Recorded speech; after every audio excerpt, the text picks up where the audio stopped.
All right. Can anybody hear me? Test, test, 1, 2, 3.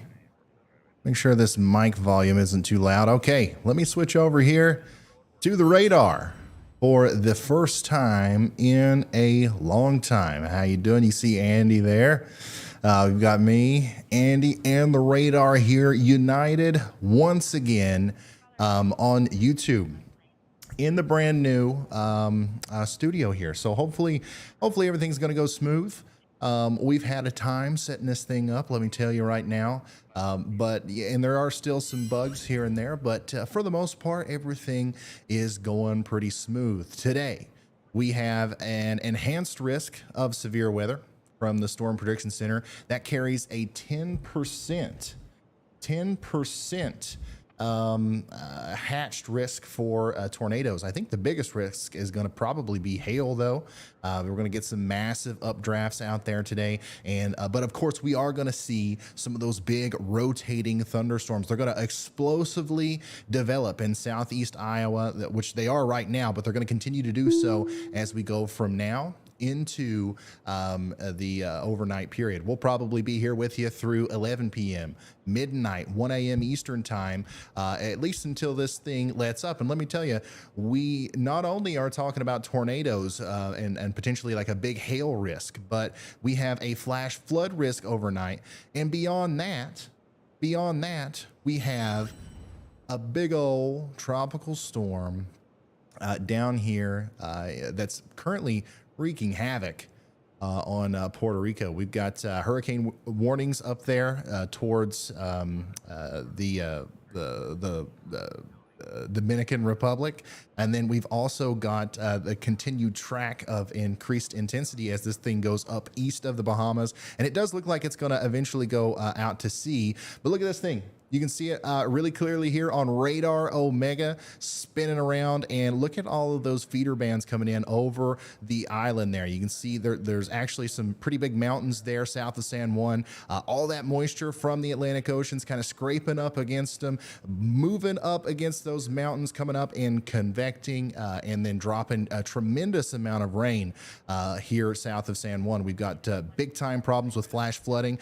70 to 100 mile per hour winds have been reported across the entire area here, and I think at one point the whole, like all of Puerto Rico was without power. I don't know if that's yet since been resolved or not, but more than likely not, because the biggest part of the storm is occurring right now. So we're going to keep up with this, and of course we're going to keep up with everything that's going on over here in Iowa, which right now isn't a whole lot.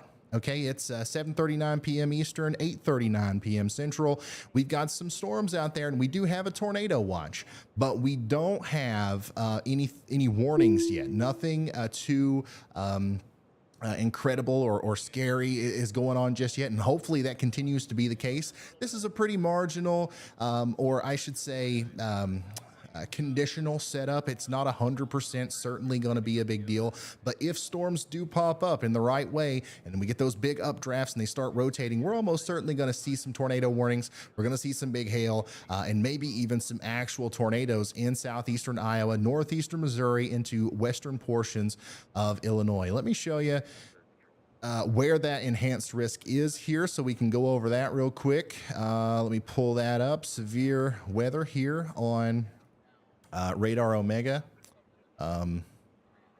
if that'll work.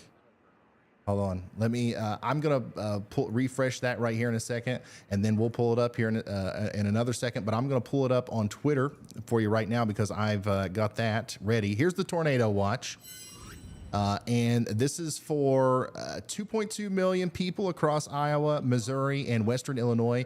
A few tornadoes possible.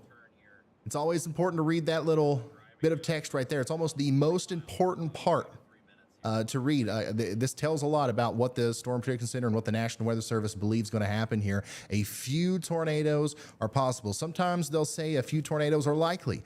Sometimes they'll say several tornadoes are possible. Sometimes they'll say different things. A few tornadoes possible is one way of putting, once again, that this is a conditional setup. I don't think we're going to see a bunch of tornadoes tonight, but if we do, you've been warned. Tornado watch until 12 a.m. CDT. midnight tonight, and scattered hail up to apple size likely. Check that out. Apple size hail and winds up to 75 miles per hour likely. So that's what we've got going on there. This includes Davenport, Cedar Rapids, and Des Moines. And once again, we've seen the storms, we've seen them pop up, but we just haven't seen them do anything quite spectacular yet. But guess what? Guess what? When they do start doing that, we're going to be able to see them right here through our wonderful storm chasers. We got Vince Welty out there in Monroe County, Iowa. All right. And then we also have not too far behind him, Brandon Kopic in Marion County, Iowa. We also have storm chaser Chris Hall out there, but we're not getting a feed from him right now. So we're going to skip on over to Nick Gorman in Davis County, Iowa. So we got four of some of the best storm chasers on earth out there on the ground, giving us reports back. And as you can see, the skies are mostly clear where these guys are right now. We don't have any big storms. We're not seeing any massive development here. But I think that that's going to change as we go through the next hour or so. Don't get me wrong. We've got storms, but those storms that have formed haven't kind of taken off in the way that maybe some of the models suggested they would right off the bat. So I think we're going to have a later time period where we see the apex of this event. So I'm talking 9 p.m. through 11 p.m. Eastern time. So that's going to be 8 to 10 Central. That's when I think we're going to see most of the action here, if we see any action at all. But there's Storm Chaser events, Welty. And you can see their locations here also on the Radar Omega app. If you have this at home on your phone, there they are. You can click on Vince and you can see his camera. You can see the temperature outside. You can see the dew point. By the way, 71 degree dew point. Is that right? Let's check Brandon's. Looks like 69 degree dew point there where he is. So somewhere around 70 degree dew points, very moist south and east of Des Moines. And that's going to continue to be the case as these storms try to pop up. And let's actually take a look at what the models are saying. You guys want to look at the models and we'll see what the forecast, what the potential forecast is looking like tonight into early tomorrow morning. Man, it signed me out of that too. Wouldn't you believe it? Wouldn't you? Okay, hold on. I think I know.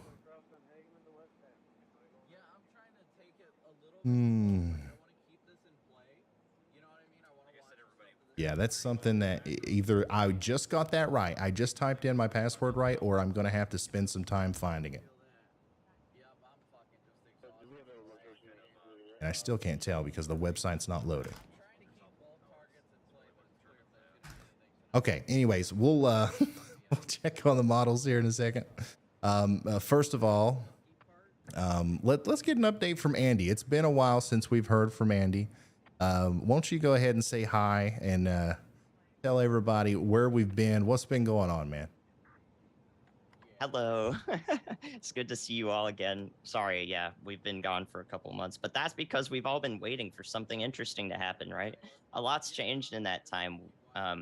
You know, I know a lot of you guys are looking for Carly, right? It's the Andy Carly duo with Ryan, but Carly is actually focusing more on her own YouTube channel now. I recommend you all check that out, by the way.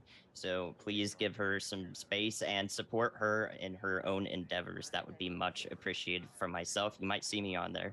So that's what's going on with Carly, because I know a lot of you will ask that. But what else did you want from me, Ryan? Just talk until I get logged into Weatherbell. Pretty much. Fair, yeah. So if you want to walk through the radar, I can pull up your scene. Sure, yeah. All right, so about today's setup, guys. I assume I'm looking at it now on the stream. What we're looking at is we got basically every component for storms to form and become rotating supercells, even discrete ones, meaning they're separated from other storms in the area by a good margin. So they have their own environment to work with. And really, the only thing that we're missing and maybe a problem is the winds. You know, we talk about the nadir juice all the time. And if we do get that nadir juice to show up, it's going to be the storms that are really roughly along the border of Missouri and Iowa right now, then heading into Illinois later tonight. But, you know, from where the storms are right now, like here in southeast Iowa near Bloomfield, there is not really enough nadir juice. There isn't that low level wind speed that's actually accelerating into these storms and giving them enough to rotate, succinctly put. So we're going to see if the right storm kind of develops on the corridor of best instability so that it's supported in growth and rapid development, and also best wind speeds to its south. So if that does happen, we will be here through the night with you. I think we'll be here through the night with you anyways. So I'm reading the chat. Thank you guys all for your super chats and your membership supports. Much appreciated. It is great to see you all again. So I know a lot of you are going to be interested in Chicago. Yeah, the Chicago area, since you're bordering on the severe risks today, is of primary interest. But over here in Northeast Illinois, we're not really going to see the primary threat. It's kind of followed to the south, more towards Springfield, Illinois. But by the time storms reach Springfield, Illinois, if you're in central Illinois and watching us, they will likely have lost any potential for putting down a tornado, and your main threats will be hail and wind. Again, in the Chicago area, you're going to be on like the northern periphery of the possible severe risks today. I think that you will probably not see anything more than a few lightning strikes. If you do get to see the sky light up today, it should be relatively mild. So if you're in Chicago and you have friends further south in Illinois or in southeastern Iowa, south of Davenport, the Quad Cities area, I recommend, of course, staying tuned so that you can receive the fastest, best, most reliable information from all of the resources that we have in front of us. Absolutely. Was that good, Ryan? You ready? That was good. That was great. I got all my problems solved, and that was just awesome. First of all, I do want to say before we start diving into the weather models here and continuing to talk about weather, I want to say a huge thank you to everybody that's here and everybody that's redoing your memberships and submitting super chats. I see them all coming in here. Craig, thank you. Isaac, thank you. You guys are awesome. I'm going to spend some time reading the chat and like answering questions here in a second. But first, I want to get right down to the point, to the why we're here. Why did we finally decide to turn on the live stream again? Is it just because we're bored? Yes, but also no. It's because we actually have a real threat for some big time thunderstorms tonight, and they could be tornadic in nature. So here's a look at the weather models. Okay, this is coming straight from Radar Omega. I'm looking at the weather models, the same stuff I look at in my YouTube videos right here through the Radar Omega app, and you can see that it initiated hardly any storms around 8 p.m. this latest run that came through here. So this tells me that this data might not be perfect, but it's the closest thing that we have to a simulated radar as we go forward. And watch, I'm going to push this a little bit further into the future. You guys can't see the time, but I'll annotate it here. This is 10 p.m. tonight. Okay, 10 p.m. Eastern, 9 Central, 11 p.m. 10 Central, 11 Central, midnight, 1 a.m., 2 a.m. Okay, so from now to 2 a.m., we're going to see an explosion of thunderstorms. It's going to spread from Des Moines all the way over to Chicago, down past Springfield, okay? And that's why we had that big enhanced risk of severe weather and that 10% hatched tornado risk. Now, right here, obviously, this isn't exactly what the radar is going to look like, as later tonight. These models are good, but they're not that good. All right, they're mostly wrong, but it kind of paints a picture of what the radar could look like tonight around 10 p.m. Central. Okay, this sail right here near Mount Pleasant, if we start seeing storms that look kind of like that tonight, they're probably going to be rooted up and spinning enough to produce maybe mesocyclones and potentially even tornadoes. So even if they're not producing tornadoes, though, these things are going to be producing big time hail. So I would say if you saw something like that and there's no tornado imminent, Burlington, Mount Pleasant, you guys definitely got to look out for the big time hail. Maybe even looking at some apples and tennis balls coming out of the sky later this evening, all the way up there towards Dixon, and maybe even as far south as back towards Chillicothe and Kirksville in Missouri. So this is kind of when I think we're going to see the biggest portion of the storms. It's going to be tonight around 10 p.m. Central. Okay, so they're going to really start ramping up over the next 2 hours. They're going to kind of max out around 10 or 11, and then kind of congeal into this big old mess of really heavy rain as we go into 1, 2, even 3, 4 a.m. In the morning tomorrow, where we could see some flooding. I think from Mount Pleasant, Iowa, down towards Quincy, points east towards Jacksonville and Burlington and Bloomington and Springfield in Illinois. I think that that's probably going to be the best place where we could see some flooding. So if you live in a flood prone area, watch out for that. It's going to be a long night. It's going to be one of those nights where it rains hard off and on all night long, lightning constantly, the thunder that just rumbles and it won't let you go to sleep. That's the kind of night that we're talking about here in Illinois. Only the front end storms, only that first burst of storms is really going to have the big time severe weather potential, but every storm that pops up along this boundary afterwards could still bring hail and lots of wind and stuff like that. So we're going to stay with you through the first initial round of convection that could have tornadoes. And once again, that's going to bring us into more than likely midnight tonight into maybe even 1 a.m. So let me see if I can't show you that day risk now. Let me change this a little bit so you can see it better. There we go. All right, so this is the Storm Prediction Center's outlook for today. Everybody in the orange right here. This includes Springfield, Peoria, Davenport, almost back up towards Des Moines. So areas just east of Des Moines. You're under an enhanced risk of severe weather. That's a 3 out of 5. Everybody in the yellows in a 2 out of 5. And then the green's going to be your lowest level there. That includes Chicago all the way over to Indianapolis. But don't pay too close attention to what zone you're in, because let's say you're in Cedar Rapids. All right, you're half a mile away from this enhanced risk. It really doesn't matter. That doesn't mean that there's a wall between you and the storms that's going to make the storms less intense once they get to you. Okay, this is all relative. And let me show you a couple other things about this. If we go into the tornado risk specifically, and we look inside of that enhanced risk, you can see that the yellow here indicates a 10% probability of seeing a tornado within, I think, like 25 miles of a given point.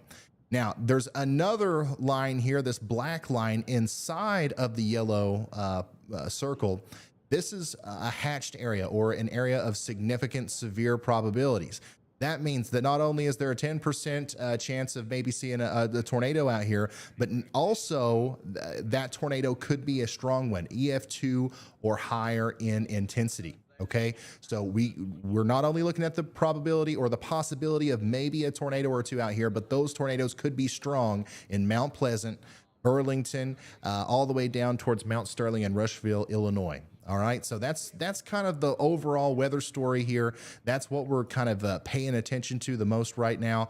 And it's one of those situations where we're just waiting now. Okay, we're waiting to see if these storms are going to start looking more impressive on radar, and we're going to wait for them to start rotating. This one is kind of the one near Bloomfield here south in southeastern Iowa. It's got a little bit of rotation on it. It's trying to develop a hook on the backside, but it's not rotating enough to worry about just yet. So if you're directly downstream, let's say you're in Bloomfield or Milton, I'm not telling you to watch out, but certainly get ready for a strong storm with some hail.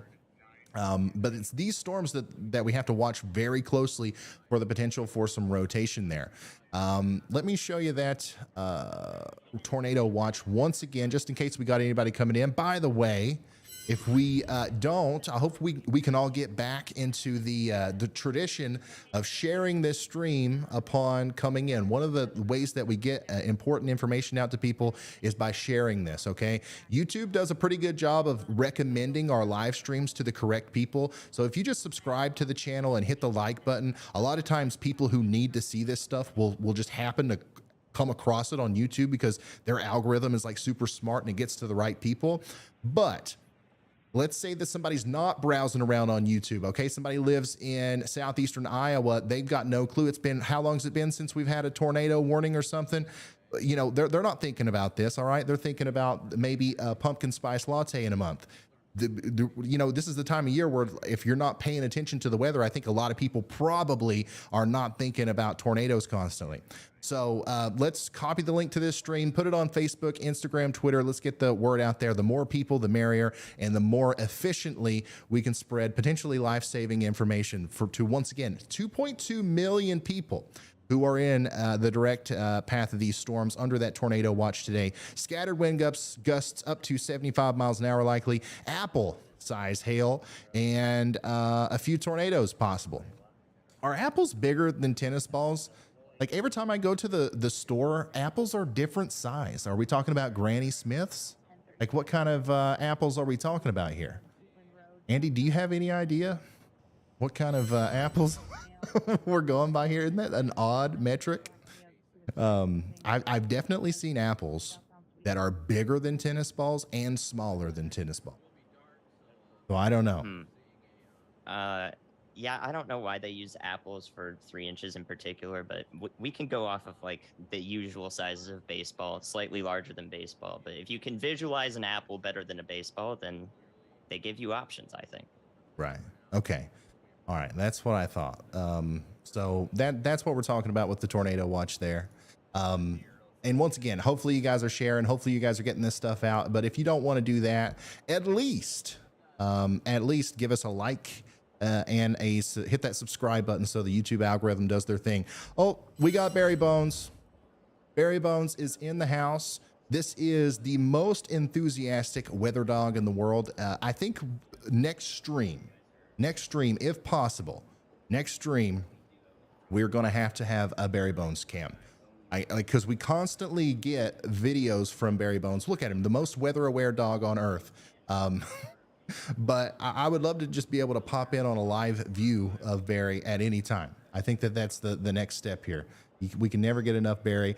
By the way, if you want to send in pictures, videos, reports, or anything like that today, please do so on Twitter at Ryan Hall Y'all. I check the notification page there constantly. So if you've got something that you want to send, that's the best way that I'm going to actually see it. Okay. We've got email, we've got Facebook, we got all this other stuff. But the best way to actually get it in front of me is through Twitter. Let's see here. Sheldon, thank you so much for being a member for 8 months. We got a lot of new, a lot of people redoing their memberships here. Mystic has been a member for 6 months, an extreme risk member. Thank you so much. And Bennett has been an official sponsor for 3 months. Thank you for all the support, guys. We've got still the biggest and best community of weather interested people on earth. By far, like there's nothing that even comes close to our Discord server, our YouTube comment section. If you're somebody that's interested in weather, there's literally no better place to kind of interact with like-minded people than in one of our aspects of the community. We got the Discord server. Of course, we got this YouTube channel here, and then on Twitter too. So here's some pictures of some storms popping up right now. This is Freddie McKinney, another good weather YouTuber out there, Storm Chaser. If you guys haven't checked Freddie out, you should. I'm going to retweet this picture here. So if you're on Twitter, you can go to his profile and then go to his YouTube from there. But this is what these storms are looking like right now. And you can see that there is a little bit of explosiveness to them. Okay, a tiny bit of explosiveness to them. Now, these aren't turning into the giant hail-producing mega thunderstorms that maybe some of the models were showing earlier yet, but they're growing, obviously. And this one right here is still a baby. It's still got a long ways to go before it reaches maturity. So that's what they're looking like right now. We've got a lot of warm, moist air getting sucked up into the base of this thing and then thrown up into the mid and upper levels of the atmosphere where it's condensing. And then, of course, that's where those hailstones are forming too. So what we're looking for, you can see how this cloud is kind of slanted, right? We've got winds turning with height. We've got winds coming in from the south and east at the surface. And then as you go higher up into the atmosphere, they kind of curve a little bit. That's going to help aid in rotation in these thunderstorms the higher they get. The taller the storms get, the more of that aid that they're going to get today. So if these continue to stay kind of low topped, we might not have as much of a problem. But still, nevertheless, we're going to see hail. We're going to see big winds. We're going to probably see some tornado warnings tonight. So we're going to watch that extremely closely. Here are the storms that I'm watching right now. Bloomfield, once again, is the only place that I see with a even slightly concerning storm right now. You're getting maybe some hail, some heavy rain there. No tornado as of yet. We're going to watch that storm closely as it approaches Chris Hall. There's a storm chaser, Chris Hall. If you guys see his little marker there near Milton, Iowa. We've also got another storm forming over here west of Salem, Iowa, south of Mount Pleasant. That one's not doing much of anything yet. The one over here near Winfield looks a little bit more healthy. We'll watch that one as it approaches Wapello and Keithsburg. And then up here, south and west of Davenport, we've got a cluster of storms that are trying to stay held together as they get closer and closer to that Iowa and Illinois border. More storms popping up back here to the east of Des Moines. I think we're going to continue to see them pop up south of Des Moines and in this area right here as well. And I've got to turn on my pen, man. Where's my pen? Epic pen. Come on. I can't be sitting here trying to do the weather without my drawing tool. Make sure it's working. Oop, nope. That's the wrong button. There we go. Oh, yeah. That's what I'm talking about. Oh, yeah. So these storms are going to get bigger. All right. These storms are going to keep going this way. All right. There may be more storms that pop up here, and those will also get bigger. All right. So that's what we are looking at right now. For the most part, though, the radar is overall kind of, I guess, kind of lackluster, which is a good thing. It's a very, very, very good thing.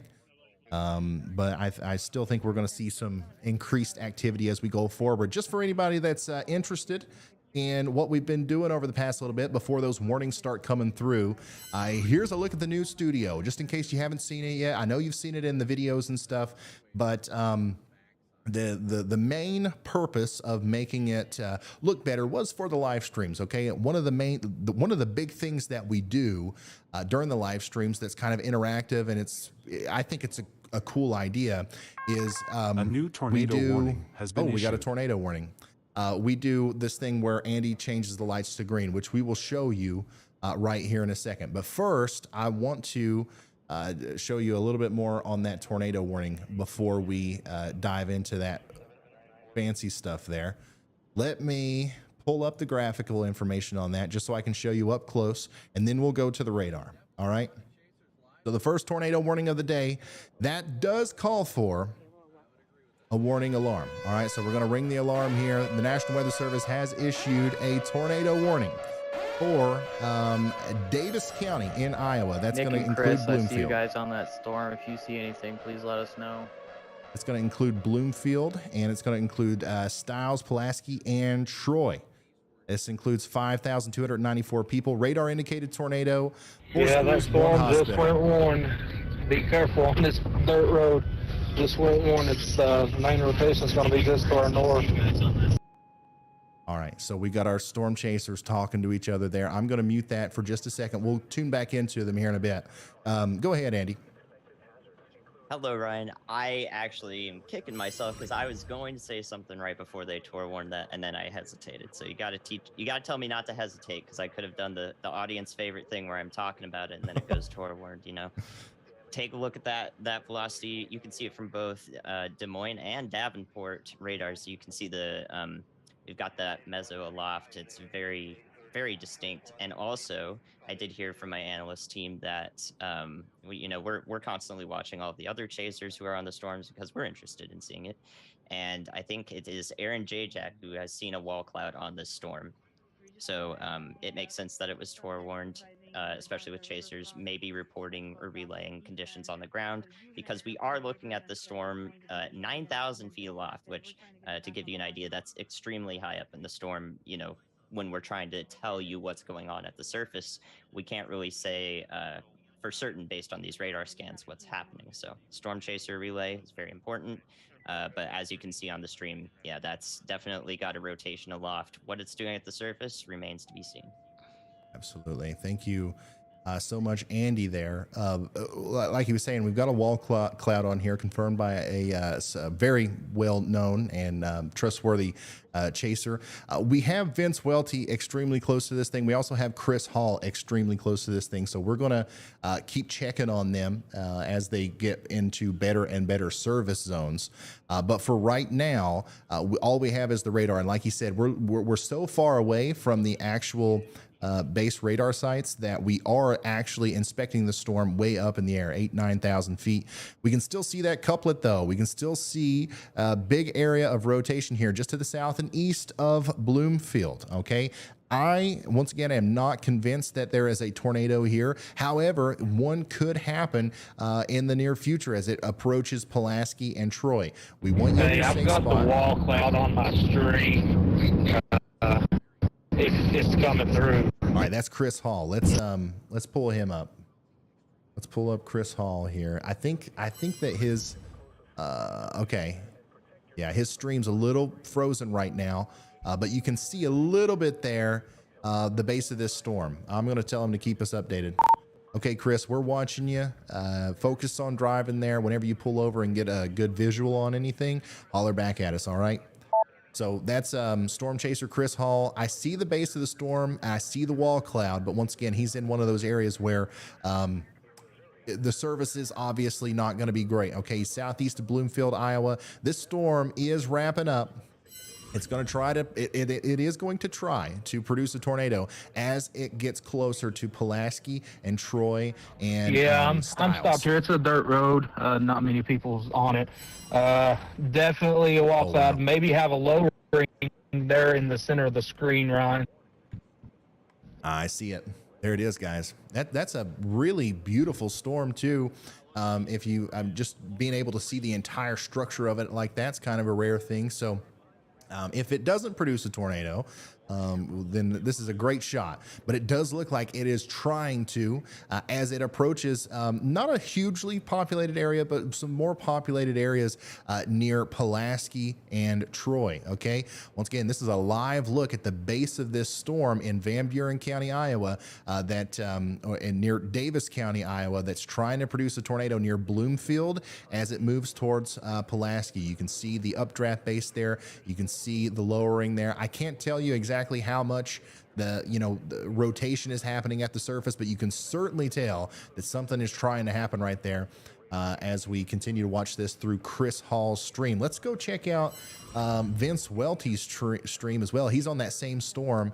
He is even closer to it, and you can see a little bit better that lowering, and I can't tell if we've got a funnel there, if that's some scud. It's more than likely some scud, but definitely looks ominous there on Vince Welty's it looked like it tried to produce a funnel right quick, and it's dissolved back out, which it may be cycling as well. We're going to continue to sit here and watch it. We've got a good vantage point of it on this road. All right, thank you so much, Chris Hall. Storm Chaser Chris Hall, Eastern Kentucky native, met Chris during the horrible flooding situation in Kentucky, and now he's on Team Y'all. All right, he's out there. He drove from Kentucky all the way out there to Iowa today to storm chase with us. So glad to have him on the team. Once again, Vince, Chris, now Nick Gorman as well are all kind of converging on this storm as it approaches extreme southeastern Iowa. Okay, this is, once again, not producing a tornado currently, but the reason we have a tornado warning for Pulaski and Troy is because it could at any moment. All right, so we want you to go ahead and take shelter. We want you to go ahead and prepare for the worst and hope for the best. And of course, when that warning is allowed to expire, we'll let you know it's all right to come out. So obviously, like I said earlier, if you want to send in pictures and videos of what's going on, you can do so on Twitter. But if you're in Davis County, Iowa, you should be in your safe spot. We don't want you outside taking pictures of that. Okay. Also, if it's hailing, if you got a big hailstorm and you want to take some pictures of those and send them in, that's totally understandable. Of course, wait until the brunt of the storm has gone by before you do that. We don't want anybody getting hurt to try to take a cool picture. You can still see the rotation there, south and east of Bloomfield, as it approaches Pulaski.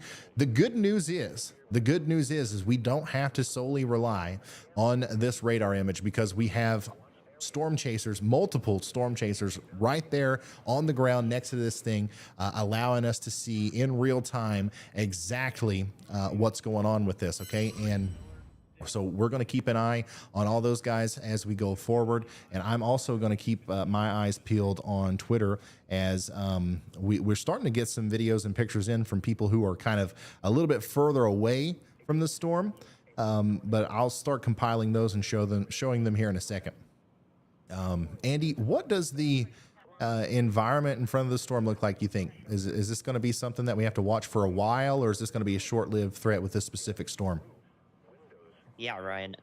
I heard the SPC and I agree with them. There is a possibility of these supercells, wherever they develop, of becoming long track supercells. So discrete long track supercells that maintain risks of all severe hazards, wind, hail, and possibly tornado until the early night hours when that threat wanes. So I think we'll actually be watching these for quite some time. If I had to guess, I see that the environment in front of them is supportive. We have about 2,500 to 3,000 joules per kilogram of mixed layer CAPE.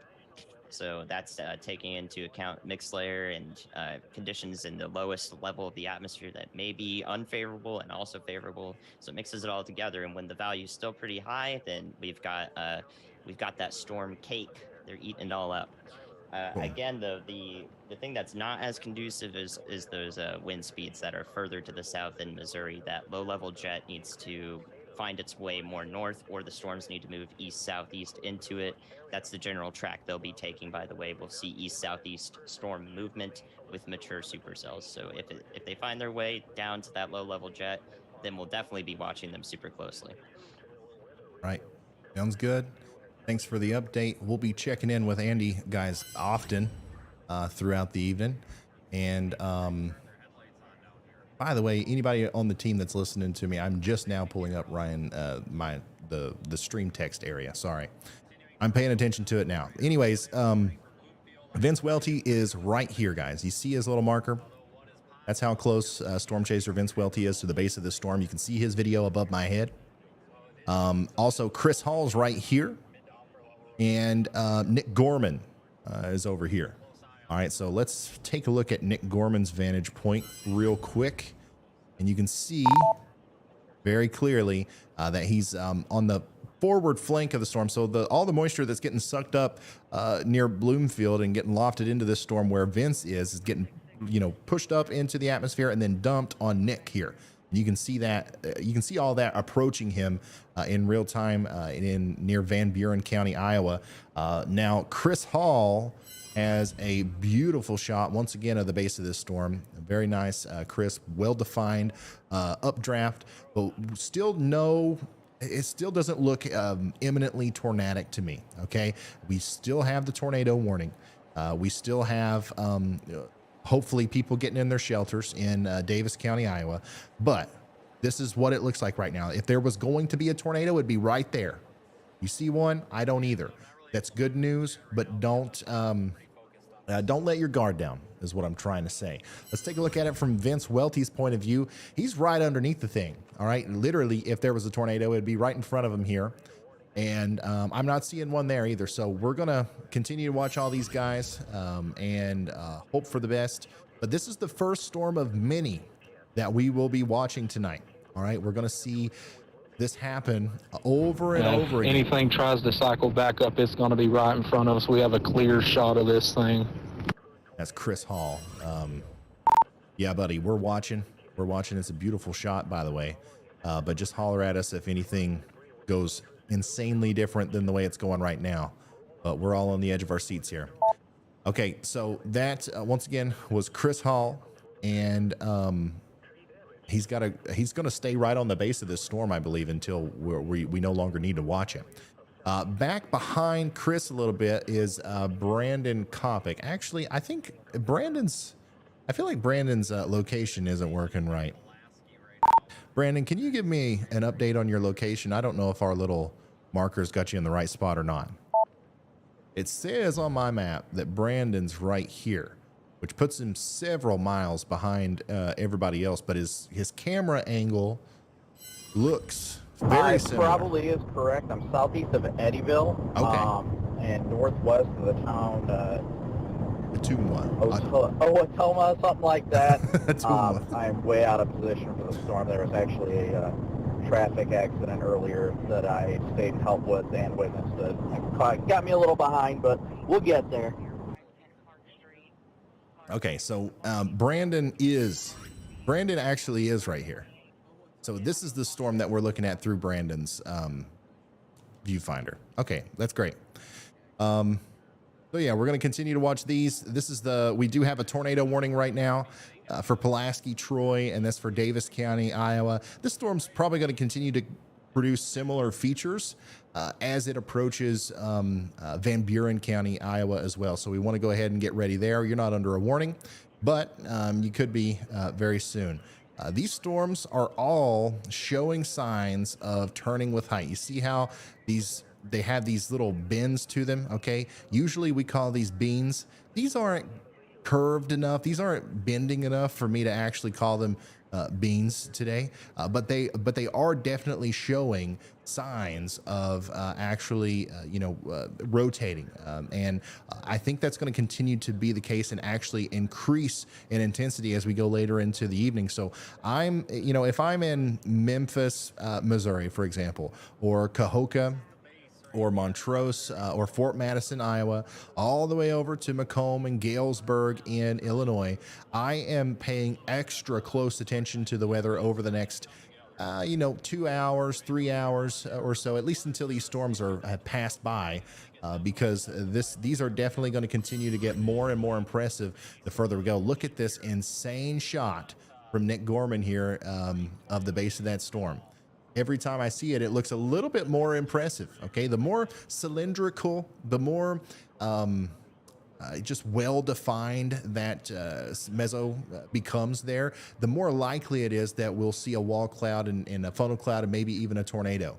So this is definitely a healthy storm. It's a growing storm, and it is, to me, it doesn't look like it's going to show any signs of weakening anytime soon.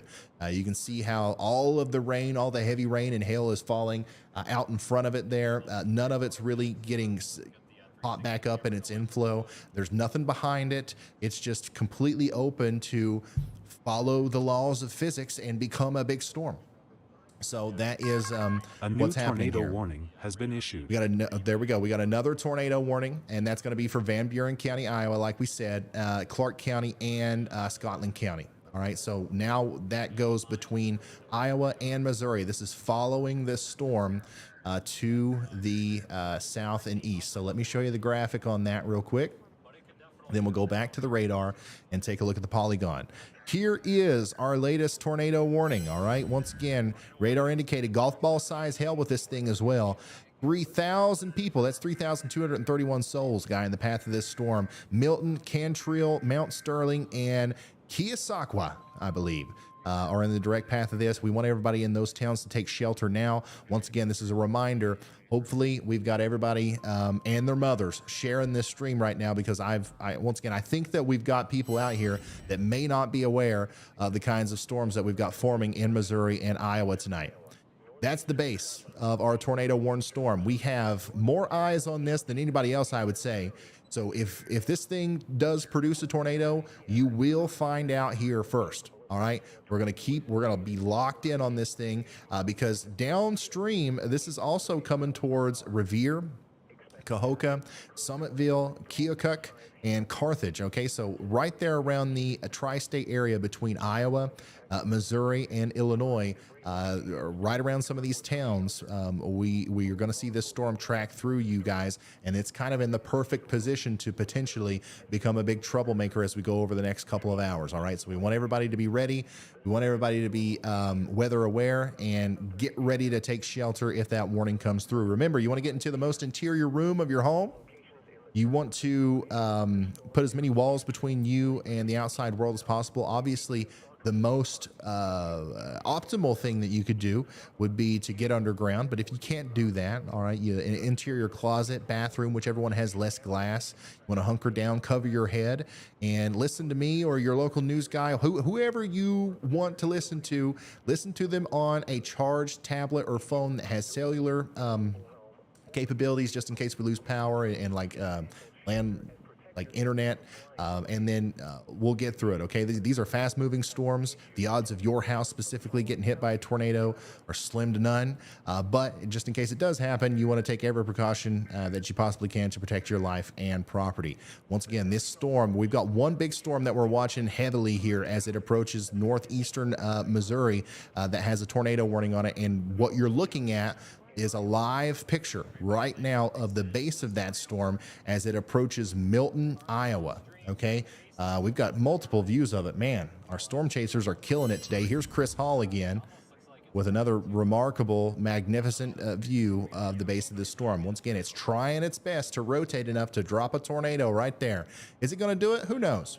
Hopefully not, but it definitely is capable of it. That's why we have the tornado warning in place. I think the person who's closest to this is most certainly Vince Welty.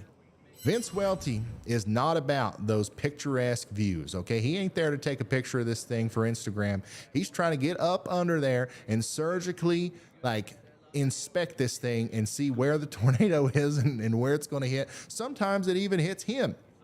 That's how close he gets, all right? We don't want to copy what Vince does here. Don't try this at home. But he's under the updraft, all right? He's underneath this rotating mesocyclone. So if we are going to see a tornado, once again, it's going to happen right here in front of Vince Welty. So we're going to stay locked in on him. We're going to go back and forth between all of our chasers, really, and make sure that we keep everybody updated today. If you're just now tuning in, we're watching storms all up and down the southeastern portion of Iowa. One of them's got a tornado warning on it, and that's going to be for Davis, Van Buren, Clark, and Scotland County. Clark and Scotland counties are in Missouri. Davis and Van Buren counties are in Iowa. We've got more storms popping up there towards Wapello, all the way up towards Davenport. In fact, we've got a big storm trying to get its act together near Buffalo Prairie, south of Davenport, but it's not rotating as much as the storm that has the tornado warning. That's why we're not really focused on it right now. More storms popping up back there towards Cedar Rapids, and it looks to me like Andy's wanting to tell us about them. So go ahead, Andy. Hi, Ryan. Actually, I wasn't going to tell you about those yet because they're relatively weak compared to our main show right now. But if you look at the main cell from the Davenport radar, so KDVN in eastern Iowa, you can actually see a hail spike on there. We call that a three-body scatter spike. And that's pretty far aloft, but what it does tell us is that there's actually large objects, so large hailstones, that are being supported by the updraft that's driving the storm, pushing it up and keeping these hailstones aloft in the clouds to where they're growing large enough to produce radar returns that show us a hail spike. Literally, the radar sends a beam, it hits the hailstone, goes down to the surface, reflects back up to the hailstone, then back to the radar, and that's what we're seeing here. So what that says, again, is that this thing is a healthy supercell, it's mature, and it's got it's supporting large hail in this environment. Like we mentioned from the tornado watch, up to 3-inch hail is actually possible in this environment, expected from the Storm Prediction Center. Awesome. Thank you, Andy. This is the feature that he was talking about, guys. I'm going to highlight it here. The hail spike, once again, big hail with this storm. And once again, another sign that it's getting stronger. The storm's getting stronger. It's maturing, and it's likely going to continue to do so as it continues on its track to the east-southeast. Couple different vantage points I want to take you to. Once again, we can look at the radar all day, but we're so far away from the actual radar site that it's honestly better to just look at these storm chaser cameras to tell you what's going on. Once again, Vince Welty's right underneath the thing. It does look like it's trying to lower more and more every time I look at it, but still we have no tornado right now. And then what's interesting is this dying thunderstorm behind the tornado warned storm. So if we come over to the radar real quick and we look at that storm near Ottumwa, it's also got some pretty decent structure to it. And we can see that on the storm chaser camera from Brandon Kopic. So let's wait on this to show up there. And as you can see, once again, it's not awesome. It's not as impressive as the other one, but still, like it's noteworthy. So that means that any storm today that pops up is going to probably take advantage of all of these elements, all of these nadir juice ingredients in the atmosphere, and possibly rotate enough to cause a tornado. So we're likely going to be busy tonight. Nick, thank you so much for the very generous super chat. He says, Ryan, I appreciate your channel. Give DFW some love. We will, for sure. And the lights turn green, so it's time to talk to Andy again. Go ahead, Andy. I'm sorry, Ryan. I just wanted to give you a correction. It's actually, you have to switch to the Davenport radar. It's not that long. That's not the hail spike. That would be a huge hail spike if it were. It's just this tiny little thing on the Davenport radar. Oh, just okay. to be sure that we're looking at the right thing. All right. I need to switch to the Davenport one. Mm-hmm. All right, so let's come back over here to the radar. First, we're going to do that in a second, but first, let's take a round trip around all of these storms and get up to date on everything. And we're going to do that on the Radar Omega app. Once again, I hope you guys are following along at home with your own instance of the Radar Omega app. You can get that in the description below. iOS, Android. It's the best weather app, radar app that you could possibly ever get. And if you tune into enough of these live streams, you'll learn how to use it. I know it's a little overwhelming to some people because it's so feature rich. It's so good. It's like your mind's blown when you open it up. You've never seen anything like it before. Some people are just completely blown away. And I totally get that, but we're going to work together to learn how to use this together. Okay. So once again, Radar Omega, iOS, Android, open it up. Let's go to the Des Moines radar. Okay. And we're looking at this storm down here that's tornado warned. I have this smoothed. So I'm actually going to turn that off real quick. I'm just going to show it to you raw. Okay. We're looking at raw radar information here. And this is the storm that we've been watching. So we not only can we look at the high res reflectivity, we can look at the velocity just like we do on, every other instance of radar that we've had up today. You guys can look at the same professional level graphics that the people up at the National Weather Service do through this app. All right. Not only that, but you can zoom in to the house level. Okay. You can literally zoom in and see your house. There'll be a little gray box wherever it is. And the most important thing and the coolest thing about this is you can also click on our storm chaser. So we got Vince Welty down here. We see that he's very close to this storm. We click on him and we've got a video of him right there. And there's 70 of you. There's 70 of you guys right now in the app watching with us.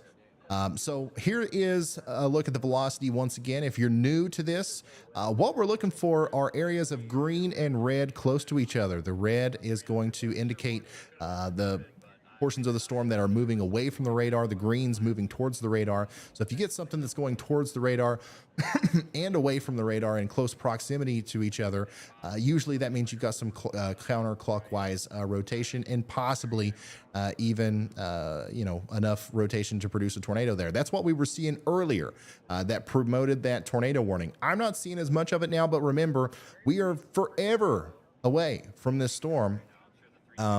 You can see a little bit of a better indication of rotation from Davenport, but this thing is in what we call a radar hole, son.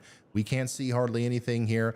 We're just using this to give us an idea of what's actually going on. And on the reflectivity, once again, you can see that the base of the storm is still wide open. And as we continue to look at our storm chaser feeds, we can see that it's continuing to grow. All right.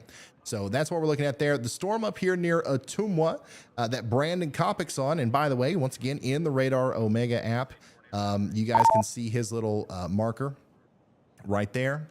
And we're going to click on him and you can see very clearly that he's still very close to that storm too. And I want to show you whenever he gets on Highway 34 here near Agency, whenever he starts getting underneath this curled part of the storm here, I believe we're going to see once again another pretty interesting aspect of this storm. Even though it's a little rain shower, I think that this is probably still going to look pretty good on camera as it is interacting with the same atmosphere, the same upper air dynamics as the storm to the south. So yeah, that's what we've got going on there. Up here near Cedar Rapids, if we've got anybody watching from Cedar Rapids, it's raining, it's thundering, everything's going nuts out there, probably even some hail, but I don't think you've got anything to worry about in the near future as far as tornadic activity goes.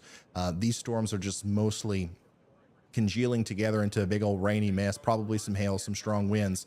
I think we're leaning towards focusing on these storms, these front-lining storms here. These are the ones that we'll have to watch throughout the night as to whether or not they're going to produce tornadoes. Okay, just south of Davenport, we've got some thunderstorms that are pretty strong near Edgington. As these move further east, they might start rotating. Look at this one. Look at this one, south of Wapello.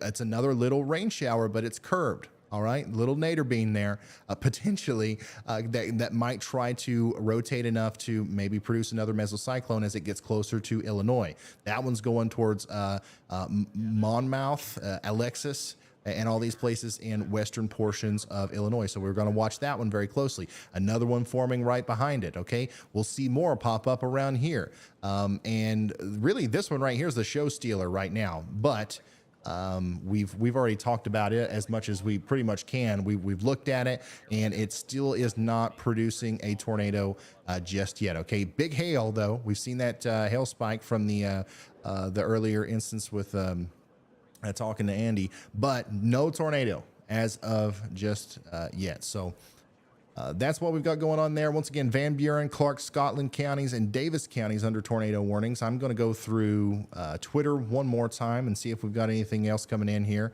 Of course, we've got people sending in their setups. People are really proud of their weather monitoring setups here, and I always like to show them off whenever I can. The more monitors, the better. I don't know how many of you guys have seen my new setup, but we'll show it here in a little bit. We definitely got enough monitors now. I think that we will never need another one. Here's a picture that Chris Hall took not too long ago. Milton, Iowa. Wow. A good picture there from Chris Hall. I'm going to retweet that one. By the way, if you guys want to see this stuff up close, you can see it on Twitter. You can go to Chris Hall's page or you can go to mine. I'm retweeting them all at Ryan Hall, y'all, on Twitter. There you go. And of course, we've got a lot of people watching. A lot of people like to send in videos and pictures of them and their pets watching. I love it. I'm going to show them all off at some point. Ooh, here's another good one. Here's how it actually looks from Isaac. How it actually looks right now. No tornado. Yeah, that's obviously we've got a view right there from 8:17 p.m. It was about 15 minutes ago. Of some of the same imagery we were seeing from our storm chasers not too long ago. Let's see here. What else do we got? We've got a lot of pictures and videos from this storm from a distance, which we'll show here in a little bit. But for the most part, we don't have anything else. This is a pretty rural area that this is affecting. So that's another reason to just be thankful for the storm chasers. I believe it's incredible that we have 4 different people on a storm in a county with as little people as there are in like Van Buren County, Iowa. I think that's awesome that we're able to do that. And I hope that we can always be able to do that. Here is somebody is drinking some coffee out of their Nader juice mug. Thank you so much. And yeah. Tornado warning does continue for Van Buren, Clark, and Scotland counties, but there is currently no tornado as of right now. Wow, here's another gorgeous view of this thing. Retweeting that one as well. This is from Vortex Chasing, which Nick Gorman is associated with out there, and that's what he just sent in to us. That's amazing. That is absolutely a great shot right there. So once again, Ryan Hall, y'all on Twitter, if you want to send pictures, videos, updates, what have you. If my Twitter will stay up. Daggone. Oh, here's another setup. Here's another setup. Love it. Once again, the more monitors, the better. If you're just now tuning in, we're monitoring severe weather and tornado warnings across portions of Missouri, Illinois, and Iowa. Okay, we don't have any tornadoes on the ground right now. No tornadoes right now. But we've came close, and we've got some really good-looking mesocyclones. In fact, we got to go back over to Vince Welty. Check that out, man. That's the base of this storm. That's the base of the storm that we've been watching. That's getting ready to cross over into the Iowa or the Missouri area. Okay, so this is right on the border of Missouri and Iowa near Cantrell. That's what the storm looks like right now. Once again, a rotating mesocyclone that could, if it continues to get stronger, if it continues to be surface based, if it continues to try to drop lowerings, it could produce a tornado at some point tonight. But here's one of the really unfortunate things, right? It's getting dark. All right. It's currently 7:36 p.m. Central Time. By 8:30 and 9:30, it's going to get to the point to where we can't see this as well unless it's illuminated by lightning. So naders in the dark are something that we never like to talk about, never like to have to deal with, but it is something that we will have to be concerned with tonight. And that's not to scare you or anything. It's just to help you be prepared. Don't be scared. Be prepared. Stay with us tonight, and we'll relay all those warnings to you, and we'll get through it together. All right. This is one of our helpers, one of the people that helps us put this stream together. His name's Riley. Okay. And this is his setup, buddy. He's got the monitors. I like the use of vertical monitors on the side. I wish I would have done that. I wish I would have done that with mine. You got the two big ones in the middle, and you got vertical ones on the side. That's just a really good use of real estate there. As you can see, he's in a college dorm. Doesn't have a lot of desk real estate, but he still gets it done, son, with those vertically stacked monitors. Thank you, Riley, for sending that in. Oh yeah, once again, I do want to talk about Tropical Storm and Hurricane Fiona. Puerto Rico is without power. The entire, all of Puerto Rico, every town, every neighborhood, every house is without power. 1.4 million households, millions of people. You think, you hear 1.4 million households, you're like, well, what does that mean? It's probably 3 million people or so, maybe even more than that. Without power, because we've had winds in the southern portion of the island gusting around 80 to 100 miles an hour, and elsewhere it's been in lesser. But the grid is experiencing big problems. Okay, we got a big tropical storm down here in Puerto Rico, and it's likely going to increase to hurricane status before too long. And in fact, before we get another tornado warning, or before we have to do another big update on this storm here, let's check on that real quick, because I want to make sure we're talking about it. Okay, this is something big that's going on right now. We don't want to ignore it. This is obviously a very dire, a very bad situation for Puerto Rico. But there's the center of circulation passing off the western end, and there is the incredible amount of rain that's getting ready to get dropped there south of San Juan, maybe up to 20 inches for some people. Go ahead, Andy. Yeah, Ryan. And while you're looking at that radar, actually, if you look at the island, or south of the island, Vieque, I hope that's a good pronunciation. That's you can see south of there, you can see a supercell actually embedded in all of the mess that is rotating. And that's been the most prolific one if you want to play a loop of it, of the velocity. It's the island just to the southeast. Yeah, where Frederickstead is. So if you look south of that, you can see the velocity and play the loop. That's the most prolific cell I've been able to see that actually is showing good signs of rotation over the water. Yeah, so that's something that's pretty common with storms like this, and probably something that we'll see a lot of as time goes on, especially over the water here. And maybe even along near these islands as we go later on into the night. The center of circulation is going to continue to go west. It looks to me like it's actually going to hit the land here. It's going to hit the mountain range. I don't know, actually. Is it slowing down that much? I haven't checked on the track of this, but it looks to me like it is almost certainly a little bit further south than what it was projected to be the last time I looked at it. Anyways, we could see some of these supercells continue to come up over these islands, maybe even towards the southeastern side of Puerto Rico as we go through the night. But the biggest problem, the biggest and most dangerous thing we're going to see out of this is the rain. Mudslides galore. The power grid down here can't handle storms like this. As we can see, who knows when a lot of these people will see power restored, because it's already out. The storm's still ongoing. You're going to see 10 more inches of rain, lots of flash flooding, mudslides, roads are gone. Now try to get a crew in there to fix the infrastructure. You know what I mean? So that's going to continue to be a big problem down there. And then the center of circulation is going to go up here to the east of the Bahamas. And as of now, it does look like it's going to stay out to sea. Let's take a look at the satellite, though. This is something cool we can do with Radar Omega. All right. I can go over here and I can look at, let's see here. I want to look at specifically that storm. There we go. Here's the long wave infrared view of Tropical Storm Fiona. Let me also throw up the tropical weather outlook. Let's take a look at the cone. Let's take a look at the projected track and all of that. Okay, this is Hurricane Fiona now. 85 mile an hour winds, 105 mile an hour gusts. Now, by the time this gets north of the Dominican Republic, it's going to be at 100 mile an hour winds with 120 mile an hour gusts. And it does look like this thing's going to make it all the way up to Category 3 status. It's going to become a major hurricane, a couple hundred miles off the southeastern tip of Florida.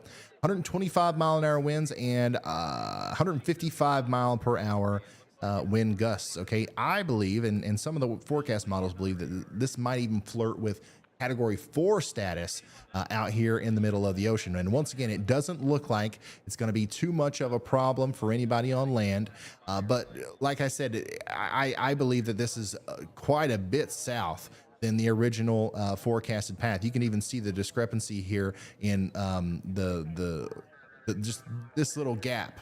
You can see the way that it was going, and now you can see that there's a little bit more of a westward component here.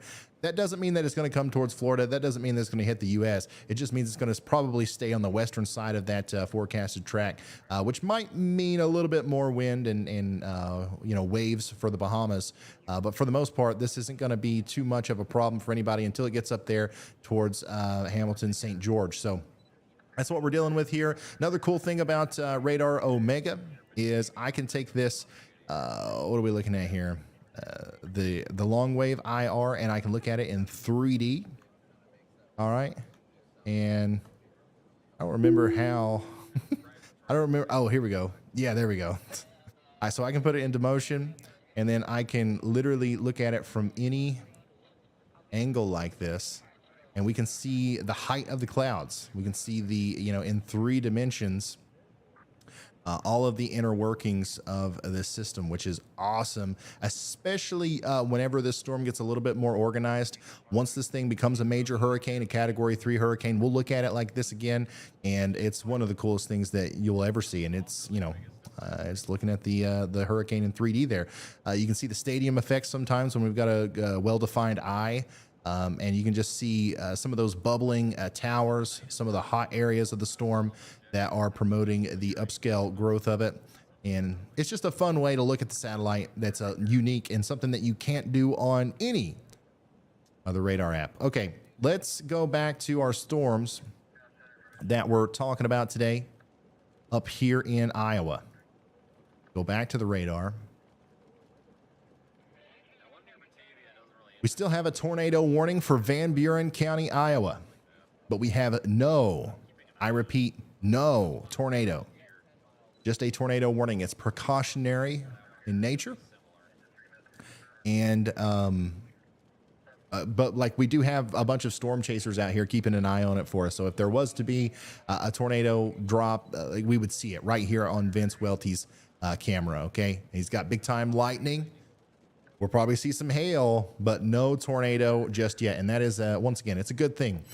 These storms are going to continue to try to grow. The one that Brandon Kopic's on is looking more and more interesting as time goes on. It's still not looking like it's rotating enough to produce a tornado, but it's definitely growing. All of these storms back here are. Wow. So this area back here is getting a little bit more intense. So we're going to watch these storms closely as we go into the near future. Okay, we're still watching this one. We're not forgetting about you down there in Missouri, but right now it looks like nothing is happening very quickly with that storm. So we've got a tornado warning. Hopefully everybody's in their safe spot. We'll let you know when there's an update. Back to Twitter. Andrew Williams. Me and my younger sister are watching the live with our cat Slim Shady. Wow, that is an awesome name for a cat. Thank you guys for tuning in, and shout out to Slim Shady the cat. Also, this is the part of the stream where we start getting everybody's pet pictures. It's amazing to me how many cats and dogs we have watching. If those were included in the live counter, we would definitely be the most watched thing on the internet right now. Oh man, this right here is the setup, son. Now that is a good looking setup. He's also got the vertical monitor, got 2 curved monitors down here, big TV above. He's got Radar Omega pulled up. He's got the stream pulled up. You can't get much better than that. That's awesome.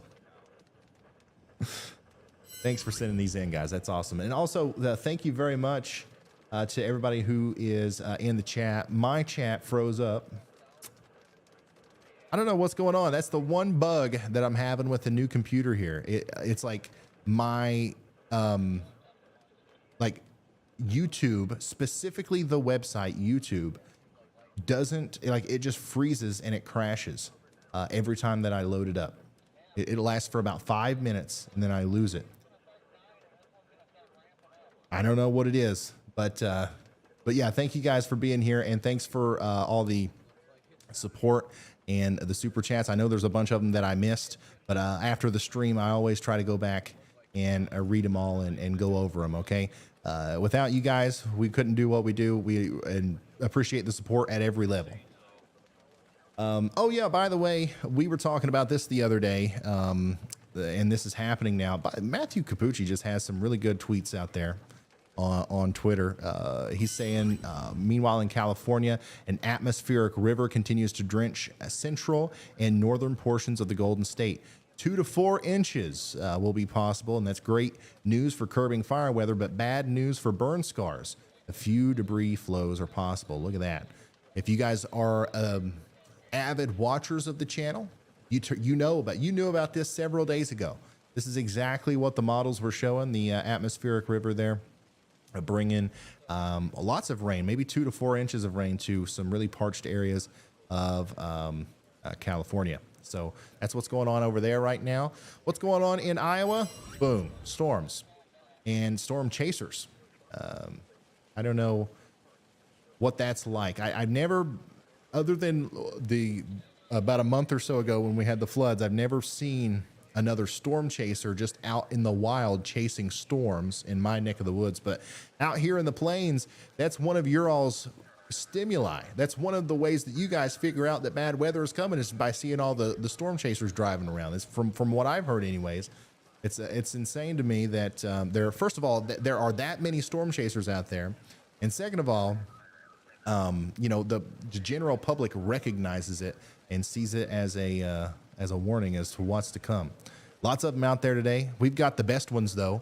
Once again, Vince Welty, Brandon Kopic, Chris Hall, and Nick Gorman are all on Team Y'all today, sending back live feeds. And then who else is on Team Y'all? It's Andy Hill. All right, so let's talk to him real quick. What's up, man?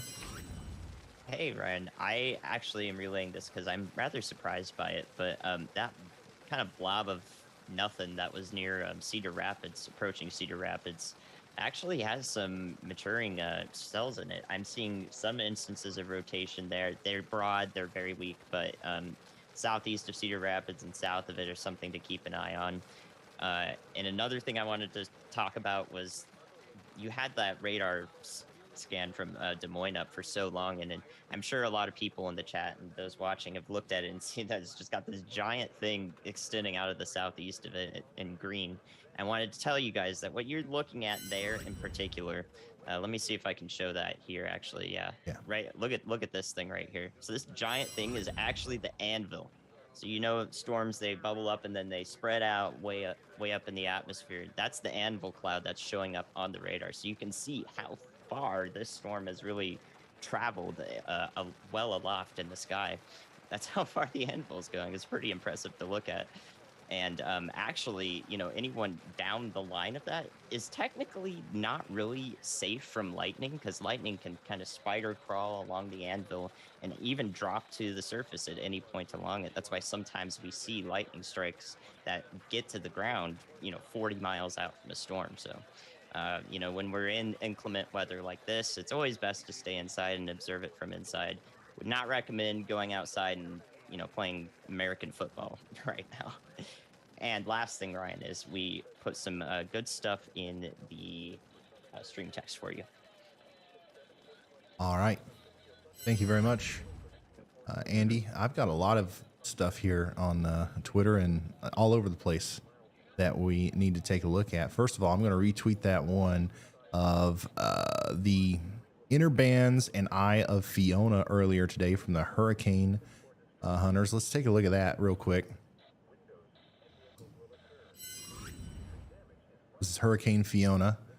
And once again, I retweeted this on Twitter if you guys want to look at it over there. But on top of that, there's also an update on Puerto Rico. And it looks like at this point now, it's over 1.5 million customers out without power. And also, I'm being reminded to tell you guys that I'm going to be on Weather Brains, the podcast, Monday, and we'll talk more about that later. But if you guys go to YouTube and you search Weather Brains right now, you'll find a YouTube channel. You should keep tabs on that, because Monday night at 7 p.m. I'm going to be live there in a podcast exposing it all.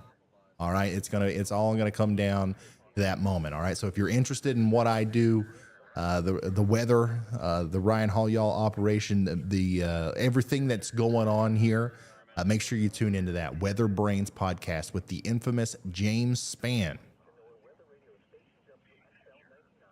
This is an amazing video, by the way.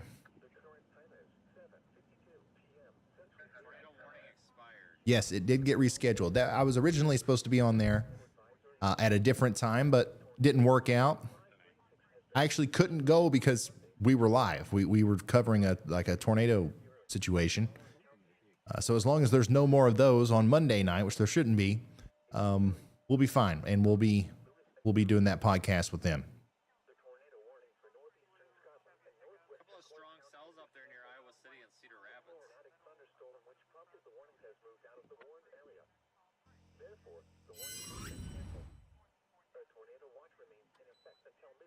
Middle Tennessee is going to be fine tonight. I'll check it out. Check it out. Very cool. Thank you, Carter, for sending this in. They got the Supercell pillow. They even got the Ryan Hall Y'all all right sticker and framed it. That's awesome. You're awesome. Thank you so much for sending that in. Thanks for the support. You really don't know what it means to see stuff like that, guys. That's awesome. I'm glad you guys are loving the all that stuff. And more screens, more weather monitoring setups coming in. Keep sending them in, guys. I love seeing them. This is another really good one. And let's take a quick look let's go over these storms one more time here on the radar. We do have a lot more starting to pop up. All of our storm chasers have kind of piled up down here near this storm to the south, which, by the way, all tornado warnings have been allowed to expire. Okay, we don't have a tornado warning anymore. We only have that tornado watch that's still out until midnight tonight. So we're going to keep watching out for the tornadoes, but we're not warning for any right now. Now, all of our storm chasers are down here on this storm. It's looking to me like some of the interesting stuff is going to start happening either with the storm back here to the north a little bit that Brandon's on, maybe even with some of these storms towards more south central Iowa. And then, of course, up here near Cedar Rapids, these look pretty interesting too. We've been talking about these for a while. They don't look too bad right now, but they're starting to look more impressive than they were earlier.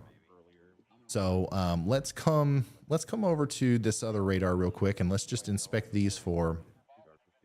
Oh, we got a severe thunderstorm warning for this one, just to the south of Cedar Rapids, north of Iowa City. That's a severe thunderstorm warning for Johnson County, Iowa, and damage to vehicles is expected. So it's warned for quarter-size hail, and that's about it. Obviously, maybe up to 60-mile-an-hour winds. But yeah, that's kind of what we're looking for in North Liberty and Morse and Swisher. If we look at the velocity from that angle, we can't see anything. But if we switch to Davenport, let's see if we can't see anything here. Not a whole lot of rotation, but definitely some. Something's trying to happen there. South of Swisher. You can see that this storm does have a pretty wide open updraft area. It might try to swing around a little bit and start rotating here, but it's too early to start sounding the bells or anything, that's for sure. But if I'm in North Liberty, Morse, or West Branch, I definitely keep an eye on this storm. Also up here near Mount Vernon, you can see that there's two areas of inbounds and outbounds, like some very broad rotation. Very weak, broad rotation with that one that might try to come together and do something here as it approaches Tipton and Bennett in the near future. So we're going to watch these closely, but it's still, at this point, there's no cause for immediate concern. And really, as these storms get closer to the tri-state area between Illinois, Iowa, and Missouri, there's not a whole lot. There's not a whole lot that we're going to be able to do radar wise, because I'm telling you that is a radar hole and a half, especially the area between Kirksville and Quincy. It's got to be one of the furthest away places from a radar site that there is. But it's all right. We got storm chasers down there. No big deal. No big deal at all. Let's see. Man, there's so many of these setup pictures coming in. Here's another one from Valk. 4 monitors, I'm counting. 4.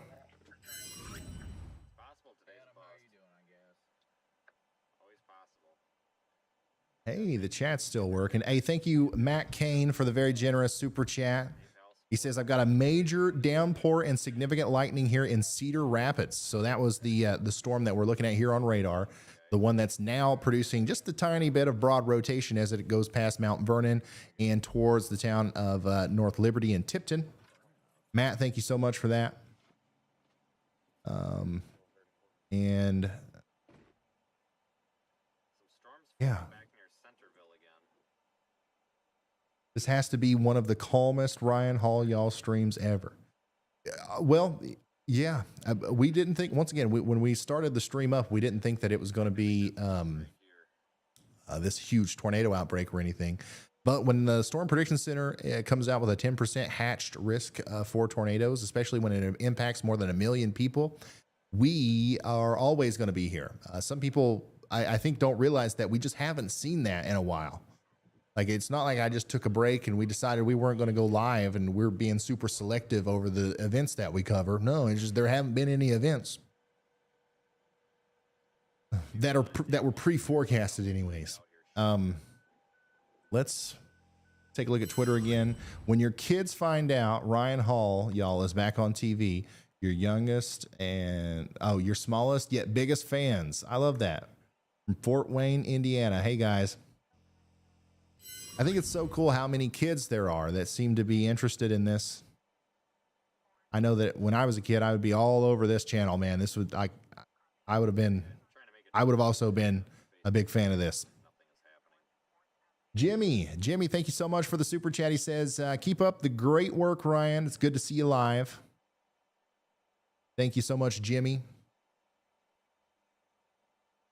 And Flawless Mike, thanks for being a member for 8 months.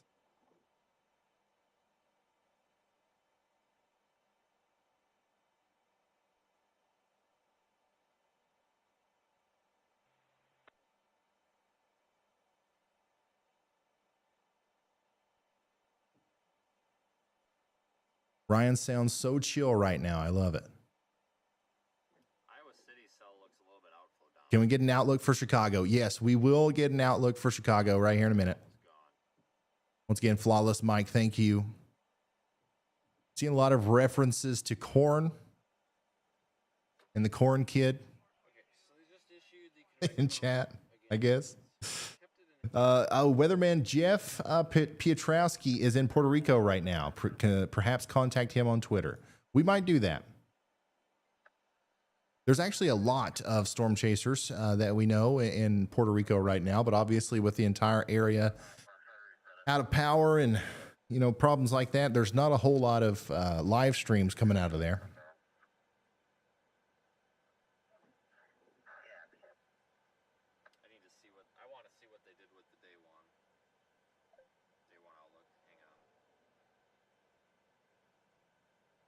Thank you, Judy, by the way, for the super chat. If you're just now tuning in, we have a tornado watch. Big tornado watch for about 2.2 million people across Iowa. Across Iowa and Missouri and western portions of Illinois. A few tornadoes are possible. And apple-sized hail and scattered wind gusts up to 75 miles an hour are likely. We are watching the very storms that are responsible for this tornado watch right now on the radar. We have no tornado warnings. We had one earlier, but it did not produce a tornado. The next one that I think that we're going to have to watch pretty closely is honestly this one here near North Liberty and the one up there near Mount Vernon. Now, neither of these are incredibly concerning, but out of everything that we have, these are the ones that are catching my eye the most. You can see how they're kind of, you know, they're kind of turning there a little bit. This one right here, if it was to establish its rear flank a little bit more, it might actually be able to produce a mesocyclone capable of prompting it, maybe not a tornado, but at least a precautionary tornado warning there north of Iowa City. Let's see here. We're talking to chat. The bean is concerning. Yeah, so it's kind of curved like a bean a little bit. Melanie says, I've been wanting to do this for a long time, and now I finally can. Thank you for keeping people safe. Much love from Cleveland, Ohio. Where's everybody watching from, by the way? We didn't do that today. Where's everybody from? Where are you watching from? And what state, city, what area are you watching from? Loving the new setup, says Jam. Jeffrey says, what was for dinner, and does Andy have his Dr. Pepper? I don't know if Andy's got a Dr. Pepper or not. We'll ask him right here in a second. But for dinner, I had sausage and sauerkraut. It was pretty good. What about you, Andy? You got a Dr. Pepper? I have not had my Dr. Pepper, Ryan. Oh, man. Oh, no. Looks like we've got a lot of people watching right now from Iowa, which is a good thing. We also got a lot of people watching from Illinois. I'm seeing some Texas, some Florida, some West Virginia, some Washington, Sweden, of course. What time is it over there?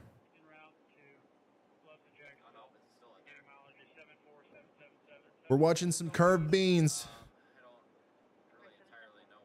But for the most part, everything's pretty uneventful right now, which is a very good thing. Iowa City doesn't look tornadic, though. Looks a little bit outflow dominant, almost to me.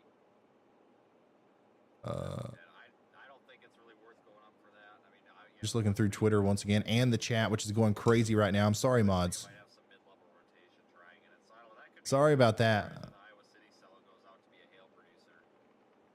Lots of people from Minnesota, Nebraska, Michigan, Delaware, Colorado, Kentucky, of course, Ontario, Canada, Indiana, Maryland. I'd say we got at least one person from every state here. Sherry Burke, thanks for being a member for 6 months. Alexis, thanks for being a member for 6 months. I'm watching from Corpus Christi, Texas. Can I get an update on Cedar Rapids? Yeah, so Cedar Rapids is pretty much not in the clear, but some of the bigger storms have already moved past Cedar Rapids, okay? So they're all right for now. We're also going to talk about Chicago a little bit here in just a second. But for the most part, Chicago, any storm that makes it there is probably going to be not a whole lot to worry about, really. So we'll watch that. We'll talk about that during the forecast section here in a bit. Mini Stock sent 10 New Zealand dollars. That's what it's NZ dollar sign. Watching all the way from New Zealand. Stay safe, y'all, and make sure you're always weather prepared. Thank you so much.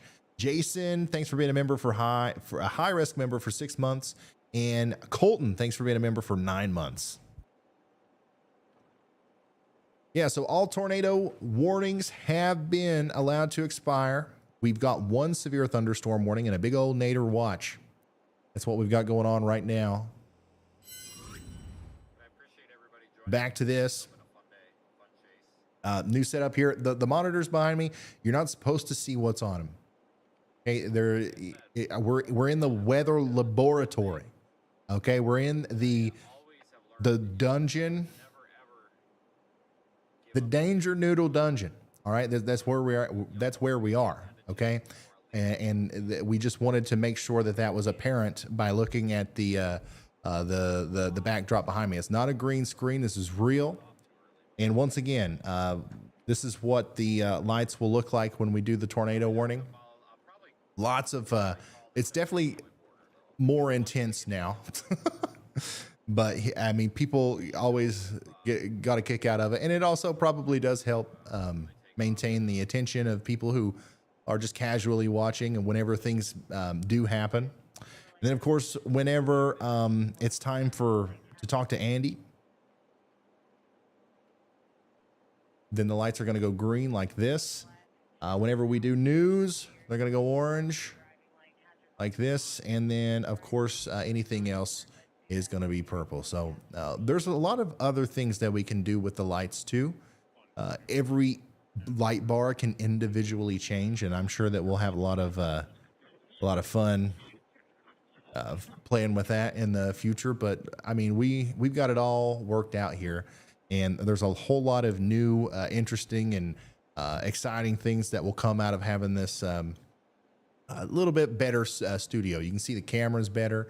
And then the equipment's better, and there's some cool tricks up our sleeves that we'll have whenever we start doing these streams more often. Hopefully we don't do them as often as we had to do them from December through, I don't know, April of the past 6 months. I think people got used to seeing us live almost every day and thought that was just the way things went. And no, it's just we saw an anomalous amount of severe weather during that period. So we're here whenever we need to be, and we stay out of your hair whenever we don't. And but we have been doing the YouTube videos. I think you guys have been liking those a lot. They're definitely getting a whole lot more interaction than they ever got before, and we love doing them. But it's also good to go live. I'm glad that we're here, and I'm glad to be talking with y'all. We're still watching these storms here near North Liberty, south and east of Mount Vernon. They're curling, they're looking like beans, but they are not rotating enough to produce a tornado. So we're going to continue to watch those and see if that changes, especially with this storm near North Liberty, especially with that one. Watching it closely. And there is a new severe thunderstorm warning for Cedar, Johnson, and Lynn counties in Iowa. Harold, thanks for being a member for 7 months. Oh, wow. Christine's been an official sponsor for 13 months. Holy smokes. Christine, thank you so much for being such an instrumental part of our growth over the past year. If you became an official sponsor 13 months ago, you really believed in what we were doing because things were a lot different back then. We didn't have nearly as many blue lights. Miss the members only, loving the coverage. Keep up the good work. I love watching even if nothing happens. I love watching even if, now that's a lie. You guys would get bored quick if it was just me here showing off my light bars behind me. Looks like they're about to merge. That is true. These storms are probably going to undergo a merger here. It's going to completely destroy this one. So any likelihood that this one could produce a tornado is going to start going downhill.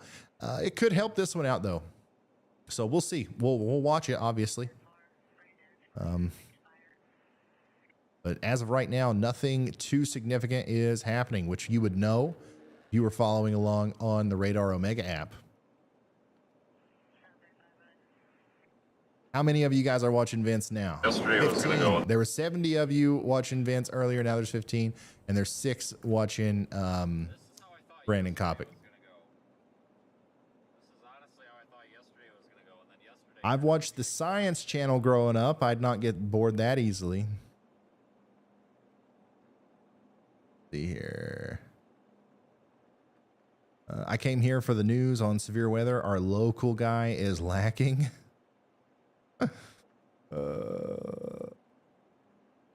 Well, the members only stream was basically that, and I was interested. That's true. That's true. We were live for like almost 5 hours yesterday, and it was literally just me setting this up, and people stuck around.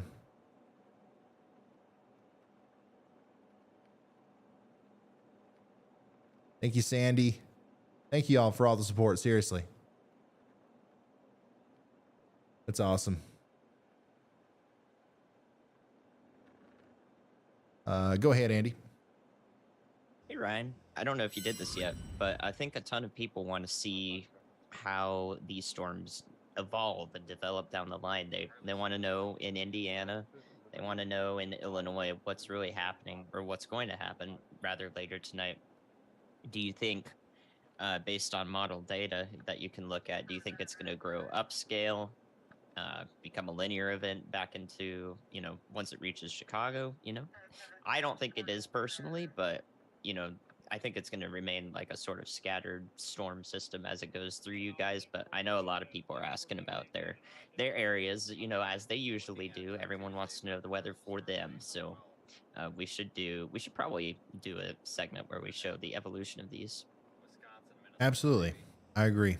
But we'll come back over here to Radar Omega and we'll take a look at the high resolution rapid refresh model again. We might even look at some of the other ones, but it's important to remember that this model specifically has not done very well this evening. It had, by this point, a lot more storms convected, and in my opinion, more intense looking storms convected by this point versus what we're actually seeing.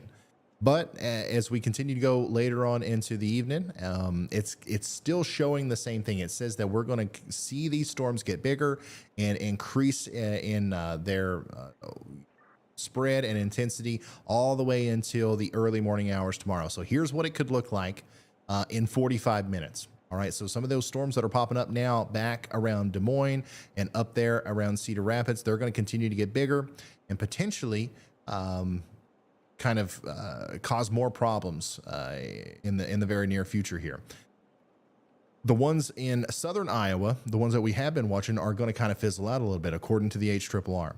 Now, everything kind of congeals together here as we get one last big push for maybe some isolated supercells that could potentially cause tornadoes from Davenport all the way down to Kirksville around 11 p.m. Eastern, 10 p.m. Central. It's from here to midnight where I think the tornado potential goes down significantly. And now we're talking about damaging winds. We're still talking about big hail and flash flooding. And from there, it goes down even more. And we're mostly talking about that hail and flash flooding threat. Looks like a lot of the storms are going to miss Chicago for the most part. You guys will get storms early in the morning tomorrow between, 1 and 4 a.m. But it doesn't look to me like they're going to be tornadic in nature or even severe. But of course, we can see those strong winds and maybe some hail here and there. The big thing that I'm concerned about, and obviously it's kind of stuck with me ever since the flood in Kentucky, but is this training potential that we see in central Illinois. If this actually happens, if we actually see storms like this training over the same areas over and over again, leading to 2, 4, maybe 5 inches of rain in a very short period of time for areas between Galesburg, Peoria, Bloomington, and Urbana and Springfield, there will be localized flash flooding, maybe even to a dangerous level if some areas get even more than that. And we've seen that happen plenty this year. So if you live in a flood prone area, be extra weather aware in South Central Illinois tonight. So that's the HRRR, right? That's one model. Of course, this is a very good way to look at the short-term forecast if all you care about is what the reflectivity could look like. A lot of your local news stations use this and they call it the future cast or whatever. This is pretty much the same thing. But if we go back and we look at the actual radar here, let's see here. Go look at the radar and you can see that it is currently 9:15 p.m. A lot of these storms over here are much bigger than anything that we were supposed to see according to the HRRR at 10 p.m. east of here. So, all of this is really not being accounted for on that. So I think that these are going to continue to grow. I think that we're probably going to see a little bit more in the way of storminess just to the areas south and west of Chicago. So Dixon and Ottawa, I think you guys are going to get in on some pretty big storms tonight. And then, of course, the HRRR model is saying that these storms back here are going to grow pretty quickly and potentially become big supercells over the next hour or two near Indianola and Knoxville in Iowa. So there's still a lot more to go here. And once again, peak nadir time is going to be from now potentially all the way till 11 p.m. Eastern, 8 to 10 Central. So if anything's going to happen, it's going to happen here soon. You can see all these storms are rotating to an extent. You can see that this updraft is definitely bending and it's turning as it goes up into the forward flank. Same things happening up here with these storms. It's just there's so much upper level southeast motion that they're really getting torn apart before they're able to establish any sort of surface based like real updraft. So that's what we're dealing with right now, and hopefully that continues to be the case. But it's still going to bring big hail, damaging winds in and around the Davenport area here pretty soon. Hey, thank you so much for that super chat. I can't see your name because my YouTube chat crashed again. What am I doing wrong, y'all? At the doctor's What am I doing? office, you get the care that's best for you. Oh boy. Indianola, not Indianaola. My bad. I forgot about that. So the one thing that I have missed more than anything is everybody making fun of me for pronouncing their town name wrong.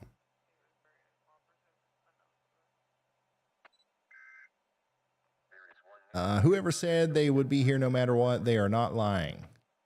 I'm in the same boat. I enjoy the content no matter how active or mundane it is. Keep up the great work. Prestige 8's you've been a member for 14 months, an extreme risker. So thanks for that, and also thanks for the very kind comment. Let's see here. Is that a hook between Mount Vernon and Tipton?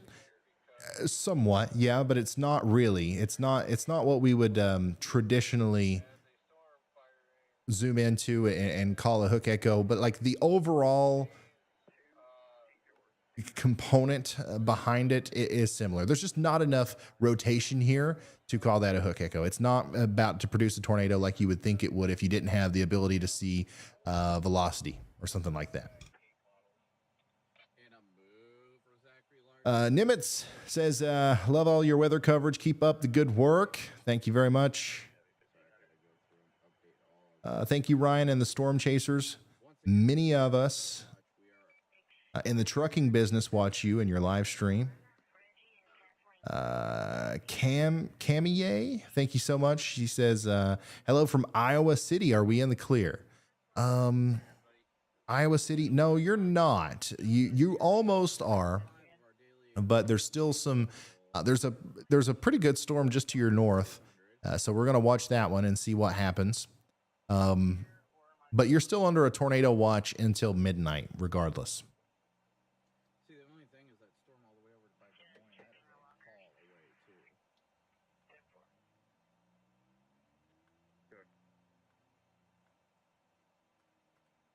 Thanks for all the kind comments, guys. Seriously, I appreciate it. Thanks for the support, and thank you, Ashley S, for becoming a slight risker. Super awesome. It's been a while since we've live streamed. It really has. Here is Nicole Skipper. Finally got my shirt. Look at that. Supercell shirt. The most popular item on shopryanhall.com. Because it looks the best. It's awesome. It looks great, Nicole. Thank you so much.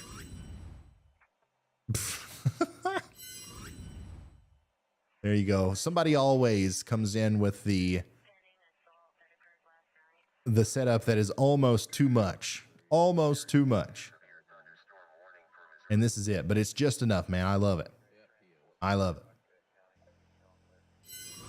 If you're just now tuning in, we are watching severe weather. Severe weather. All up and down eastern Iowa. Now moving into western portions of Illinois. We had a tornado warning earlier. It's been allowed to expire. Now we have 4 severe thunderstorm warnings. Those are going to be for Bureau, Henry, Cedar counties in Illinois and Iowa. And then in Missouri, we have Schuyler, I think. That county is under a severe thunderstorm warning. And then Johnson County, Iowa is also under a severe thunderstorm warning. No tornadoes as of right now. We got all the youngins watching, practicing sitting as he watches his favorite weatherman. Thank you, Ursa. That's awesome. And of course, the cats. So many cats. D-Man says, I'm so glad to see you back live. I love the new setup. Keep up the awesome work. What about Springfield, Illinois? Springfield, Illinois is on the very southern end of that enhanced risk, or right on the edge of the slight risk there. It looks like these storms are going to congeal together into a big wind and rain bag for you guys tonight. So if you're in Springfield, I think the tornado risk is pretty low at this point, but you're still going to get a big storm late tonight, early tomorrow morning. And the flood risk is also pretty high for you all. So if you live in a flood prone area, make sure you are ready for that. Who we got pulling up in front of Vince here? What is that? Big ol' weather instrumentation mess there on top of that car. I'm trying to see if I recognize them. I don't. Looks like all of our storm chasers are making pit stops. Brandon Kopic's at the Casey's. And it looks like Vince Welty's at the gas station there. That's how you know nothing is really going on. For the most part. Unit 20, thank you so much for the very generous super chat.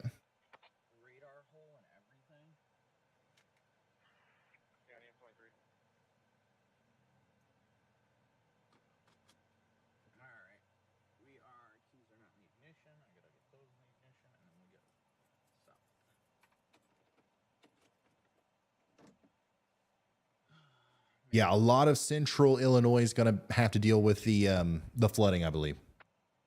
It's not going to be widespread. It's not going to be this historic record-breaking thing, but it is going to be possibly a bad situation for some.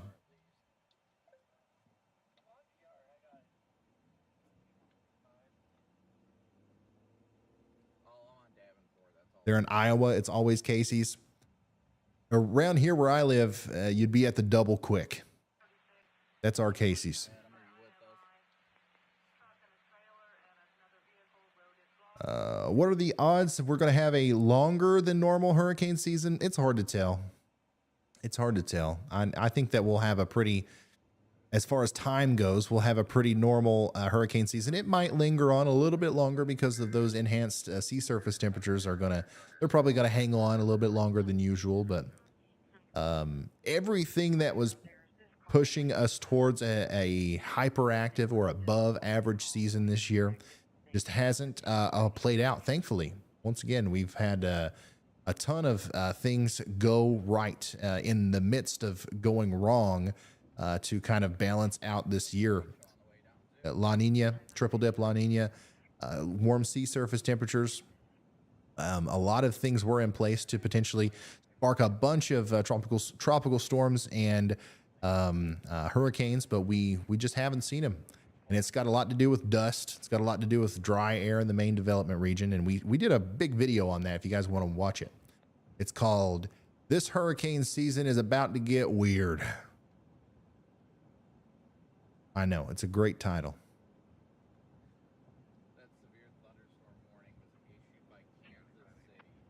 Yeah, there's also a big typhoon heading towards Japan.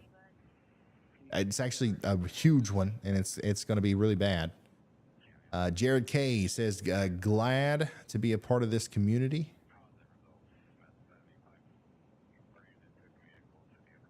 Shayna, thank you. October could be interesting in the Gulf. October always could be interesting in the Gulf. More so, actually, I think this year, the East Coast. I don't know. I'm not saying that there's going to be a big hurricane on the East Coast or anything, but that Atlantic current and those sea surface temperature anomalies are really shaping up to possibly, if something tries to happen over there, it could be interesting. Nolan says, how is the weather looking in Burlington, Iowa? Burlington, Iowa. You know what? I don't know where that is, so I'm going to use the very handy search feature in Radar Omega to tell you that it's getting ready to storm. All right, you got a storm up there to your north and west. It might actually skirt off to your north, but more than likely at some point tonight, some convection will fill in here and you will get a storm. And we are concerned about flooding, some strong winds, some hail, and maybe even an isolated tornado in the Burlington area. You are under a tornado watch. But for the most part, at least in the short term, you're going to be fine. You're going to be fine. Nothing too crazy going on right now. That's for sure. Grim Reaper, thank you so much. Lisa says, wow, I just realized it's been about a year since I followed you. I found you while on duty for the local electric company in New Jersey. Oh, I know exactly when you followed then. I know exactly when you followed. It was around this time last year, wasn't it?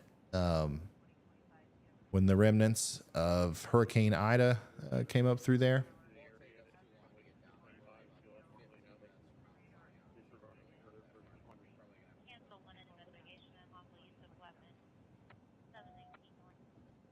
Shadowlands, thank you so much.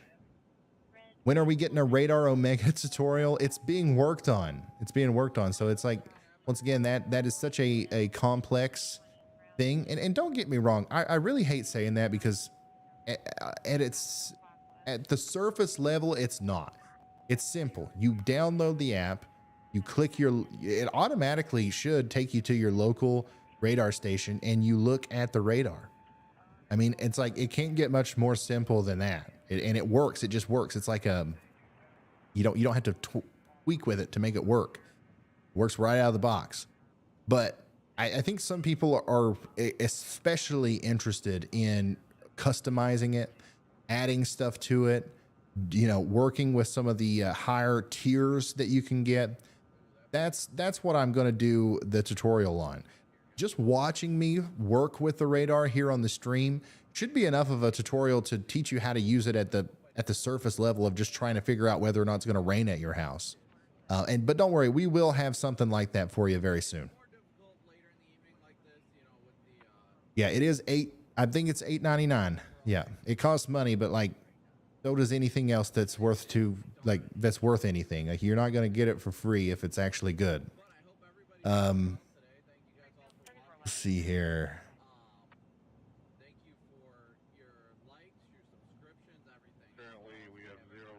Did they lower the risk to 5%?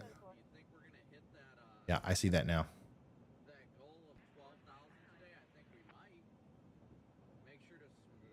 Oh, well, look at this.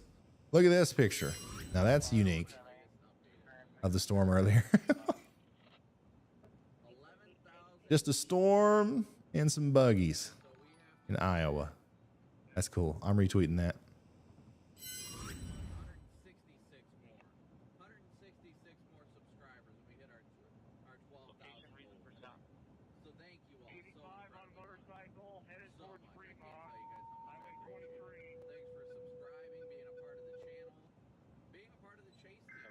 What's happening in Puerto Rico?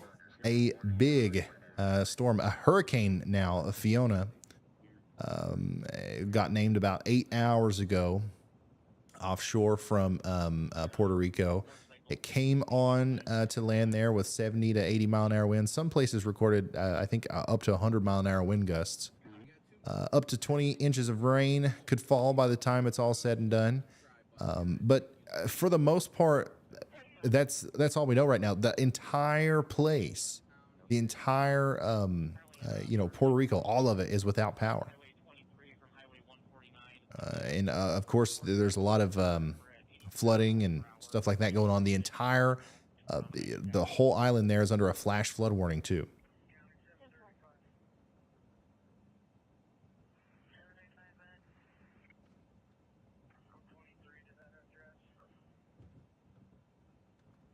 Will the storm west of Cedar Rapids get bigger? It probably will. All of these storms will probably get bigger as the night goes on. Will they get stronger? Will they rotate more? I don't know. That's what we're kind of waiting for.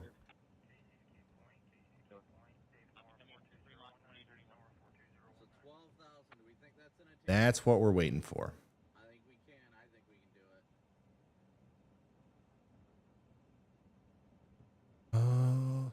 We can look at the models again from a different perspective.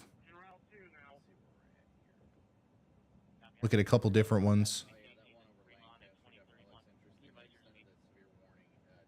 Here's the 0Z. Here's the 0Z. Let's see if this works. Yeah. Okay, so this is the state of Illinois.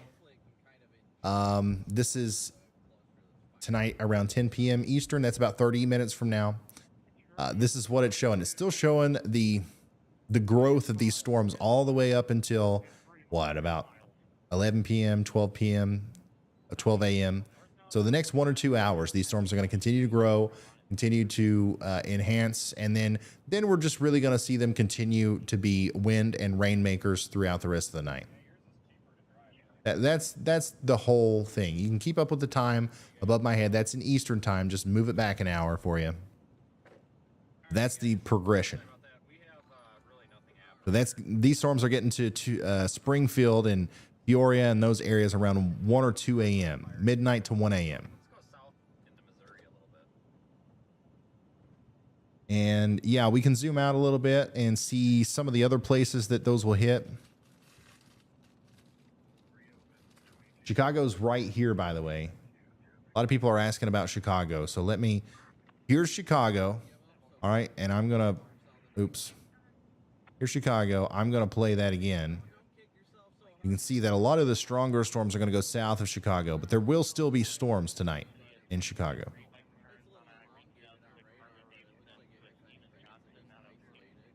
Ohio Valley. Let's zoom out. You can see that the storm's going to make it into central Ohio, but they're going to fizzle out. Man, they're really not going to be much tomorrow either up there in New England and in the Northeast. But they will continue. The strongest, the most concerned we have to be about these storms is going to be over the next couple of hours.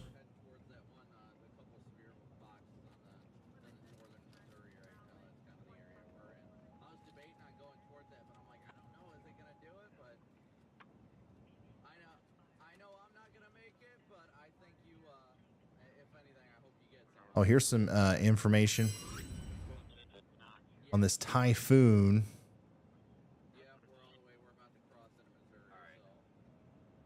Namadol. Am I saying that right? Ooh. Happened. Go ahead, Andy. Yeah, Ryan, Nanmodal, actually. And I shared that graphic that y'all are looking at because it's just impressive to me. Like, it's got to be a culturally significant time, too, just to live in this point where basically an entire tropical cyclone, a hurricane, even, hurricane equivalent typhoon in the Western Pacific Basin, travels over all of Japan. There's like a good 100 million plus people in the path of this thing that will experience the impacts of it at some point. You can see on that graphic, if you look closely, there's tropical force storm winds expected all the way until it exits the country, essentially, and it's making landfall as a lower end typhoon right now, bringing torrential rains because Japan has a lot of mountainous terrain. So just thinking about all of our friends in Japan who are going to be impacted by all of the flooding. I think the flooding is huge with this thing, with all the foothills there near Hiroshima and all throughout the central Japan. I also shared with you the in the same line of thought as this is the ex typhoon Merbach that went up through Alaska, and there were impacts felt on the western Alaska coast because this was an unprecedented low pressure system for that area at this time of year. And so those are in stream text. You can see an image from Nome, which is along like that western nose-like part of Alaska, right on the coast there. This person lives there that took this photo, and out there all the way in, I don't want to call it rural Alaska, but it is pretty rural. It's far away from nearly everything in terms of civilization, and they've just got, I mean, it to me, the water there looks like that could be wiping out all sorts of communication and infrastructure. Definitely significant events ongoing for Japan, have happened for Alaska, and now for Puerto Rico as well. So by no means can we actually say, like, oh, nothing is going on in the tropical basins and so forth. So still a lot of impacts being felt by numerous 8 figures of people worldwide. Absolutely. Thank you for that, Andy. Once again, that typhoon in Japan is that's a pretty big deal, and we'll probably talk about it more, either as a recap or maybe something else, depending on how soon it happens, but in our next video. And that's kind of stuff I do want to mention more and bring up more in the videos, like we did with the Alaska storm. I think we talked about that pretty in depth before it happened, more so than we probably ever would have before we tried to, start doing that. But anyways, these are our storms that we're watching. We actually just got a considerable severe thunderstorm warning that just came through for Cedar and Johnson County. Cedar and Johnson County in Iowa. And that's going to be for some pretty big hail, I believe. Yeah, maybe up to almost 2 inches in diameter there. So we're probably going to see that more and more often. And as these storms get closer to Davenport, I think that we're going to see some pretty significant impacts here in downtown Davenport. Like this whole complex of storms is kind of congealing together here. It's an insane lightning storm being witnessed right now.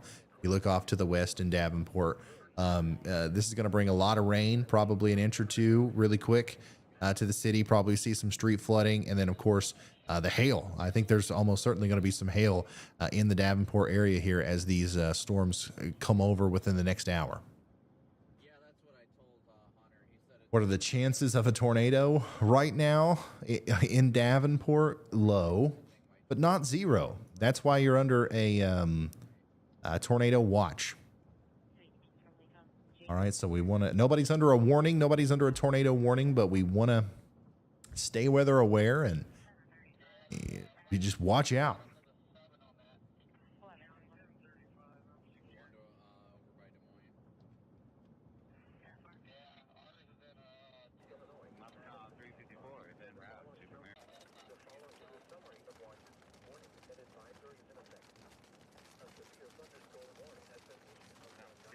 Well, I guess at this point it's going to require... Oh. Okay, I think it's working now. Is it working now? Yeah.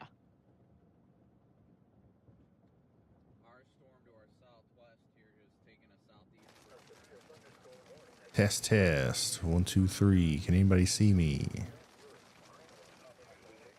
Oh my God. I can't even find out because YouTube doesn't work on my thing. We're good. I can hear you on the stream. All right, sweet. So according to my computer, I didn't lose connection. Not once. So that was a YouTube thing. I don't know what happened there. But we're back.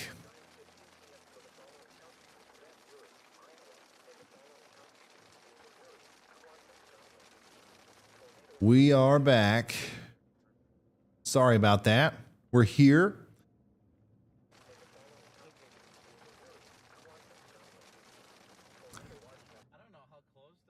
We're here. It's all good. So while we were gone, nothing happened. So that's good. That's good news. You didn't miss anything. But hopefully we can get everybody kind of filtering back in here. I'm going to go through Twitter again, look through some of y'all's pictures. Keep sending them in, y'all. This is fun. Look at this. Little Fragia.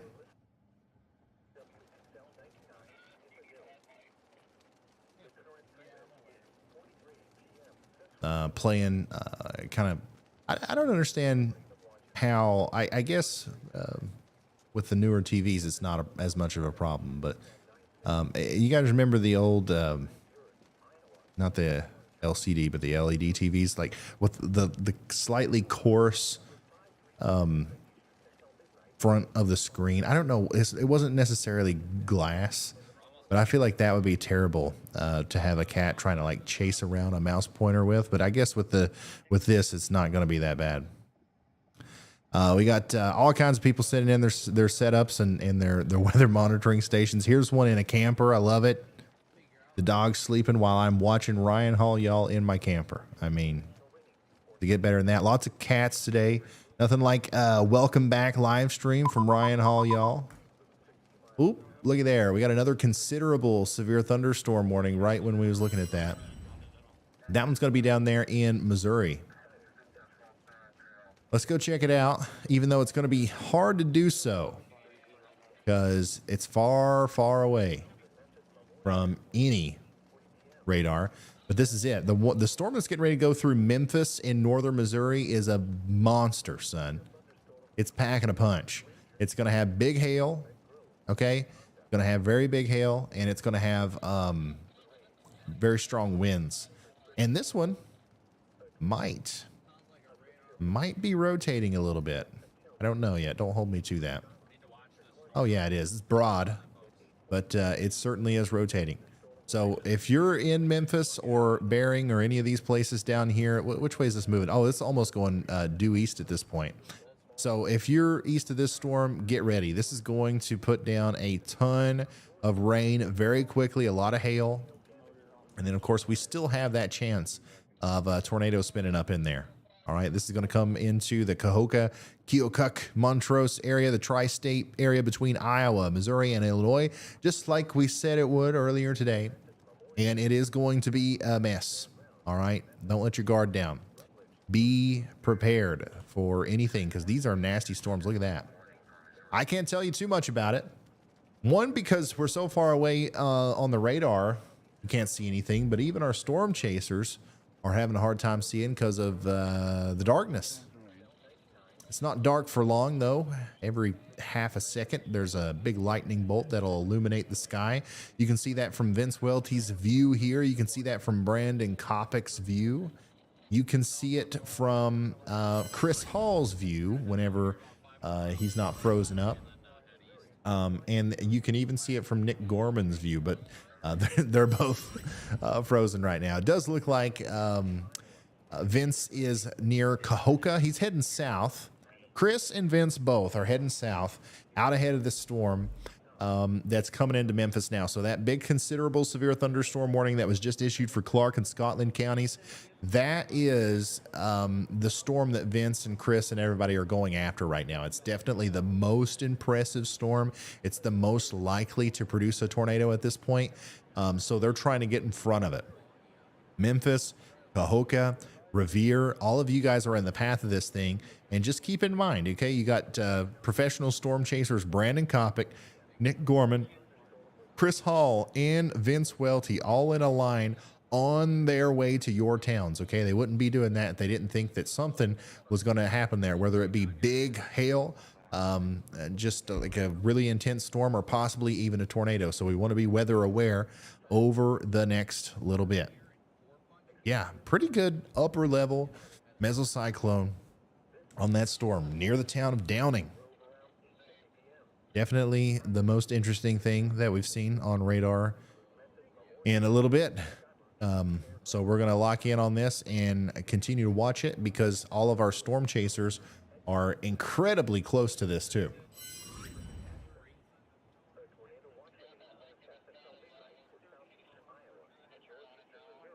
It's not going to be a derecho. No, more than likely not. A new not. tornado there we go. warning has been issued. A new tornado warning was just issued for Scotland County, Missouri, and that's for the exact storm that we were talking about. There's the rotation that prompted it, and there's your purple polygon. We can see that better on the Radar Omega app. It'll pop up right here in a second. It looks like damaging hail and winds over the next few hours are going to be possible, according to the latest SPC mesoscale discussion. But there you go. We got a new tornado warning, y'all. Let me show you the graphic information on that, and hopefully we can all share it. Once again, we went, what, an hour there, hour and a half with no tornado I see that warnings? all of you guys are on this tornado warned storm. If you guys see anything, remember to let us know. Oops. Sorry. Oops. Okay. A couple hours go by without a tornado warnings, people drop off. So if we can, one more reminder to maybe share this on Facebook, Twitter, Instagram, TikTok, send it in a text message to a family member or friend so we can get this vital information out to as many people as possible. We have currently a tornado warning in effect for Scotland County, Missouri. And I'm going to show you everything about it right here. Radar indicated tornado, 2-inch in diameter hail possible with this bad boy. 4,000 people are in the path of this. It's 3 schools and 1 hospital. Memphis, Arbella, South Gorin, and Rutledge are all towns included in this tornado warning. Okay, so I'm retweeting that. It's going to be on my Twitter. If you guys want to retweet it as well, we can all work together to spread this information. A new tornado warning has been issued. And check it out. We got another tornado warning for Schuyler County, Missouri. And I think that's for the storm. Is that for the same one? Just for like a different county? I hate when they do that.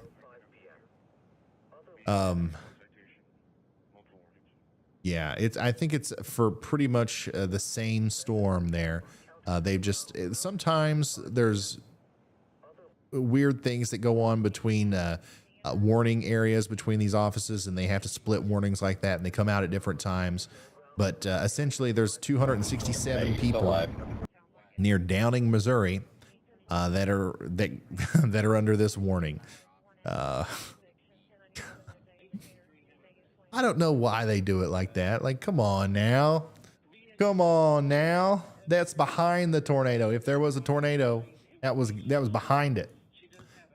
Anyways, I just heard something from Vince. What was that? Hey, you still live? Yes, sir. Live right now. That was Vince Welty, by the way. Okay. I'm on that tornado warning. I'll be on the circulation here in just a second. The cell service here, I know Chris is behind me. The cell service here is like non-existent, so I'm still live. I just wanted to make sure that I didn't know if we were still live or if I was keeping up or going, so that's fine. I'll continue to this morning. All right, that's professional storm chaser Vince Welty there, letting us know that he's still live and he's going after this tornado-warned storm in northeastern Missouri. Storm chaser Vince Welty, I know it's hard to see, but he's right here. Chris Hall is right. No, wait, what? Yeah, Chris Hall's right there. Brandon Kopic's way back here. Nick Gorman's right here. So all of our storm chasers are very close to the center of this storm. They're going to be down here near Waiakanda and Kahoka and all these crazy sounding places within the next 30 minutes or so, and they're going to position themselves right in front of the storm, which could very well be producing a tornado by the time it gets there, to be honest, guys. They issued this tornado warning for a reason. So we want you guys to take shelter in Memphis, Granger, and all these places in Scotland and Schuyler County in Missouri. Nader warning. Where's the alarm? I want to reserve the alarm for observed and confirmed tornado warnings. But if those are few and far between, sometimes we'll ring it beforehand. Oh, look, we've got storm chaser Brandon Kopic was caught out in the wild today. Actually, this was just a few moments ago, I think. There's a local firefighter just sent me this in Iowa. Look at that big, beautiful storm chasing car driving by.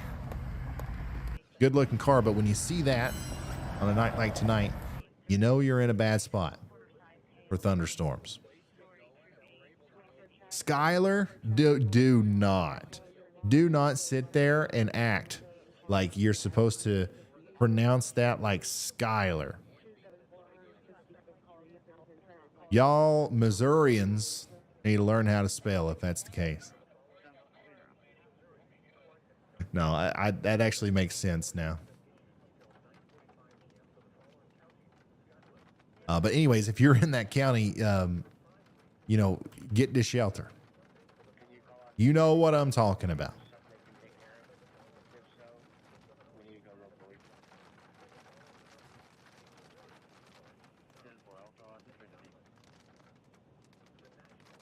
You know what I'm talking about.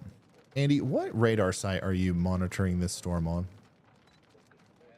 I'm doing the best that I can with Des Moines and Davenport. Honestly, Kirksville is kind of a populated area here in northeastern Missouri, relatively populated. Not a bad site for a radar, I think, if we want to, support the National Weather Service financially. Absolutely. I think that I would love for the National Weather Service to have more radars, and that's something I would gladly, pay taxes for. And there you go. That's what we want. It's like, listen, government, we're sitting here telling you that we would love to pay taxes for more radars. All right. Well, we already do, but come on, let's get it going. We need one in Kirksville. We need one in the Boot Heel of Missouri. Go ahead, Andy. Yeah, a couple of things, Ryan. There was just a flash flood emergency warning, or a flash flood warning emergency issued for Puerto Rico, of course. Flash flood emergency for parts of Puerto Rico. Salinas. 10 to 15 inches of rain have fallen, and additional 2 to 4 inches are possible. Okay, I just talked over that. But yes, it's the same idea. I was going to cover that. Don't worry, anyone doing the mod messages. I got it. And then the other part is this tornado warning. I actually expect it to continue for a while, probably, because this supercell is actually following a corridor of actually the low-level winds we've been looking for. So it's now meeting with the low-level jet that's feeding into it. And also there is some helicity in the very low levels near the surface, right along the path of this thing to the east-southeast through northeastern Missouri. So down the line, that should go north of Quincy, Illinois, and south of Keokuk at the the triple state border. Awesome. Thank you, Andy. And we have the graphic now for that flash flood emergency in Puerto Rico. Move to higher ground immediately. Avoid walking or driving through floodwaters. 22,000 people here from Salinas, Coco, Cocuy, and Vasquez. All these guys are in a life-threatening situation on the front side of that big mountainous area south of San Juan. Once again, mudslides are going to be just unbelievable and unfortunate reality here over the next several hours. So that's one of the things that makes it tough in a situation like this. You know, this is a life-threatening situation. Seek higher ground now. Obviously, if you're in a low flood-prone basin, you want to get up higher, but you don't really want to spend too much time on the side of a mountain either. So yeah, just a really unfortunate situation unfolding there in Puerto Rico, and we're going to keep you updated on it as long as we're live tonight, as new information comes out. Let's see here. Forsaken Error says, I'm a Missourian currently offended by your spelling statement. I love your work, by the way. Love what you do and everything that you do for safety and forecasting. Thank you so much. Now, you guys can spell. I'm sure you can, but you just messed up on Schuyler County there. Severe thunderstorm warning considerable for Cedar County and Scott County, Iowa. We're getting them left and right now. All kinds of considerable severe thunderstorm warnings. And also tornado warnings are in effect right now. This is our current tornado warning that we're keeping a very close eye on here near Memphis in northern portions of Missouri. Like Andy was saying, this is probably going to carry a tornado warning for a while as it goes off to the east southeast, because it does have some characteristics of a storm that would produce a tornado. We haven't had any reports yet. And it is in an area, an environment that would support it to continue maybe producing a tornado. But here's the main thing. The National Weather Service, just like us, are blind in this situation to what's going on the surface. So these precautionary tornado warnings are going to just make more sense as we go forward, unless we get tons of, support from storm chasers and spotters that there's nothing going on underneath this thing. But it's going to be hard to tell. If you're in Rutledge, Memphis, the Dancing Rabbit Echo Village, if you're in any of those places and you try to look outside and see this tornado, you're not going to see it, okay? If this is going on right now, it's likely going to be rain-wrapped. It's just a big nasty storm. Mostly what you're going to see is big baseball-sized hailstones flying towards you. So we want to be inside. We want to take shelter, and we want to not put ourselves in harm's way, and just take these precautionary warnings very seriously as they continue to be issued as we go later on into the evening. Once again, we got professional storm chaser Vince Welty right in front of this thing. He's getting dangerously close. You can see how angry that storm is from all the flashing in the sky. He is going to, once again, get right up underneath that son of a gun and look for the tornado. He doesn't care if it's at midnight. He doesn't care about any of it. He's out there storm chasing. It's his job. It's what he does. All right. That's why we're glad that he's out there, so you guys don't have to do it. Nobody else has to do this. It's Vince Welty's job. But anyways, he's going to get underneath it. He's going to surgically inspect the updraft, and he's going to tell us whether or not there is a tornado either happening or about to happen with this storm. Way better than any radar could. That's 300 miles away or something. So thank goodness for Vince Welty in Clark County, Missouri right now, heading south, or actually heading southeast on Highway 136 near the little town of Ashton. If anybody knows anybody in and around this area near Luray, Ashton, Medill, Cahokia, Nieper, Wyaconda, the Dancing Rabbit Echo Village, if anybody knows anybody in those areas, send them a text message. Be like, y'all, you got like a huge storm coming right now, and there's like a bunch of professional storm chasers like in your neighborhood, and there's this guy, he won't shut up on YouTube talking about it. Like, you should probably take this seriously and get to shelter. Do I think Des Moines is in the clear tonight? Not until they allow that tornado warning to be expired. For the most part, yes, but I can't say that with the tornado watch still in effect. Holy smokes, y'all! Here we're starting to get some video of the flooding in Puerto Rico. Look at that. This is from obviously a little bit earlier today, but definitely some big time flash flooding going on in Puerto Rico tonight.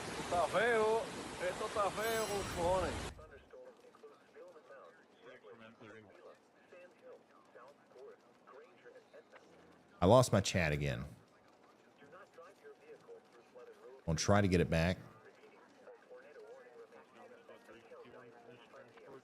But if you're just now tuning in, there's a tornado warning for Scotland County, Missouri. That's what we're talking about. We don't have any tornado warnings in Iowa, but we have a big tornado watch for a lot of the state.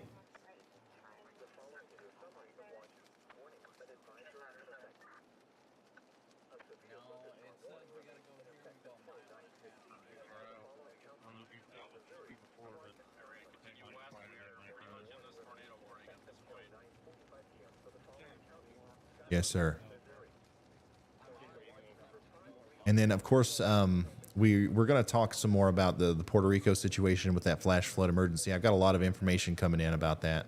I want to try to compile it and relay it when it makes sense. Lots of videos like this, though, coming in that are really unfortunate and impressive from Puerto Rico. Look at that. Was that a whole bridge taken out there? Watch how the guardrail literally gets... Wow, that's nuts. I would be afraid to even be that close to something like that. That could have easily taken down that power pole. All the lines. Right on top of whoever was taking that video, which I guess they're probably dead anyways. They haven't had power for a while.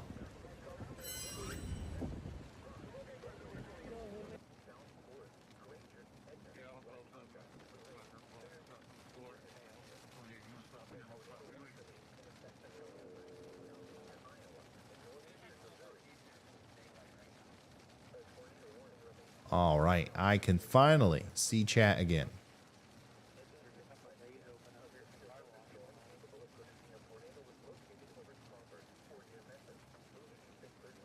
Exploring Canada's Edge, thank you so much for being a slight risker. Anime North America, man, that is a very familiar name here on the channel. Been a member for 17 months.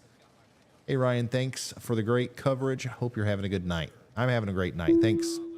17 months. I can't believe how long this has been going on, y'all. Looks like Vince is now getting into some of that heavier precipitation. You can see the rain there.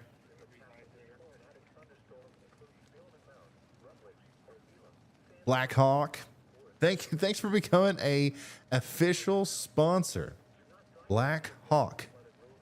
Thank you so much for that. That's insane. That's a huge, if you guys don't know, that's like the top level supporter that you can be, and that's what we've got now in Black Hawk. Thank you so much. Back to the radar. We got a tornado warning once again for Scotland County, Missouri. No sign of an actual tornado so far from our storm chasers, and we've got a ton of them out there. Vince Welty's getting close. He's near Granger. Still a big, broad mesocyclone here, so definitely impressive storm.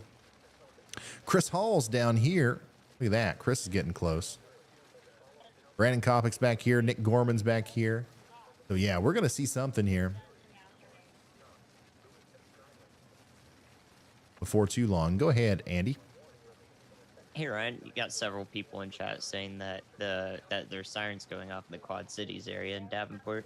that I wanted to clarify. It's more recent for emergency management teams in larger cities like this to actually sound those same alarm systems, and whenever you guys are dealing with like a considerable or a destructive severe thunderstorm warning. So a considerable one in this case, which bears nearly 2-inch hail, with the storm that's still rather far west of you. So I know there's a lot of lightning activity if you're in Davenport to your north and all the way to the west. The one that's to the west is the one that's headed towards the city, and will be, and is the reason for those sirens going off. There's currently not a tornadic threat with that storm as indicated by the National Weather Service watching it, but we're still going to watch it, of course. I think the main threat is hail.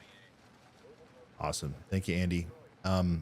Yeah, no tornado in Davenport. The tornado sirens are going off because there's an elevated severe thunderstorm warning in effect.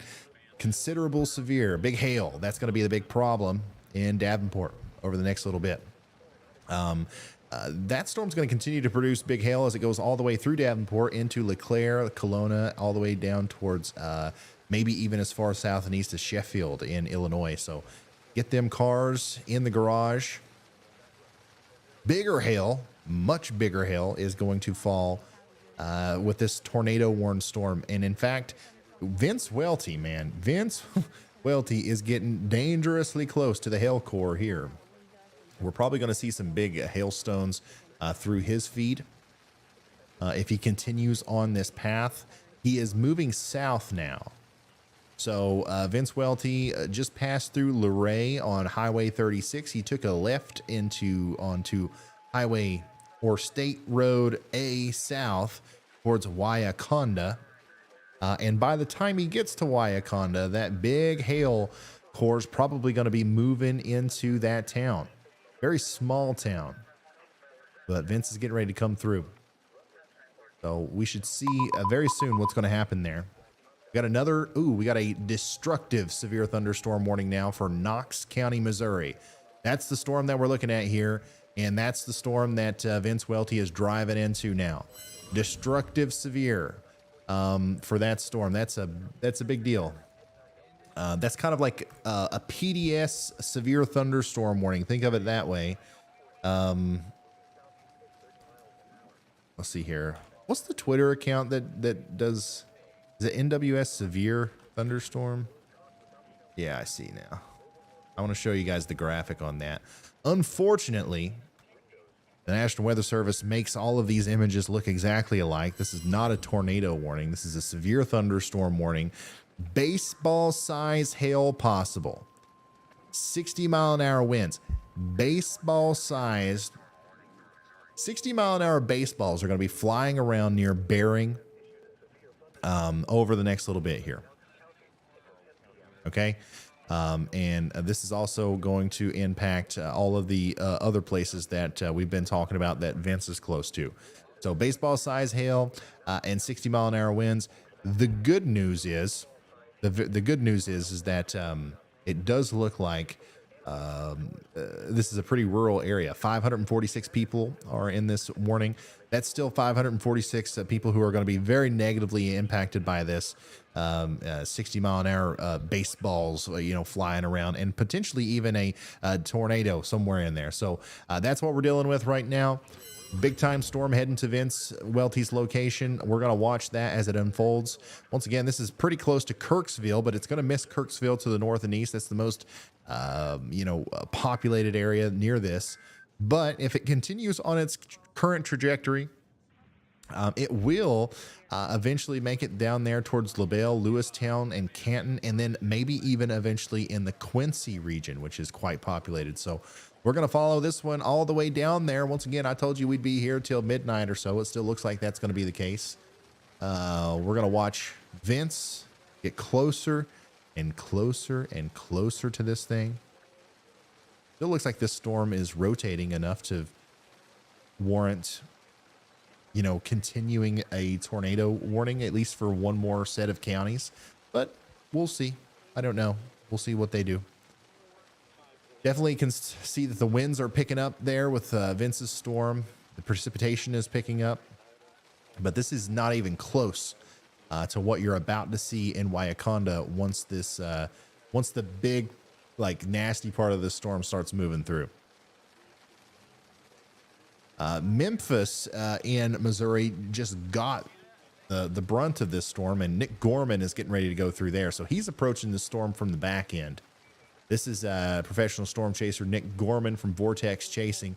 He's approaching the storm from the other side. He's coming down the road there north of Memphis. He's going to come in where they just got a report in of 1.5 inch hail. So there was 1.5 inch hail that fell in downtown Memphis in Missouri.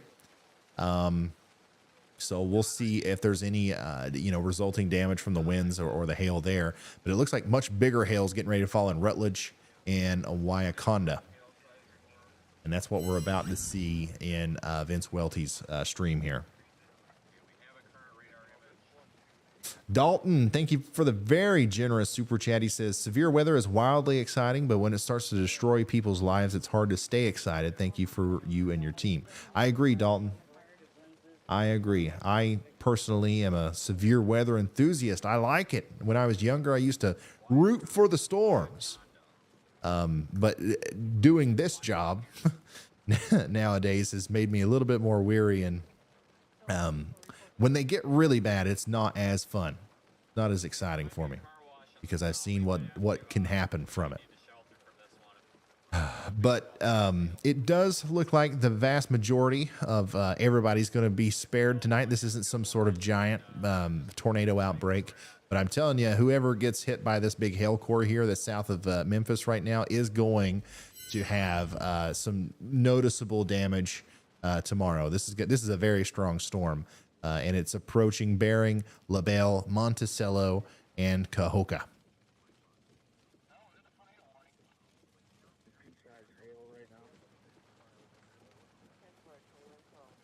Nobody is in a tornado, guys. Nobody is in a tornado.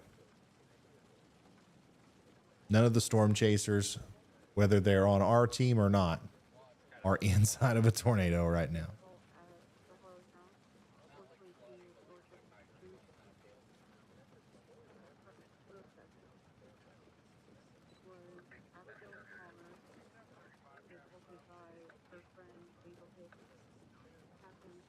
How is the storm going to hit Keokuk? It's just going to. It's on its way right now.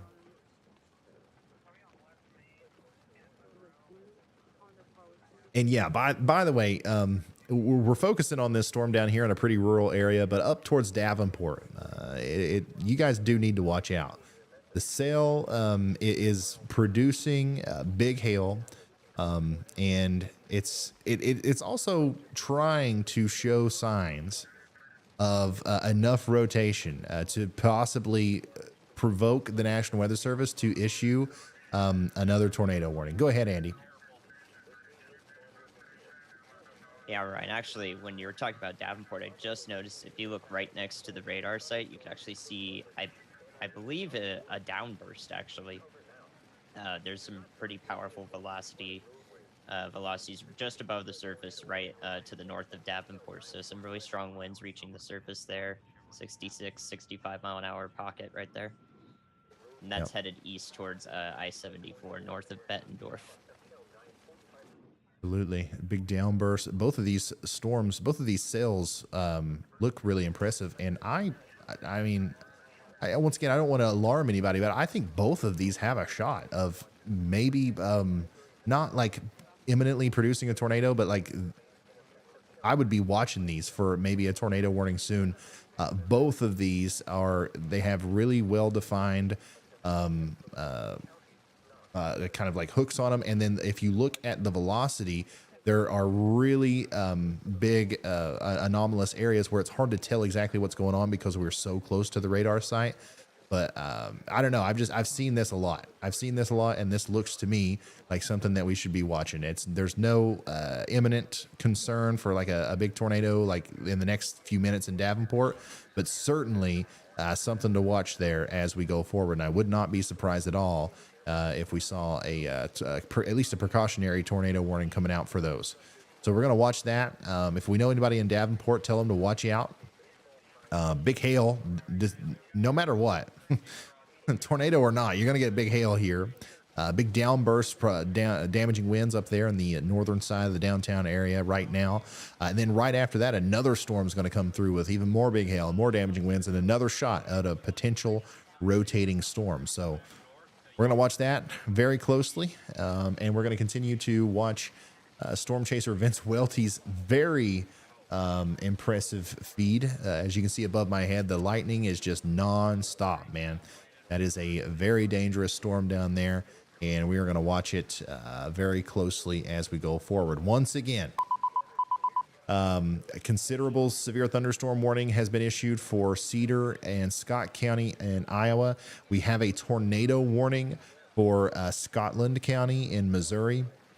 And then we have a destructive severe thunderstorm warning for Knox County, Missouri, which once again is the highest level severe thunderstorm warning that can be issued.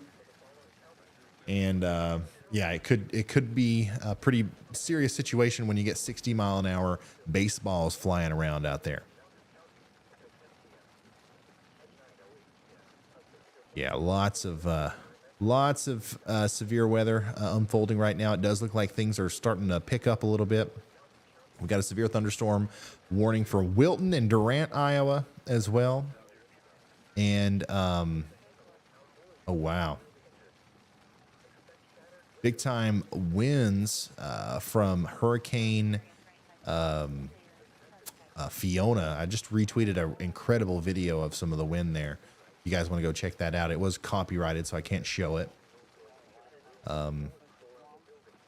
But yeah, I'm just looking through Twitter to see if I can't find any more updates. Obviously, I'm looking at your all's pictures and stuff that you're sending in too, but I want to stay focused on the severe weather situation here.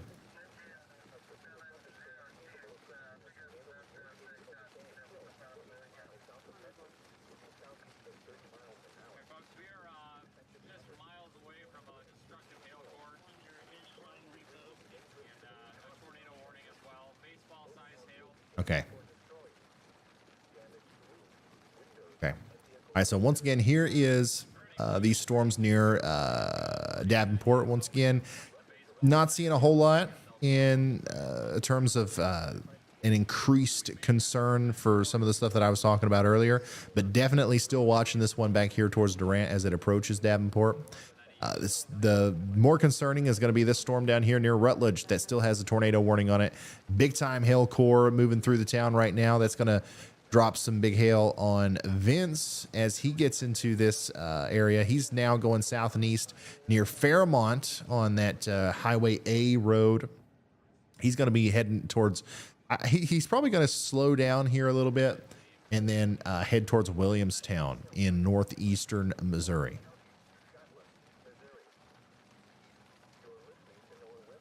And he's doing a really good job of staying out in front of this thing. So he's still not got into the hail core. Obviously, you can see there's some hail falling where he is, but it's mostly just heavy rain right now.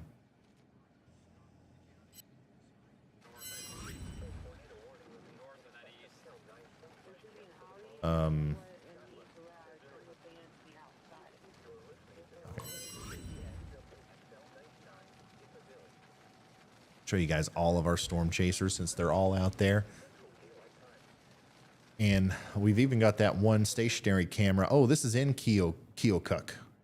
So this is the place we've been talking about so much today. Getting slammed by that storm right now. You can see, can't really see anything other than the heavy rain and the wind.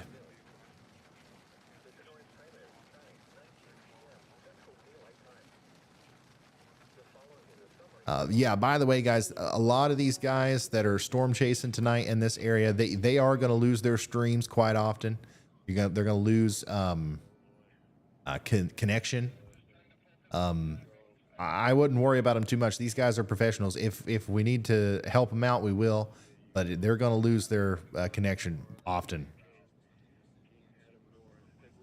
Here's a radar loop of Hurricane Fiona as it just nipped the southwestern side of Puerto Rico today, or at least the eye wall did. That little wobble to the west there, I think, set this on quite a different track than the original National Hurricane Center projection there. Now it's not going to go like I said, it's not going to make hundreds of miles of a difference, but that little wobble absolutely did put this on the southern side of the cone. It's probably going to be on the western side of the cone from now on, based on the current trajectory.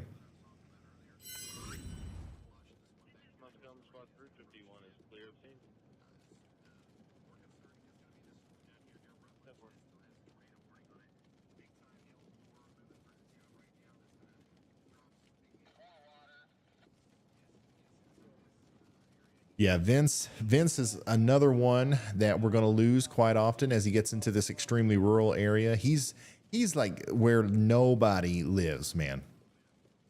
I mean, you get past Fairmont down here and there's nothing for several miles all the way down to Williamstown.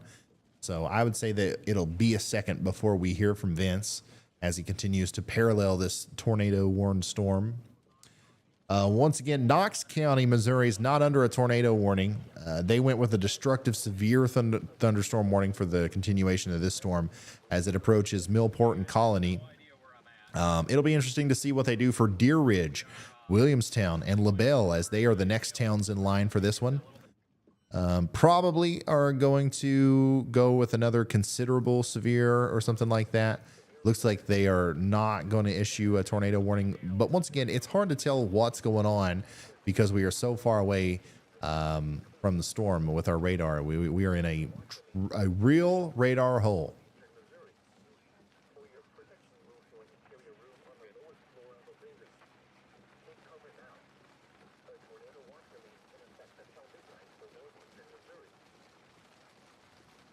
Yeah, Nick and Brandon Kopic are now pretty close to the hail core on the backside. All of our storm chasers, once again, are doing a very good job of not getting in the hail, except Chris Hall. Looks like he's about to get right inside of it there. Vince is staying over here. Nick and Brandon are back here. And they're just kind of like satelliting, like they're orbiting this storm without actually touching it, which is just really, really impressive, to say the least. Here's Vince Welty full. Ooh, is that hail on the road there? Looks like I couldn't tell if that was like gravel in just that part of the road or if we actually had some accumulating hail on the road, which wouldn't be surprising. You can see that it's raining really hard. And he's not even inside of the hail core. He's not in the strongest part of the storm. But still very intense, nevertheless. Oh boy. YouTube chat crashed again.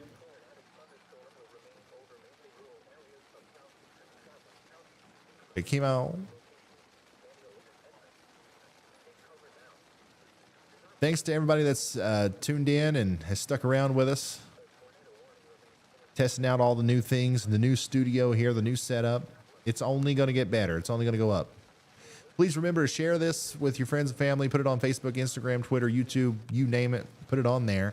The more the merrier. We're trying to get life-saving information to as many people as possible. Some people don't have TV anymore. Some people just don't like watching the news. Some people would rather watch it on YouTube from some guy in Kentucky for whatever reason.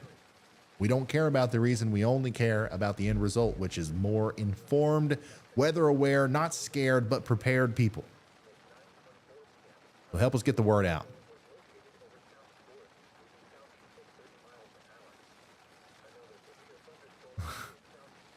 Zane's watching. Zane is watching in Texas, and I love his username there. It says Zane, what the hail, y'all? But he spelled it like hail from a thunderstorm. That's awesome, Zane. Thanks for being a supporter.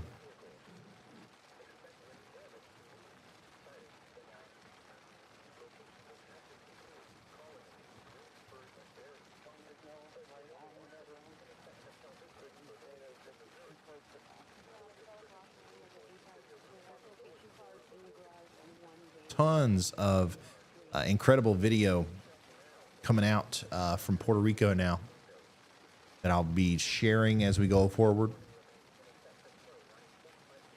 We are still going to see rotating thunderstorms develop throughout the night in Iowa into Illinois and northeastern portions of Missouri.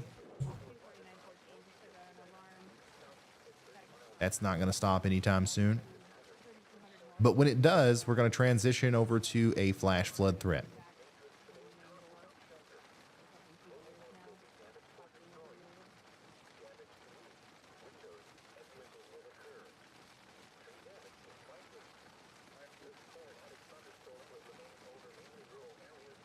Whoa, Chris Hall. I think Chris Hall core punched, and he's out in front of this thing now. Let's ask him. Chris, we lost your stream while you were in the storm. Did you just core punch? Was there any hail in there? Part I went through had nothing. I'm in dry land right now. I'm shooting south towards Knox City. So you haven't went through like any precipitation at all, hardly? And just some heavy rain. No hail as of now. It's right on my tail though. Wow, that's interesting. I would say a lot of the larger hail is going to be up there near Rutledge and Waiakonda then. But yeah, look, it's just dry where Chris is, and he's he's very close. He's very close to where Vince is. Like, these guys are just a couple miles apart. That's what it looks like where Chris is, and that's what it looks like where Vince is. Heavy rain. And then here on the radar, you can see their locations. There's Chris, there's Vince. Seemingly they would be experiencing the same thing right now, but that's why it's so interesting to look at a radar from so far away. We can't tell what's going on close to the ground because we're looking way up into the sky, 10,000 feet or so. What radar program are you using, Jacob?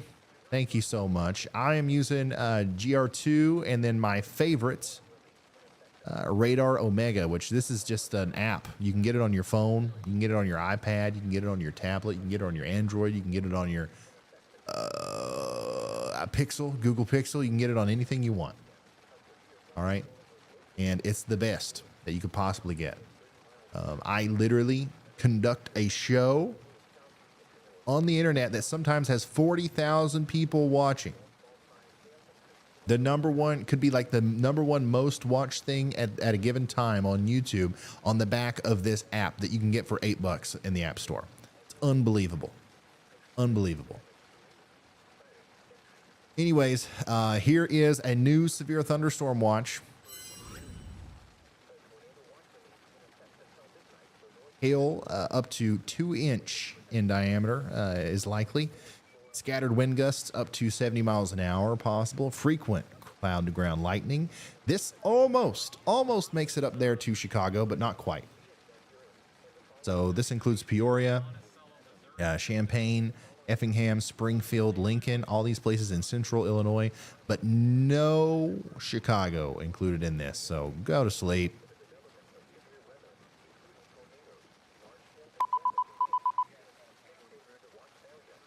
New considerable severe thunderstorm warning there for Lewis County, Missouri. I just saw the lights go purple. I don't know what that means though. Is that Frank or Riley? Andy, could you figure out who wants to talk to me?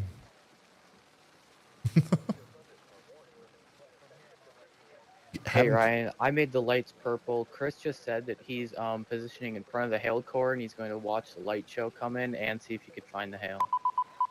Okay, sweet. Thank you. We could probably link. We could probably have Riley in this Zoom call, and that way he doesn't have to come through Zello in situations like that. He can just mute himself if he wants to. That way I can just be like, go ahead, Riley. It's easier. So this is Chris Hall.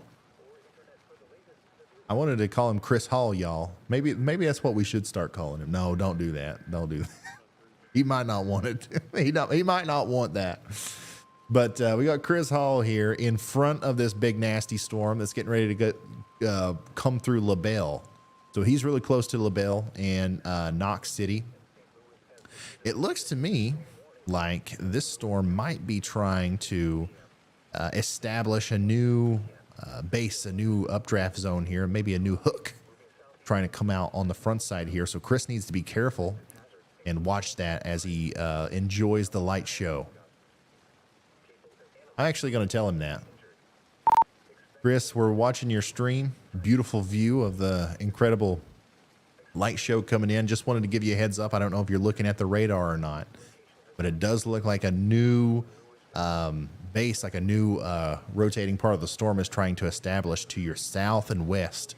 So don't get stuck in a bad spot there, and keep us updated. Look at that. Yeah, guys. I see it off to my northwest. I'm actually got the stream pointed towards the storm now. Actually have a bit of a, you can actually see the base with the illuminating lightning. I mean, this is a light show and a half. No precipitation whatsoever right now. It's beautiful. Oh wow, yeah, you can actually see the base of that really well when the lightning lights it up there. That would be quite the photogenic storm in the day. Go ahead, Chris. All y'all, that'll be my new name. I'm all for it. Everybody thinks we're related anyway. So that's Chris Hall officially embracing the y'all. So he will forever be known as Chris Hall y'all now. Kevin, thanks for becoming a Slight Risk member. Appreciate you. Yeah, the Illuminati lightning there. Go ahead, Andy. Hey, Ryan. I don't know if this overlay is going to be messed up with Riley in there now. It looks fine, right? Yeah, it's good. Okay, cool. If you look at Puerto Rico's radar real quick, you can actually see a couple of possible landfalling water spouts. Hey, Ryan, if you watch the stream right close, I think we have a wall cloud. I'm not sure if it's going to be able to be seen on this, but I'm pretty sure we have a wall cloud directly in front of me on the stream to my northwest. Okay, we're going to look at Chris's stream here, but I see what you're talking about, Andy. And we'll come back to this right here in a second, but we've got a lot of rotating thunderstorms on the outer bands of this Hurricane Fiona that's leaving Puerto Rico now, but it's now bringing in this huge area of thunderstorms into the island that's going to continue to cause more problems. So bear with me, Andy. I'm going to check on Chris's stream here, and then we'll come back to that. Chris said he might have saw a wall cloud. Oh, I see it. I see it very clearly what he is referring to anyways. I can't tell exact. Oh, okay. Yeah, that might be a wall cloud. In situations like this, it is hard to discern exactly what you're looking at, but definitely could be something to watch there. This storm is wrapping up. No matter what, it is trying to establish a new area of circulation, a new rotational zone down here on the southern side. And as it does that, we have to watch for the very real chance that this is going to drop a tornado, maybe briefly here. South, this hail force getting really close to me. So yeah, he's getting close to the hail core there, and we're going to keep up with him, and we're going to go back to Andy. Keep elaborating on what you were talking about there, Andy. Yeah, Ryan, it's on the southeastern coast of Puerto Rico, so on the main big island, you can see, just zoom way into velocity. I think you can see it best on GR2 if you want to look at it there, but that's all I had to say about that. Oh, okay. All right, thank you. Let's look at that on GR2. Let's pull up Vince's stream here while I make the trek. By the way, guys, if you are, I know we constantly have people filtering in and out. If you're just now tuning in, we have a big time tornado watch up there in Missouri and Iowa and western portions of Illinois. We also have a big severe thunderstorm watch.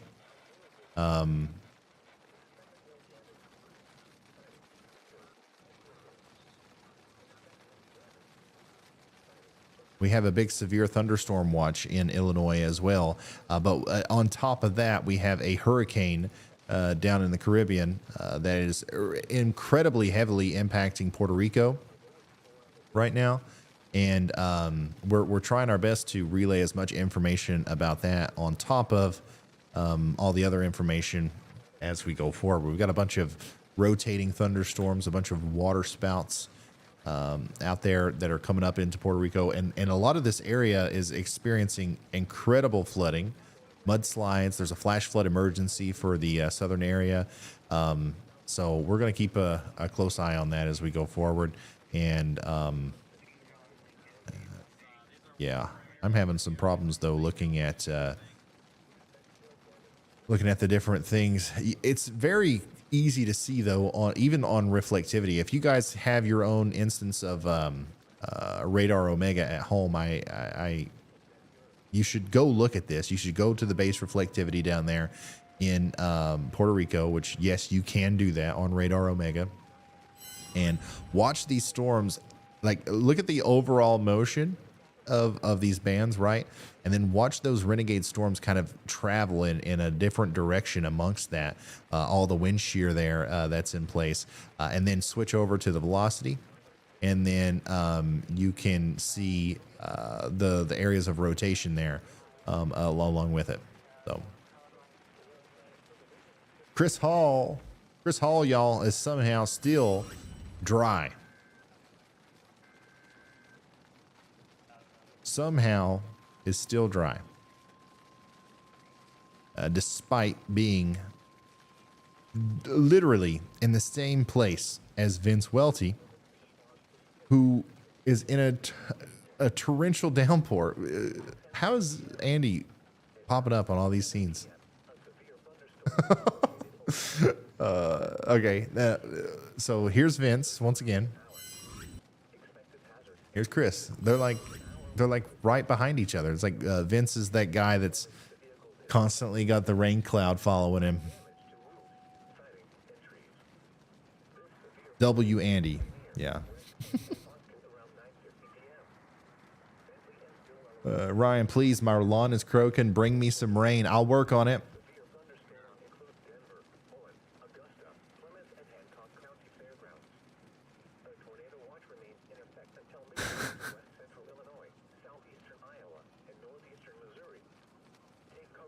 Thank you guys for all the support, by the way. I saw that we got 10 gifted memberships earlier. It's cool that we can do that now. Thank you to whoever did that. I know I missed reading off the name, but 10 gifted memberships.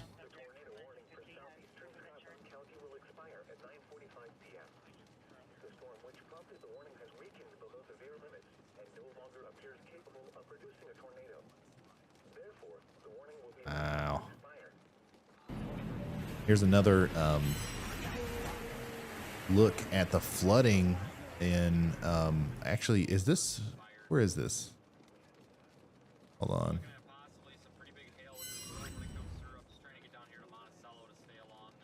I think that was Puerto Rico, but well, I lost the video, so there's that. But anyways, I thought that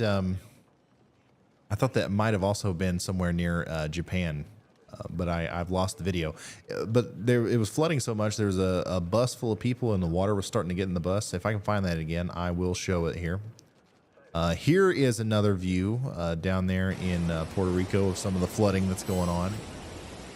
As you can see, this was earlier today, and it's rained significantly more since this video was taken. So it's easy to say that, you know, the situation has gotten a lot worse since this video was taken. And speaking of super awesome, generous people, we've got another guy here that has gifted memberships. Dave gifted 5 Ryan Hall, y'all, memberships. Look at that. Thank you so much. So look, that means that Catherine W, Doreen, Brady's Gaming Channel, all these people without having to buy it themselves. We're just given memberships, and now they can get access to the members only live streams, the VIP section in the Discord server and stuff. It's fun. And all the emotes, emojis, whatever you want to call them. We got all kinds of good ones down here.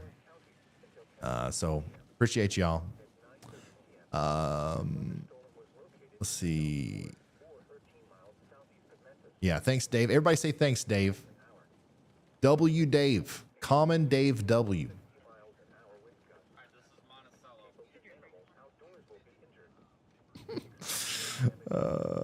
Ragged, thanks for becoming a high risker. Hey, that tornado warning was allowed to expire. The tornado warning was allowed to expire. It looks like that new hook or the new area that's trying to rotate is right on top of Chris Hall, y'all.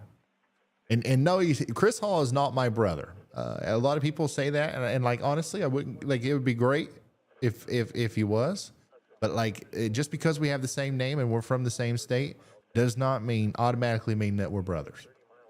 But we are both people who openly embrace the y'all, and he's really good at staying away from the hail core in these storms, because you see how close he was there on the radar. Now you can look at him here live. There's no rain. There's not even a sprinkle falling where he is right now. So we're going to keep up with him there. It looks like Vince Welty has escaped some of the rain too. It looks like it's a little bit drier where he is now near Monticello. That storm's right behind him. It's coming quick.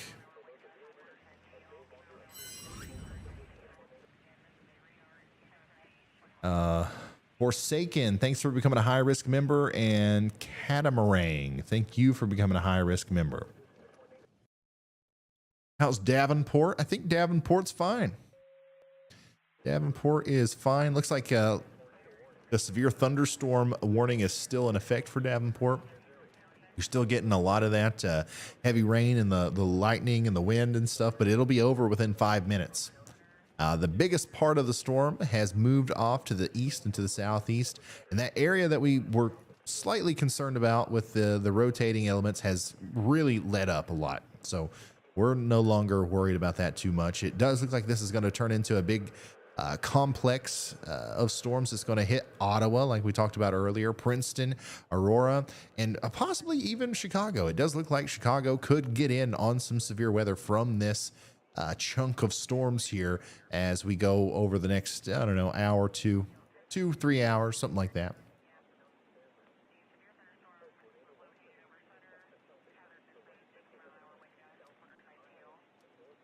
Let's see here. JB Behemoth. Thank you so much for the super chat. And Sherry D'Angelo, thanks for becoming a member.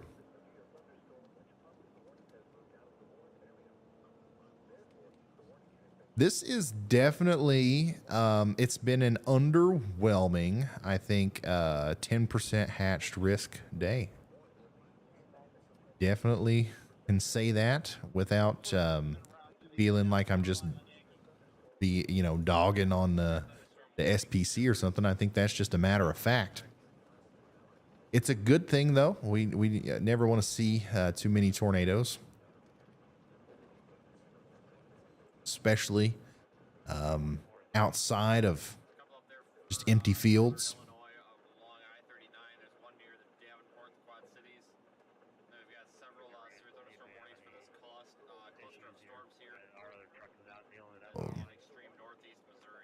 Any warnings right now? There's no tornado warning. There's no more tornado warnings. The only warnings that we have are two considerable severe thunderstorm warnings. And that's going to be for Lewis and Clark counties in Missouri. And then Hancock, DeKalb, Henry, and Rock Island counties in Illinois are under regular severe thunderstorm warnings right now. Look at all of the love and support here in the Ryan Hall y'all chat. I got to show this. Amy Davis gifted 20 Ryan Hall y'all memberships, and look at all these lucky people here who were gifted the memberships from Amy. Everybody say thank you, Amy. That's super awesome. That is truly a common Amy W there. She does that a lot. Go ahead, Andy. What you got for us? Hey, Ryan. I've been watching this for a few scans now, and it seems that this mesocyclone has ramped up quite a bit. It's the one east of the considerable severe thunderstorm warning that we were tracking that was previously bearing tornado warnings. This one has moved into extreme western Illinois, north of Lima, and I think that it is exhibiting now a noteworthy enough velocity signature. You can play the loop to see how it's developed over the last 10-15 minutes, but this one might be the one to watch going forward. I would not be surprised if we got a tornado warning soon for it. So down the line, y'all watch out for West Point, Bowen, and La Prairie and Lorain in western Illinois. All right. Sounds good. I'm dude, what a where? New tornado warning has been issued. Hancock County, Illinois. National Weather Service has just issued a tornado warning. I think I'm looking at the right storm, but like none of the places that you said are popping up on my map. I guess I'll see here in a second. But anyways, the National Weather Service has issued a tornado warning for Hancock County, Illinois. And of course, the slam dunk from meteorologist Andy Hill there calling it beforehand. Let me show you the graphical, the notes on that. Crap. It's for the 1 year Missouri. Let me show you the graphic notes on that. And then we'll look at it on the radar here. Gosh, Twitter's being slow. Everything's being slow.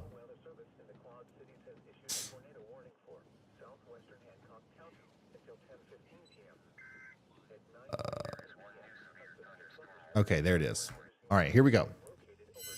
Radar indicated tornado north of Lima, south of West Point. Really small warning box here. This is probably going to be another situation where we see another warning issued here in a second that includes areas to the south like Lima.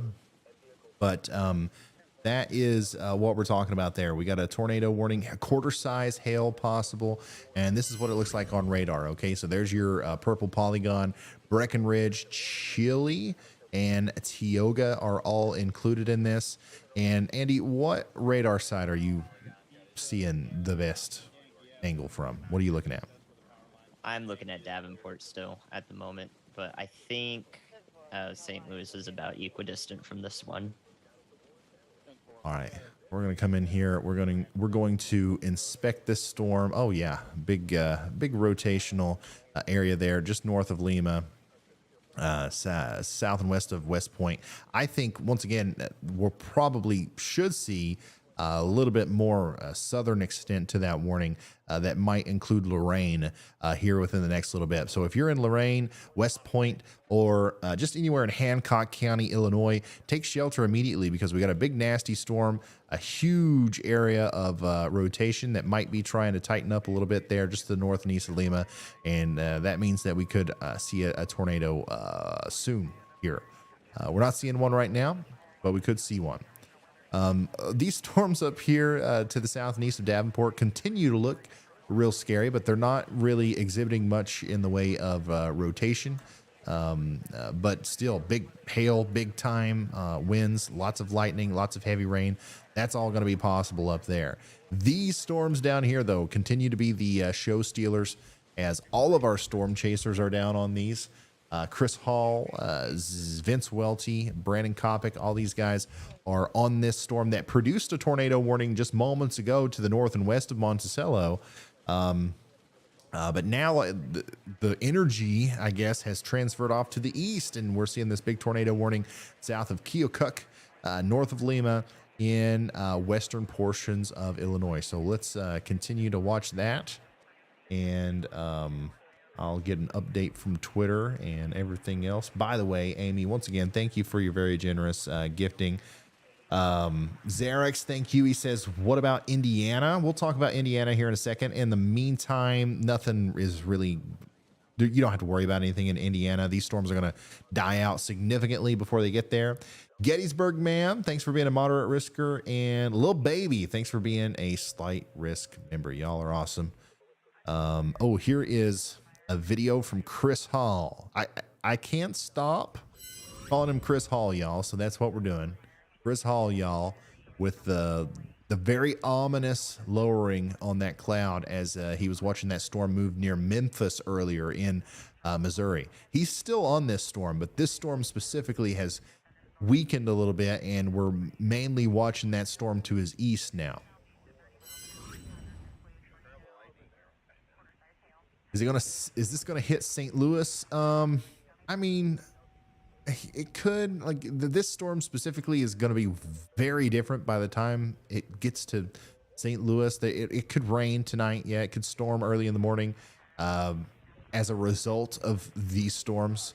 But yeah, St. Louis is quite a ways away from this. Latest radar scan there does continue to look concerning for areas east of Lima and near Lorraine. Once again, I'm surprised we haven't seen an extension of that tornado warning, but we'll see. I still think you should just watch out in Lorraine. Let's see here. Oh, by the way, Jared K, thanks so much for the 5 gifts. You're awesome. All the way out to Golden and Augusta as well. I'd watch out for this storm because this is just a big nasty storm. I think that damaging winds, if we don't see a tornado here, we're definitely going to see some reports of some damaging winds around Lima and Lorraine. And of course, we're going to be dealing with that golf ball or larger hail being blown around in those damaging winds. So this is a dangerous situation no matter what. Take shelter immediately. Will Georgia be affected by this storm? You guys are just trolling now. You guys are just yanking my chain now. Looks like Vince has got a good view of this one. It looks like it could be big enough to make it to Georgia, but I doubt it.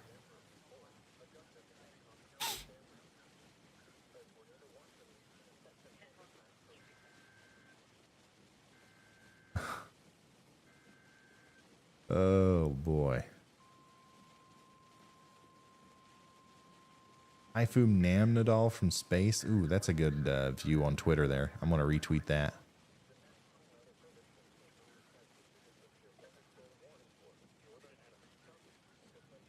Jilly, thanks so much for the love. Thank you guys for all the support. Seriously, it feels good to be back in the chair and streaming and sitting here talking for 4 hours straight without getting up. I love it.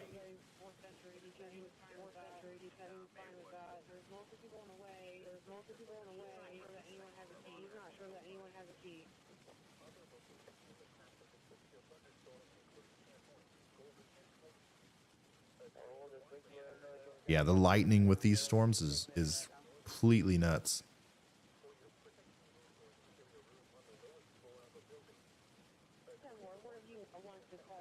Hurricane Fiona may produce up to 18 inches of rain with a local maximum of 30 inches of rain in Puerto Rico. It's particularly dangerous across the eastern and southern portion of the island.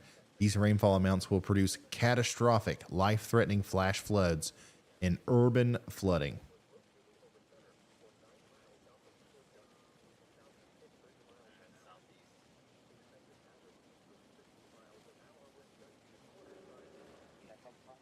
Here's another view of that bridge collapsing. Lots of people got this one on video, it seems like. This was apparently installed after Hurricane Maria as a replacement for the one that took out.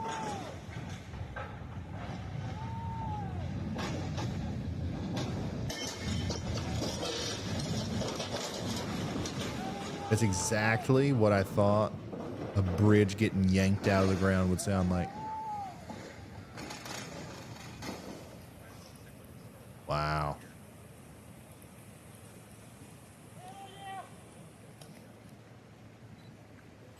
Wow. That's literally incredible.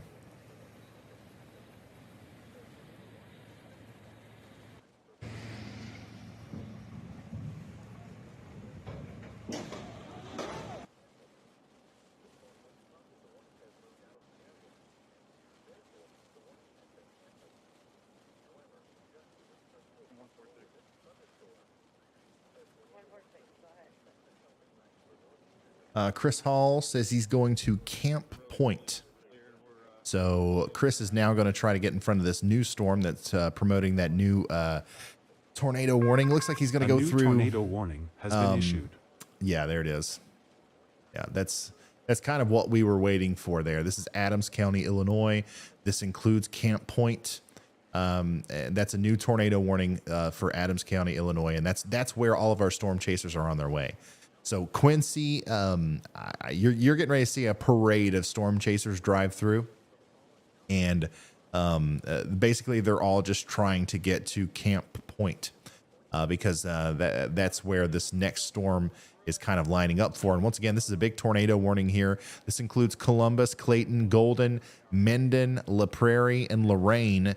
Take shelter immediately. It's a dangerous situation, y'all. It's dark. You're not going to see it coming. You're going to want to get to your safe spot now, and just bear with me.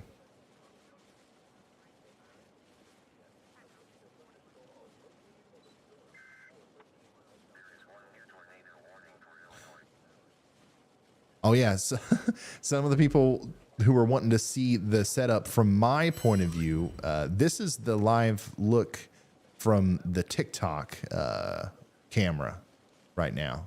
So that's what the people on TikTok are seeing.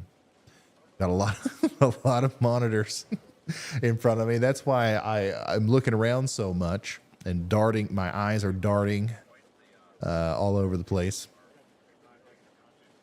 But yeah, my wire management isn't great. But it works. It works. That's for sure.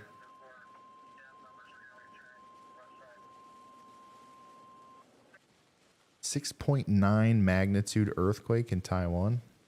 Did that happen?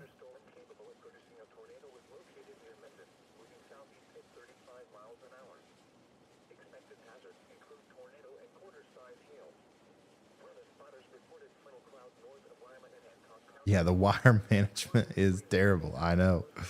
I know. Here's another one of the wonderful behind the scenes kind of like people that help out. This is one of their setups. This is Kinsey. A lot of monitors. That's one of the requirements to work for the Ryan Hall Y'all operation. You got to have at least 4 monitors. Okay. Kinsey's got 1, 2, 3, 4, 5, 6, 7, 8, 9, 10 if you count the phones and the iPads. So you gotta be able to keep up with it, the information as it comes in.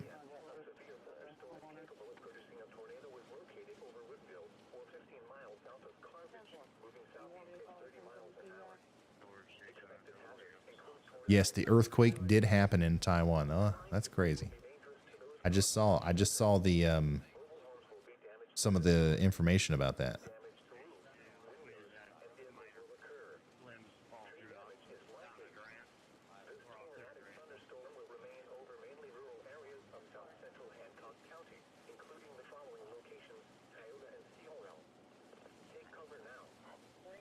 Shannon, thank you for the 20. The Zen Zone, thanks for becoming a slight risk member. And Shayna W, thanks for becoming a high risk member. If you're just now tuning in, we got a new tornado warning for Hancock and Adams counties in Illinois. Both of these warnings are for the same storm. And that's what we're looking at here on the radar. If I go over to Radar Omega, we can see it even better. And let me come down here and show you where this is going. Once again, if this continues on its current trajectory, which I believe it will, the tornadic portion, the potentially rotating portion, is going to go right through Lorain, across Highway 61 between Lorain and Mendon, down towards Coatesburg, Camp Point, Golden, and Clayton. So if you or anybody you know are in those areas, you got to take shelter right now. This is probably, I mean, it's hard to say because we're so far away from the radar once again, and this is very broad rotation, but it's one of the more concerning, I guess, returns that we've seen today. It's not saying a lot, but definitely could mean business for Camp Point. I hope everybody down there is taking this seriously and getting to shelter. And once again, if you know anybody down there, pass this message along to them.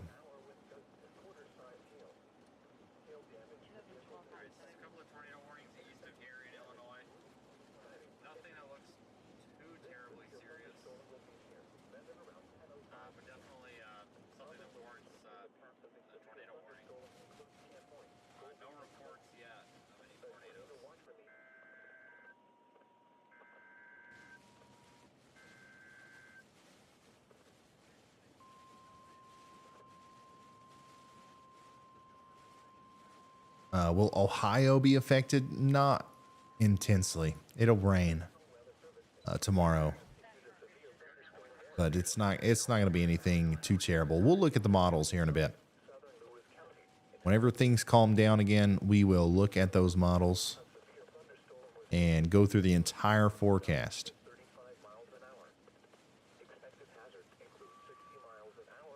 Once again, catastrophic flooding is ongoing in Puerto Rico tonight, and it's expected to continue for the next little bit. Alyssa, thank you so much.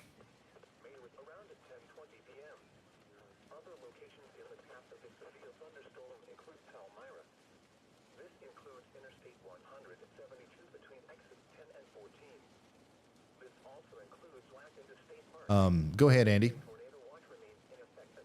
Hey, Ryan, you could take a look at the active tornado warning from KILX in central Illinois now.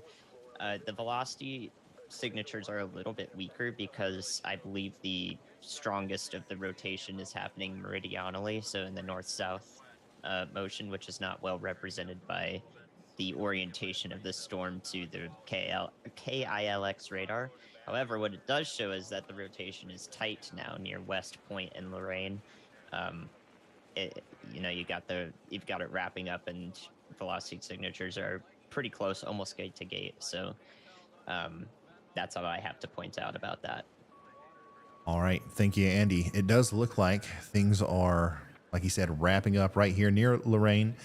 So just even more so than before. If you didn't take the warning seriously before, if you're in front of this thing near Golden, La Prairie, or Camp Point, there could be a rain-wrapped tornado developing right here. You're not going to see it coming. It's going to hit not without warning, but kind of like out of nowhere inside a shield of rain very soon if it's down. So we want to take shelter right now all the way down towards Golden, and of course even maybe as far down as Mount Sterling. You're not under a warning yet, but you should watch out for what this storm could do as it heads closer and closer to you. All of our storm chasers are en route to try to get a closer look at this thing. Let's take a look at what they've got going on.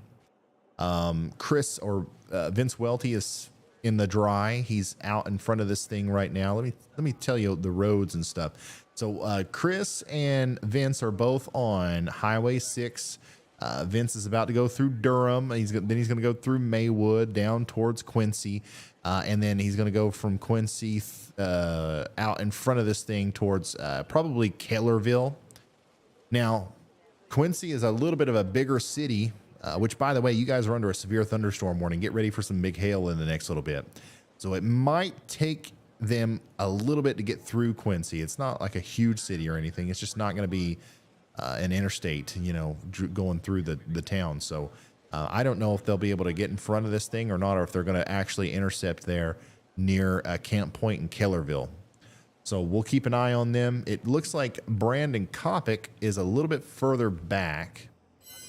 So let me show you Brandon Kopic's locator. You guys can see this as well in the Radar Omega app. If you want to see Brandon Kopic, you can just click on him there, and then you got a live view of what's going on in his vehicle. But we can look at that as well. And it's freezing a lot, but anytime that it unfreezes, you can tell that he is in the middle of a very big storm. I can't tell if there's any hail there, but man, that is a downpour and a half.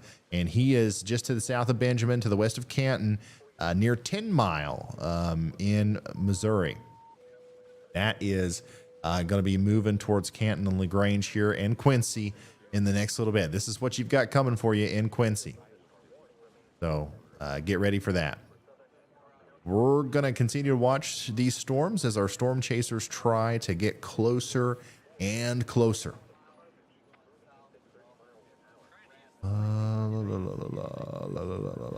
Let's see here. Looking through Twitter again. By the way, thanks for sending in all the support, guys. Everybody's sending in their setups, how they're watching, how are they monitoring the weather tonight. We've seen some good ones. We've seen some great ones. And we've seen some cool stuff like this. Weeping Stone says, once again, I'm drawing the King Ryan Hall, y'all himself, while watching the live. That's fun. Fun. You can tell I've gotten a haircut, and I've trimmed the beard a little bit since whatever photo you referenced that drawing from.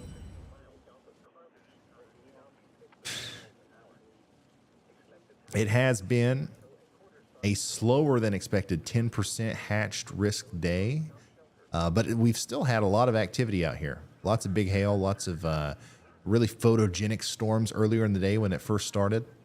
And now, lots of nocturnal tornado warnings.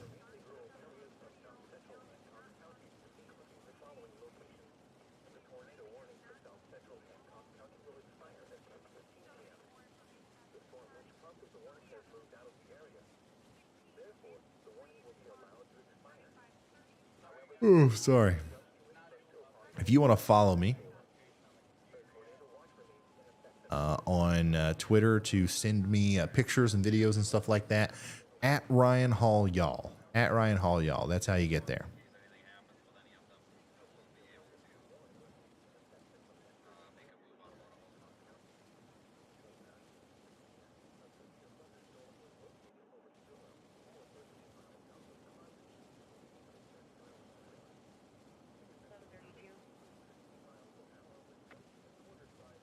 Yeah, Alabama. Alabama is not in the path of this storm. So here are some of the current 1 hour rain rates in Puerto Rico confirmed by rain gauges. So there was 2.25 inches of rain that fell in 1 hour in Salinas, and then in Pina Pobre, 1.5 inches in an hour. And then all the way down there in Jaguar, we had 1.9 inches of rainfall in 1 hour. So 1 to 2 inch rainfall rates per hour in a situation where you've got 8 or 10 hours of rain is nuts. Absolutely nuts.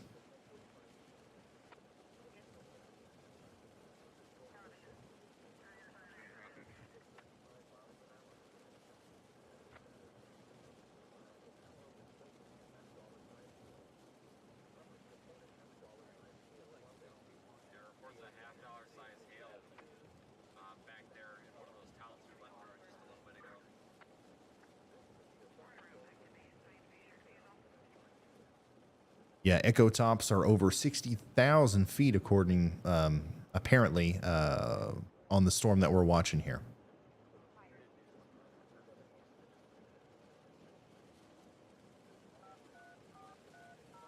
Andy, do you care to kind of take over mission control for about 10 minutes while I go stretch the legs?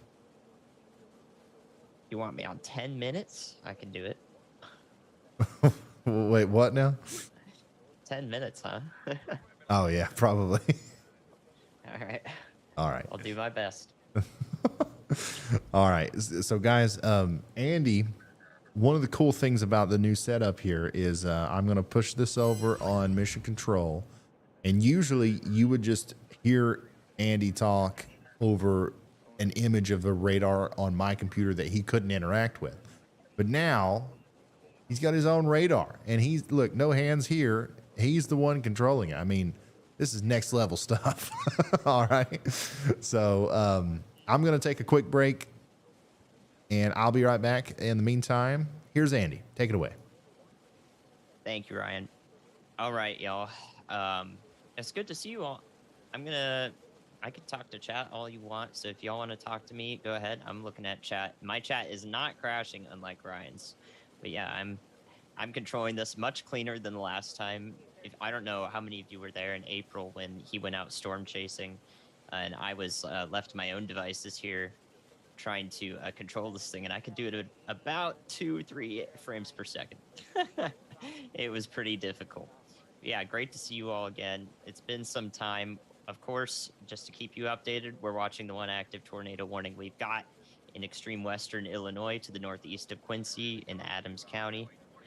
And this is from the Davenport radar. That's going to head east-southeast.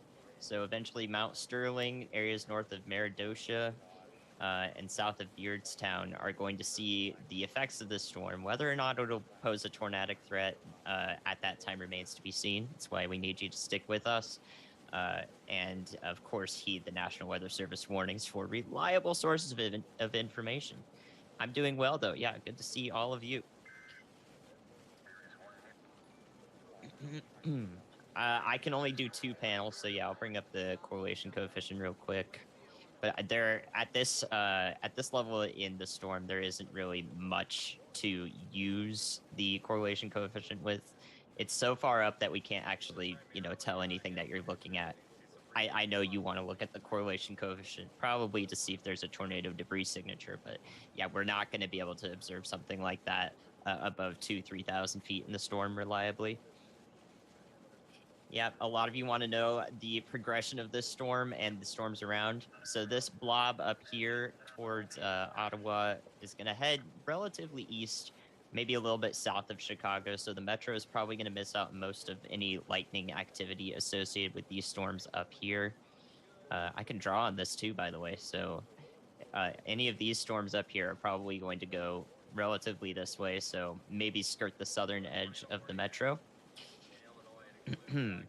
Oh, let me find the eraser. There it is. So Chicago-wise, maybe you get to see some stuff on the horizon, but if you wanted to be in the rain, not quite, yeah. But needless to say, that this is going to be going on all night, even past the time that we're offline, be that in a couple hours from now. These storms are still going to be continuing into Indiana and possibly all the way over into Ohio as well. But they will more than likely be sub-severe at that point. So Peoria, you seem to be in the area where, you're getting skipped by the storms. You're in Storm Gate here. This happens to me all the time. Yeah, it looks like it's going to miss you there along this corridor. What highway is that? Along I-74. Mostly free of storms there.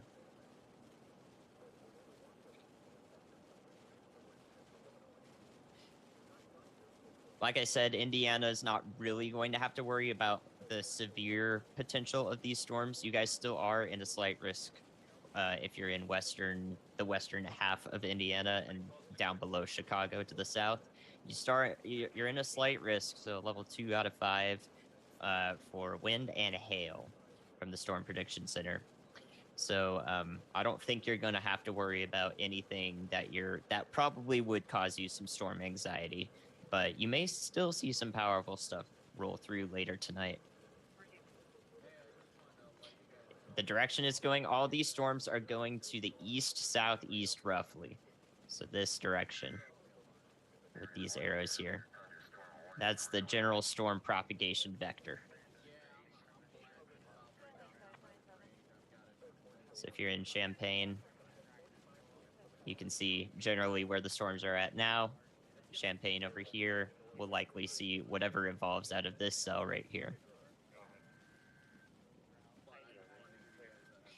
Any other questions, though, y'all? Brian's currently taking a break. If you're just now joining us, he'll be back in a few minutes. We've still got our storm chasers here. You can see these tiny blue circles. Vince, Brandon, and Chris Hall are all headed towards this tornado warned storm. Currently still tornado warned in Adams County. Down the line from it, Camp Point, y'all should be in your tornado safe spots right now, as well as Clayton and Columbus, Illinois. And down the line, we're looking at Mount Sterling to be in the direct line of sight for this current system. I think that it will likely continue to pose a severe threat. Tornado warning or tornado threat remains to be seen, but I do think the environment is favorable as it is now interacting with some stronger winds in the lower levels of the storm.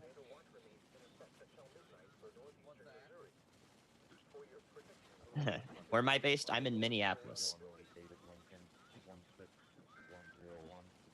Anywhere east of Indiana and anywhere south of Indiana is likely not going to see severe weather today. There is a marginal risk for the northeastern part of the country in New England tomorrow, areas of Pennsylvania as well, but that's marginal. Some spotty storms. I don't know where Madison County is. It would pain me to know every single county of every state, but eventually I will get there for you guys. That's a goal I could have to impress everyone. We did have our analyst team helping me out today as well in the back end. Plenty of people. We had a good chat, a good voice call going on, tracking these storms. No, you will be fine. Nobody's going to die, especially with this good coverage. We're keeping you up to date as best we can. Thanks for the memberships as well. And the donations. Much appreciated, y'all. It's amazing that this YouTube stream can actually, like put 3 meteorologists on a payroll. We've got 3 degreed meteorologists, including myself, in the back ends.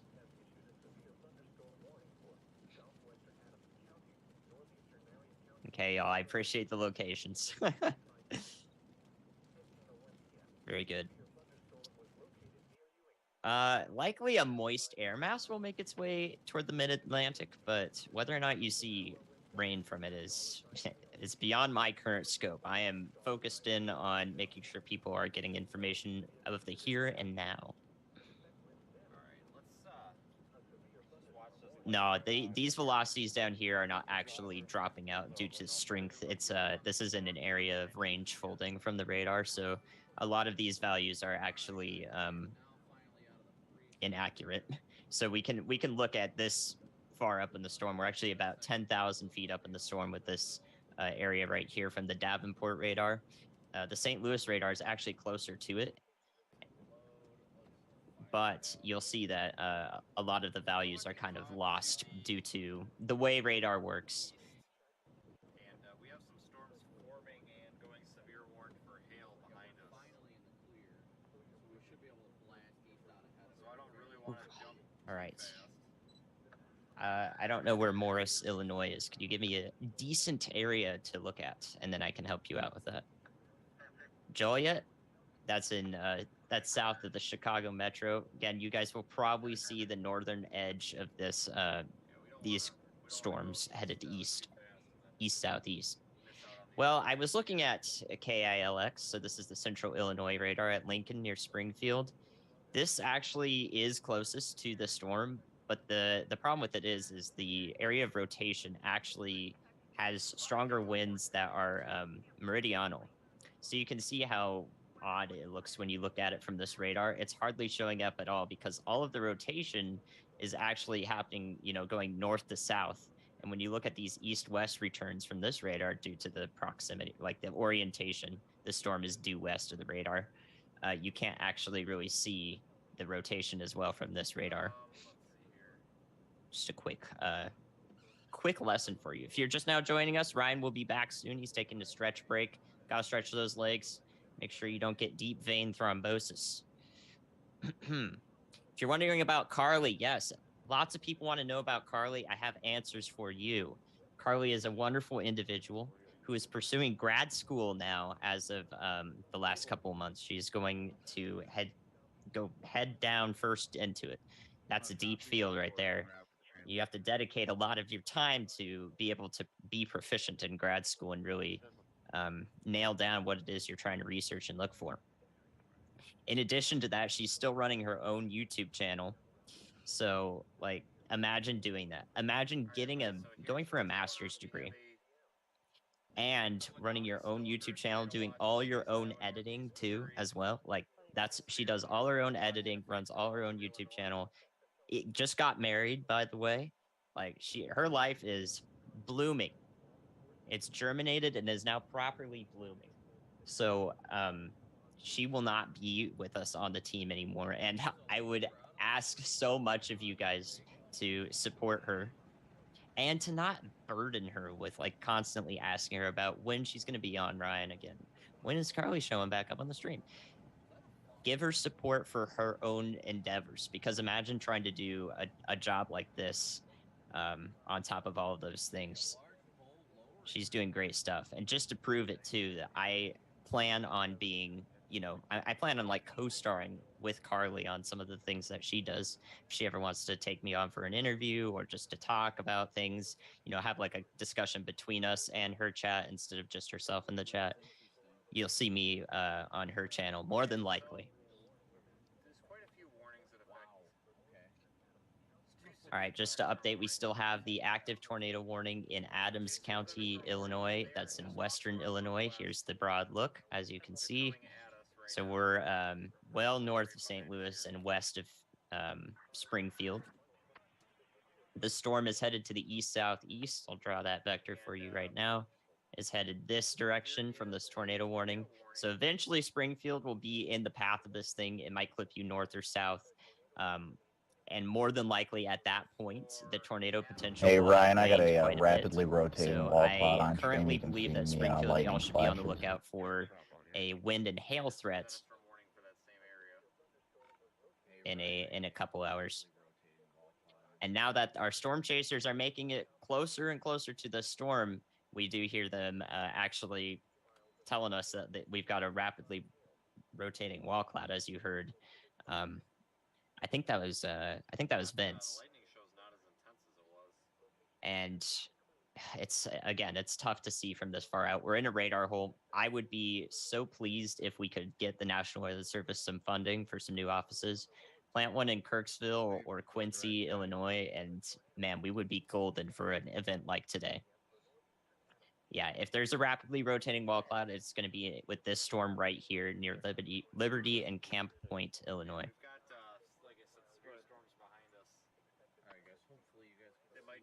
And again, Ryan will be back in a few minutes. Was that Brandon? I think Brandon is a touch further back from where Chris Hall is. Okay, that makes sense. He's still pretty far away. I wonder where he is looking at in the storm. I would imagine an area of rotation is well in front of him to the east. Okay, Ryan's back. Brandon said that he's seen a rapidly rotating wall cloud. I believe that was Brandon. Here's your update. All right. Thank you. I agree. I'm interested in trying to figure out exactly where he's looking. But nevertheless, like this whole thing, whether you're looking behind him there towards Monticello, there's a storm that could possibly be rotating soon, or right there to his east, to the south and west of Camp Point and east of Quincy, there could be some rotation there. So everywhere in and around here, obviously needs to be taken this seriously. We still have a tornado warning all the way down to Liberty, and they just issued a considerable severe thunderstorm warning for Adams County, Illinois. That includes Camp Point. So I believe it was Chris Hall's initial, I guess he was trying to get out in front of this storm to like intercept the tornado in Camp Point, but it looks like going through Quincy was the slowdown, just like I thought it was going to be. And he's just now getting out of that side. So it'll probably be, if he intercepts this storm anywhere, it'll be down here near Liberty, or maybe even if it keeps going and he keeps going, maybe even all the way down here as far southeast as Meridosia or Versailles. So that is what we're looking at there. The storm's going to continue to be a beast all the way through those areas. So hopefully he does keep on keeping on, and we get to watch him go all the way through there. Let's take a look at their cameras right now. This is Vince Welty's feed. He is not in any precipitation right now. He's behind that storm that's going through Quincy.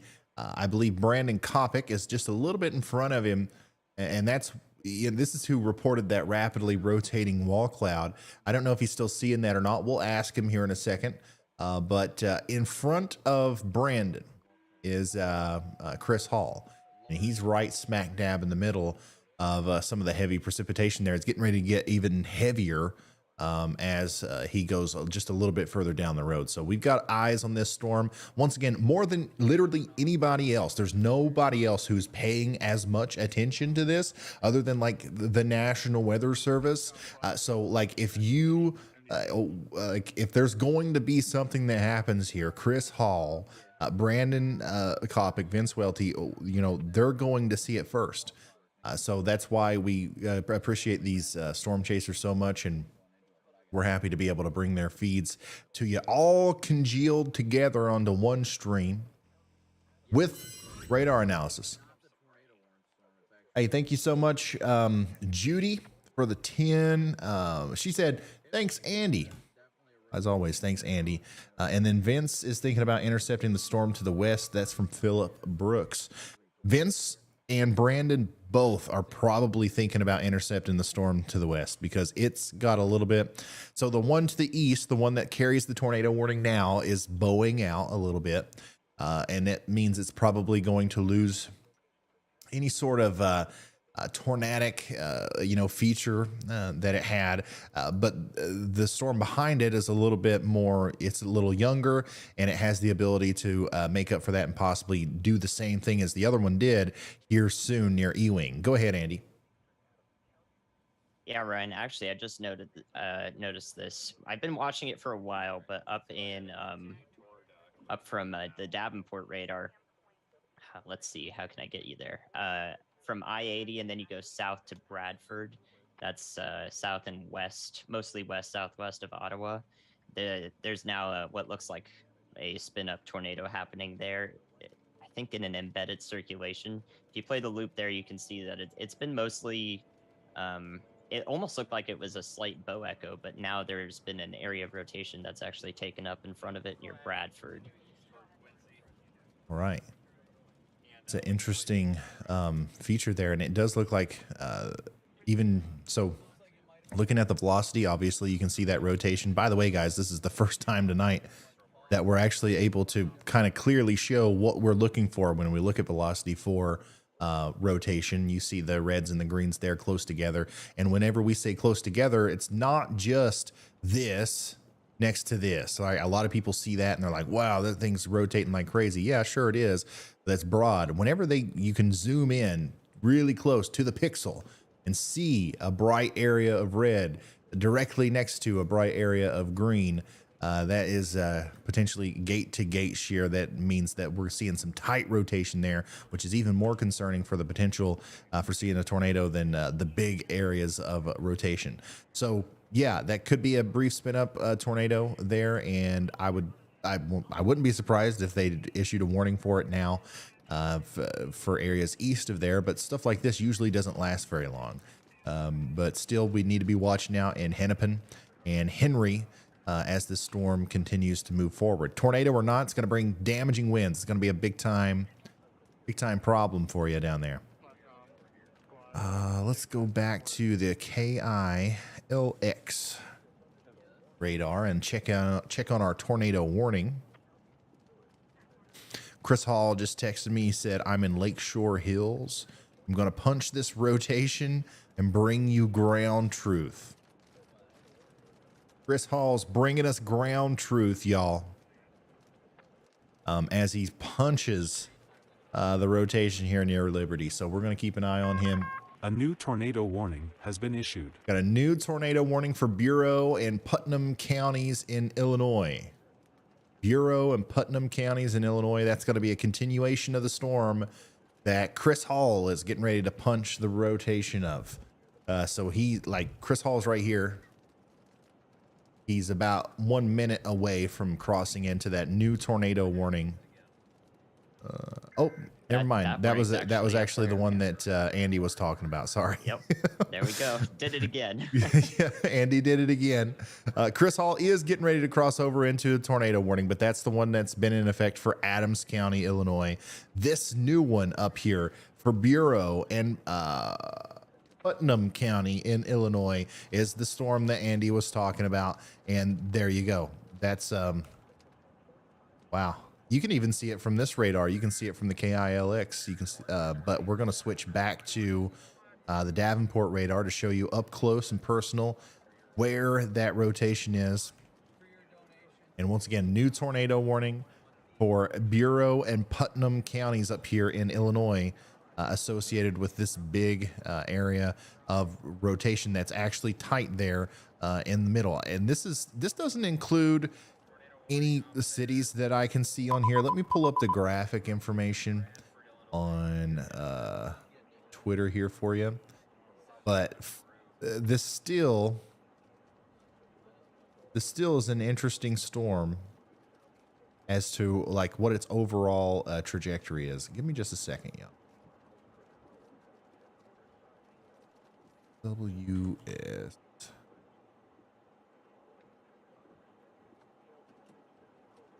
Yeah, so it's in a very rural area between some really populated areas. So Bradford is pretty populated, but the circulation's past you. Bureau Junction and Hennepin over here is pretty populated, but it's not quite to you yet. This tornado warning is in effect for 200 people up here in Illinois. Okay, but if this were to continue, if this amount of rotation that we're seeing here were to continue, we're likely going to see that warning extended out to Hennepin and maybe even up there towards Peru. All right, so take shelter now if you're in Bureau or Putnam County. And yeah, it's going to be a very strong storm, tornado or not. Back down to where our storm chasers are. Let's go. Let's go back to the KILX radar where we've slowly moved from KDMX in Des Moines to KDVN in Davenport, and now we're going back and forth between KILX and KDVN and Davenport as the storms move to the south and east. Still lots of embedded rotation noted here with this big Boeing segment of storms that Chris Hall's in the middle of now. He's punching through the rotation as we speak. So let's check on him. He's obviously in a big nasty storm there. He is almost to the town of Liberty. He's getting ready to take that turn to the south. That'll take you to Liberty. But when he makes that turn, he's just going to be following the core of this storm and the heaviest portion of it all the way through town. So if you're in Liberty and it's not storming yet, this is what you're about to see. This is what's coming to your town. And then also the same thing for you over there in Mount Sterling. Extremely heavy rain. Some very strong winds, and I don't see any hail in there, but there's got to be some hail in the main core, especially back up there towards Clayton, where some of the stronger radar returns are coming from. Let's use Radar Omega to go inspect the tornado warning up here. Let's go back to the Davenport radar. Let's come over to the velocity. Once again, huge area of overall rotation, big broad rotation, but there's a small centralized place, probably somewhere near Milo, where there's enough localized rotation to potentially cause a tornado, and it's going to move towards Lone Tree Corners here within the next little bit. But man, look at how maxed out these values are on the velocity there, especially on the outbound side. I'm telling you, if it's a tornado or not, even if it's like a big downburst, you are going to see some damaging winds there, probably in Whitefield and Saratoga Center. Big time damaging winds on their way with this nasty storms that comes through with a potential embedded tornado. Vince Welty is out here driving around. Let's see, where is he exactly? Okay, so he is near Quincy. He's on the backside of this storm. He's crossing the river at Quincy right now, so he is going between Missouri and Illinois as we speak. And he's got his camera pointed at, he's got his eye on kind of the updraft base of a intermediate storm between the Boeing segment that just went through Camp Point and the new supercell that's formed back there towards Ewing. So there's a chance here that this kind of does something on its own, and he's kind of keeping an eye on that for us. Remarkably, Brandon Kopic is in almost the same exact place. Look at that. I'm just going back and forth between Brandon and Vince. They're on that same bridge. Brandon and Vince always seem to end up in the same place. They could start 500 miles away from each other. But yeah, they're obviously both interested in the same attribute of this storm. Chris Hall's 10, 15 miles ahead of him, once again towards Liberty, in a much different situation with the big time intense storm over there. But once again, these are all considerable severe thunderstorms over here. No tornado warning is currently in effect for these storms that our storm chasers are in. The only tornado warning that we have is way up here in more north central Illinois, including the town of Milo, north and east of Bradford. Holy smokes. The Duke of New York with the $200 super chat. Everybody say thank you to the Duke of New York in chat there. That's super awesome. He says, thank you for helping keep everyone safe. Much appreciated. Well, the Duke, you are much appreciated. Once again, if it wasn't for very awesome, generous people like you, we wouldn't be able to do what we do at the level that we do it. No, I don't think there's a CC drop on the Milo storm. I haven't checked, but no, there's not. No. Still a very, very impressive area of rotation and just winds in general. But I still don't think we've seen a tornado there. Yeah, thank you so much, Duke. And then Josephine, thanks for becoming a Slight Risk member. Duke.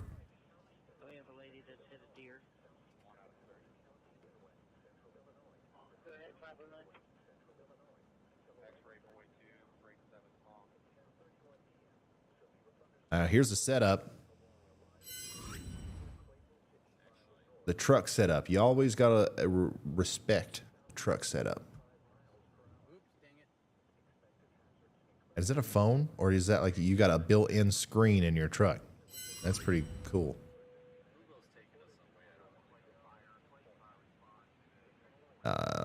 Yeah, so a new tornado we got a warning new has been tornado issued. warning for Marshall County, Illinois. Marshall County, Illinois tornado warning. I'm gonna see if I can't pull up my thing again. Here we go. All right, Marshall County, Illinois is under a tornado warning.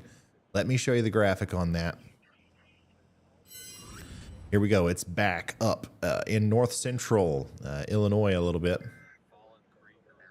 Associated with the same storm that we've been talking about, I believe. Yeah, so this includes Henry, Lakin, and Varna. All right, so now we've got, once again, a little bit more of a population area included in this warning. 6,000 people, and that's going to include quarter-size hail and a radar-indicated tornado. So here's what this looks like on radar. The area of rotation is right here. They've went ahead and issued that warning. I mean, for a kind of odd area, it looks to me like the big rotating portion of this storm is probably going to go a little bit further south.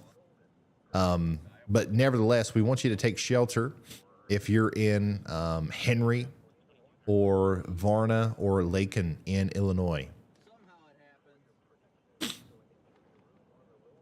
So there you go. Now we can see the polygon here.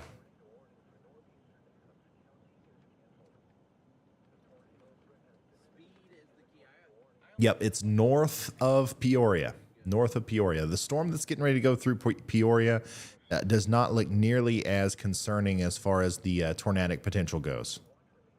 So we're gonna continue to watch for the potential tornadic activity up here north of Peoria, but I think Peoria itself is fine right now. This storm's going to end up converging, though, on Toluca and Winona and the I-39 corridor north of Bloomington.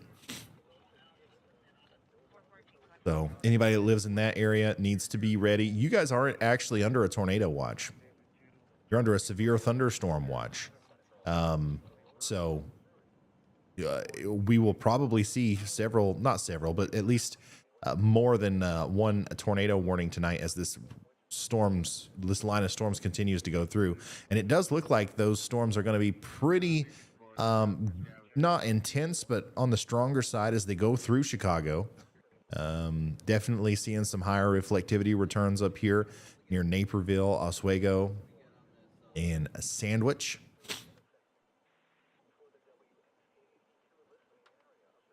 We'll keep an eye on that. No severe thunderstorm warnings or anything up there yet.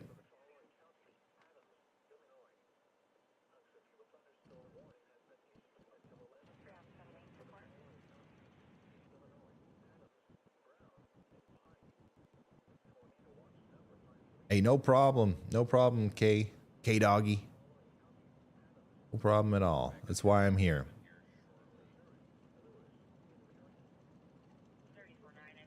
Yeah, these storms have incredible structure. Some of the pictures and stuff that I'm seeing are just nuts. I'm retweeting one right now that you guys got to see, some of these nighttime storms.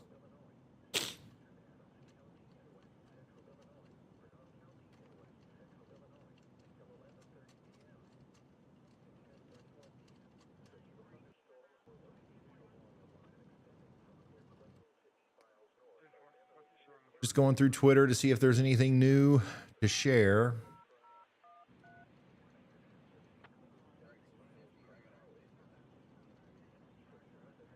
Looks like for the most part,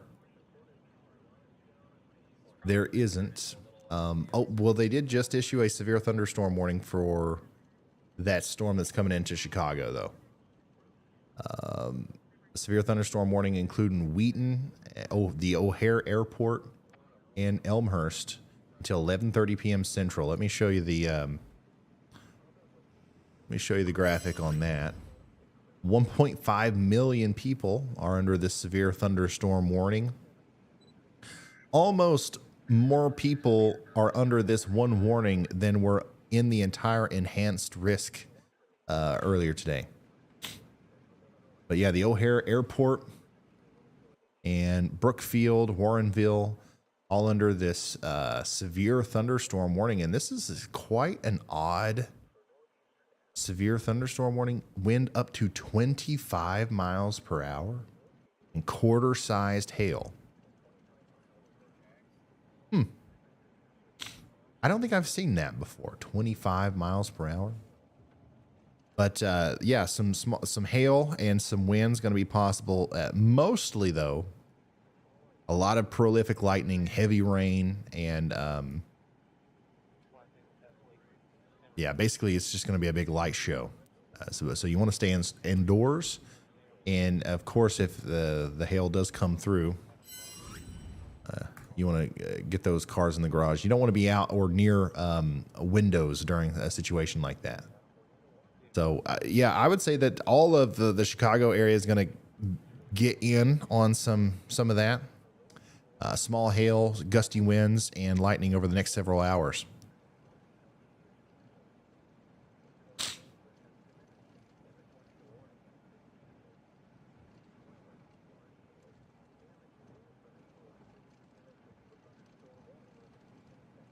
Yeah, yeah. I've never seen 25 miles an hour on a severe thunderstorm warning before. I don't think. Oh, what do we got going on here? Storm chaser Chris Hall is stopped.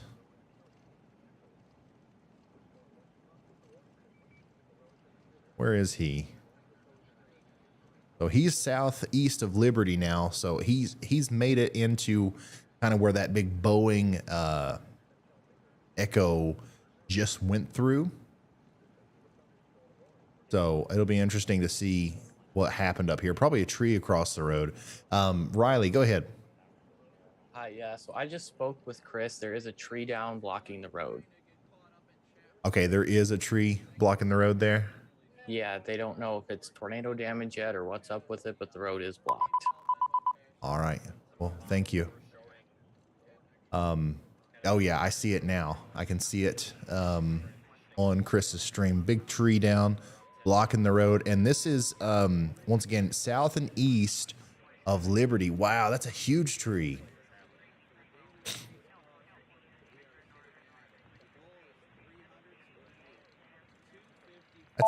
That's a huge tree blocking the road there, south and east of Liberty. And that looks like it's one of the only roads around. So he's going to have no choice but to turn around, it looks like. I could be wrong. I should probably look on Radar Omega's map because it's way better. But you can see he's about right here. So he can't go any further that way. He's got to go back towards Liberty and then maybe cut across this road. 800 North Avenue.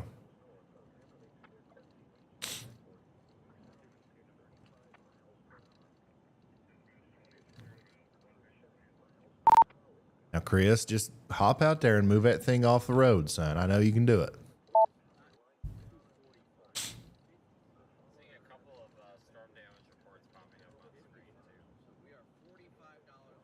Abby says, when your favorite streamer covers where you live, thanks for all you do. Abby, thank you. I'm happy to be here. Happy to do the weather for anywhere. Listen, brother, I know we're hauls and all, but I don't think I can move that thing. That thing's bigger than, it's probably double the size of my Equinox or my Terrain. Come on now, Chris Hall, y'all. Get out there and move that tree, son.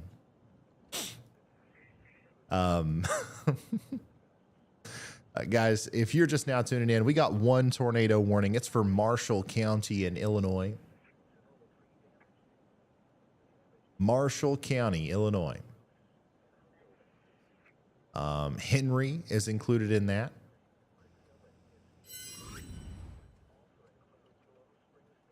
And it really, to me, it just looks like a big wall of wind now. I would say damaging winds are getting into the Laken area now, and now Varna is going to be next.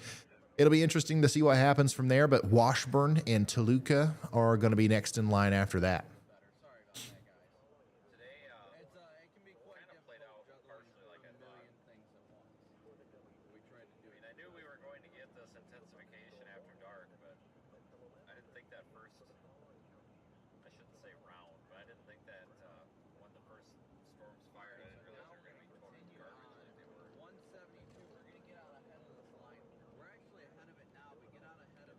When will Oklahoma get cold weather? Probably not anytime soon. Not anytime incredibly soon, that's for sure.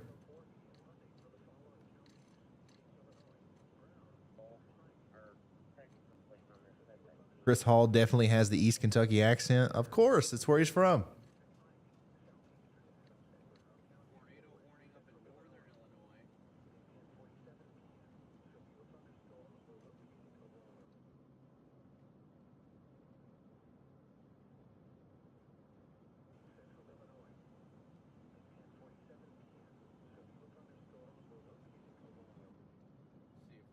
Of course.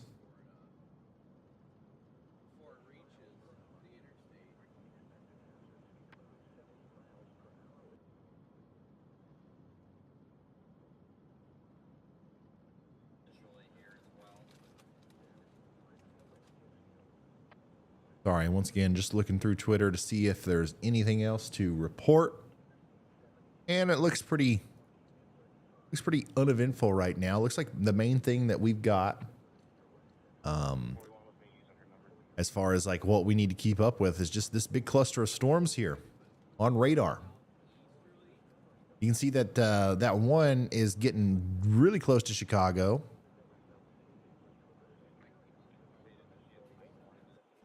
We can come over here and kind of watch it come in. Once again, the O'Hare Airport is getting ready to experience quarter-size hail, 25-mile-an-hour winds, frequent cloud-to-ground lightning.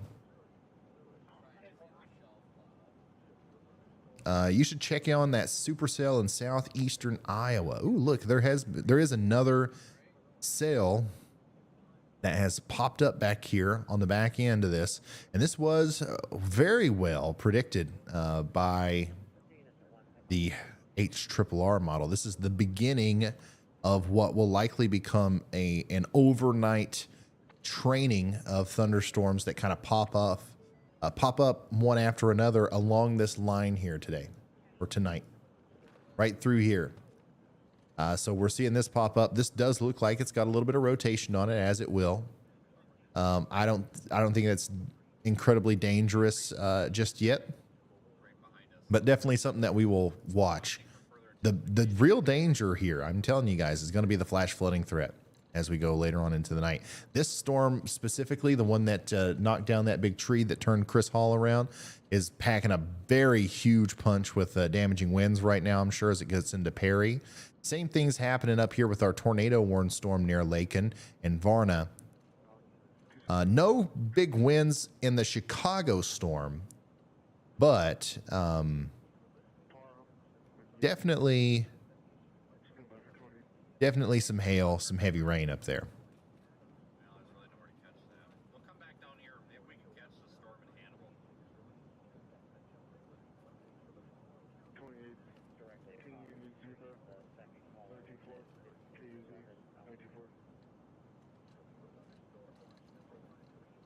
I got too much stuff on my radar.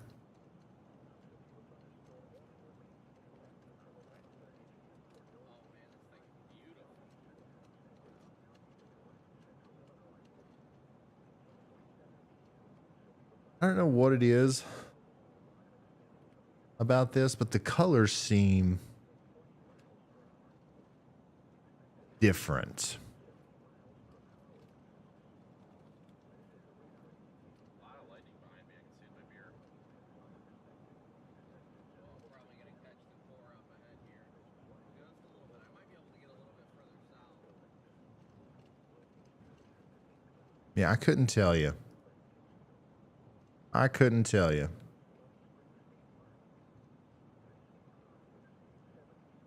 What's different about it, but something's different.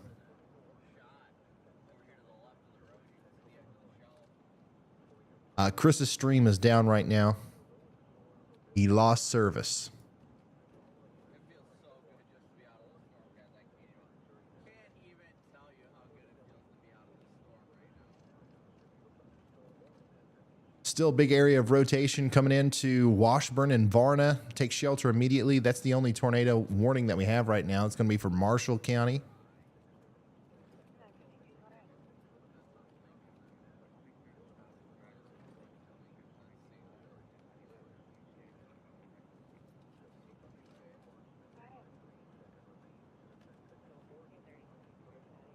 And Amy Davis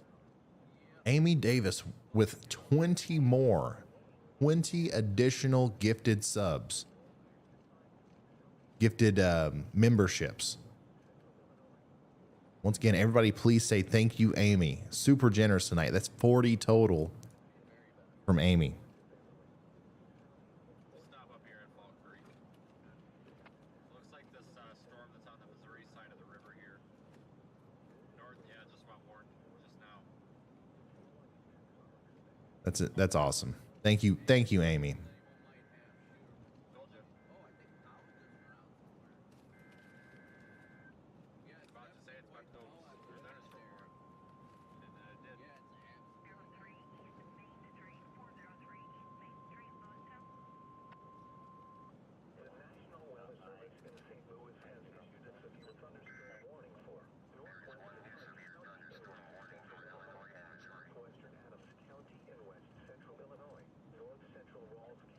Still looking at some of this video coming out of Puerto Rico. It's just downright nuts. I can't show it all. A lot of it's copyrighted.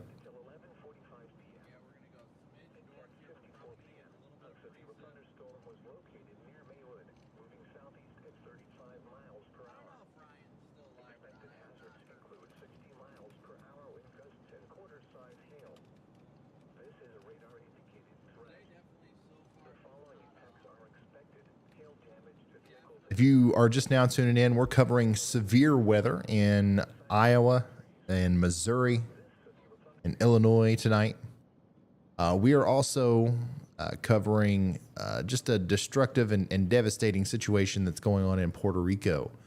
Hurricane Fiona has dropped like 10 to 15 inches of rain so far in some places, and more rain's on the way.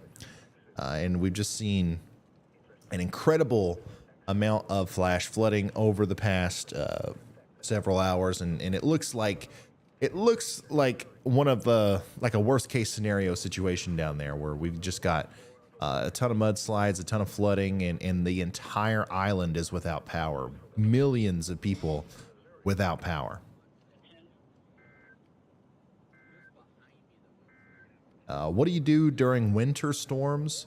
Same thing. We go live during winter storms.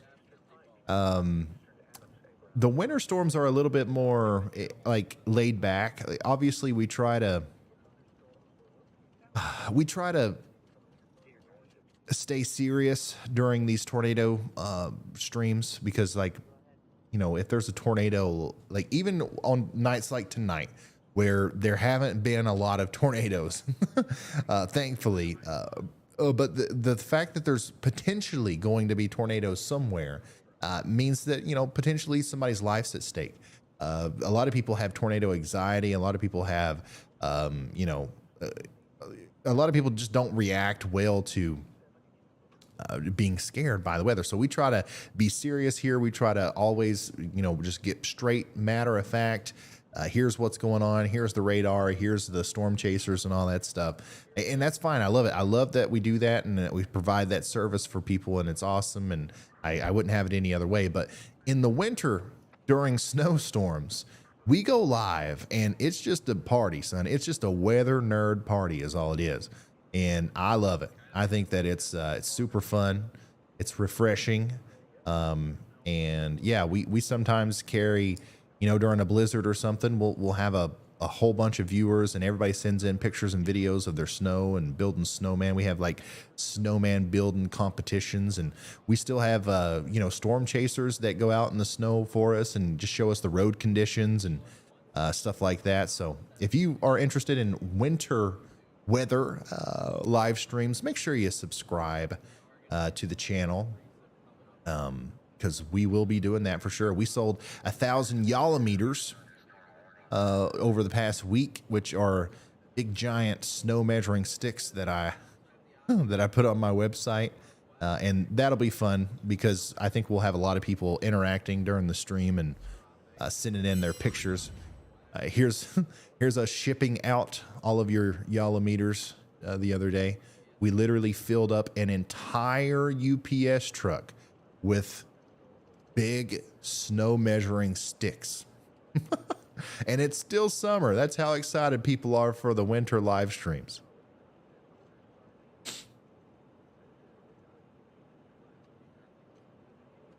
So yeah, it's fun. It's fun. And, you know, whenever we need to be serious, we are during ice storms.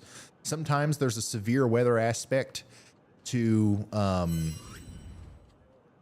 winter storm, especially if there's, like supercells and stuff on the southern side. Blizzards can sometimes be life-threatening. So we still do the news. You know, we still cover the weather, but it's just a little bit more laid back. I like it.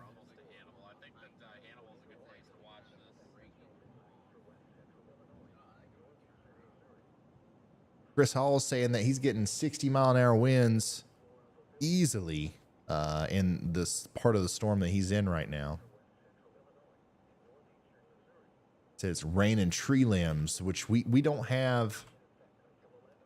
We don't have a feed from him right now, but as soon as we get him back, we'll throw him up there.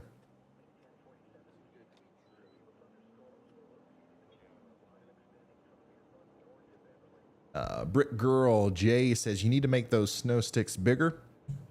The people in the Northeast get way more than 30 inches. Yeah, we are. So we sold out of Yolometers, like that UPS truck full of them. That was all we had. I thought that was going to last us all winter, but it didn't. So we're going to come out with the Yolometer 2.0. So there will be a there will be a Yolometer 2.0 mini. So some people don't need 30 inches, right? They just need like a foot, like a ruler. So we're going to have that.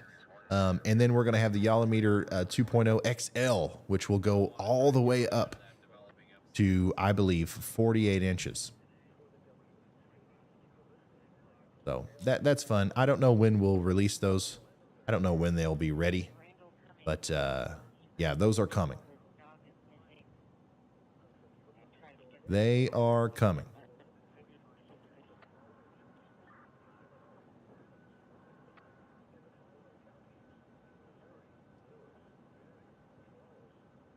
The 2.0. Yeah, and then the Yolometer 3.0 Pro.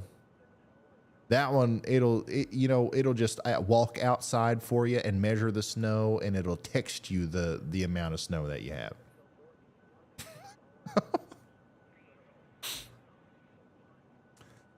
We still have one active tornado warning, y'all. But there is probably no tornado actually happening here.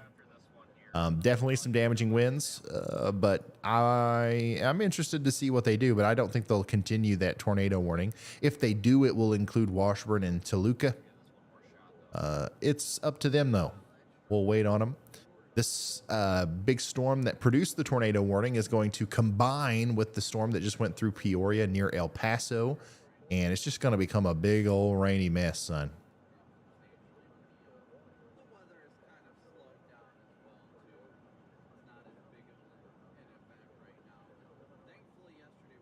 So there could be a Yolometer 4.0 Pro Max. Absolutely, yes. Where is this? We are looking at Illinois. We've got one tornado warning in the entire United States of America, and that's for Marshall County, Illinois. It's about to expire. But other than that, we've got a bunch of severe thunderstorm warnings, including Peoria, Stark, and Woodford counties, Brown and Pike counties in Illinois, and then Davis County in Iowa, and then back in Illinois, we've got Adams, Cass, Morgan, Scott, Tazewell, DuPage, Kane, and Cook counties under severe thunderstorm warnings as well. We got a big one trying to work its way into the Chicago area. Severe thunderstorm warning for the O'Hare Airport, and that's going to be moving into the area right now.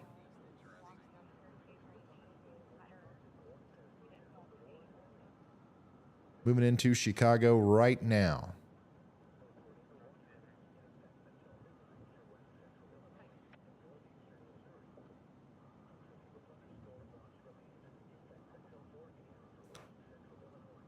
Will this come to Michigan? Somewhat. It's not going to be severe. Might rain. Yeah, the Yolometer 4.0 Pro Max will have a dynamic island, meaning that if you get tired of the snow, you can push a button and it'll take you to an island, like a tropical island. It'll get you away from the snow. I'm waiting for the Yolometer Edge Ultra.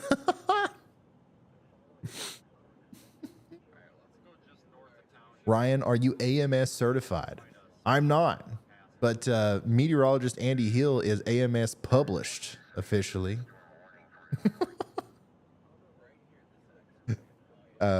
He's got a tweet on his Twitter profile talking about that, if you guys are interested in that.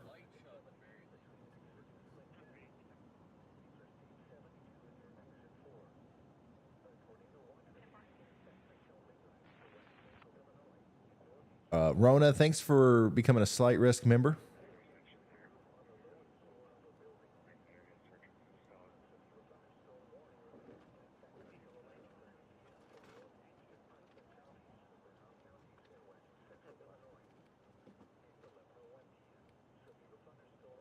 Oh, wow. Chris Hall. So we're not getting a feed from him right now, but he just sent me an incredible video of some of the tree limb debris in the area that he's in. So I am going to show that to you now. Uno momento. 3009, 3009.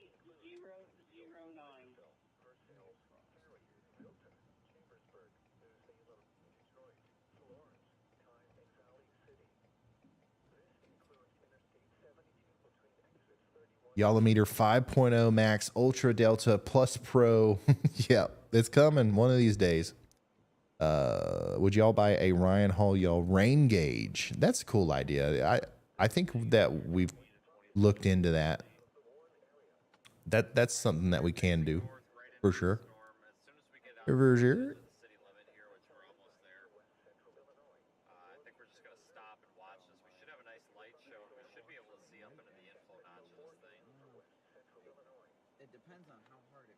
Oh, why is it so small? Bruh.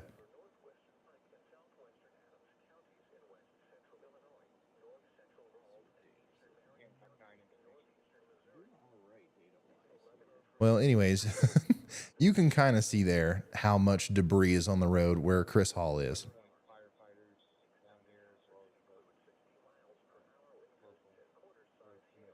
It's actually a lot.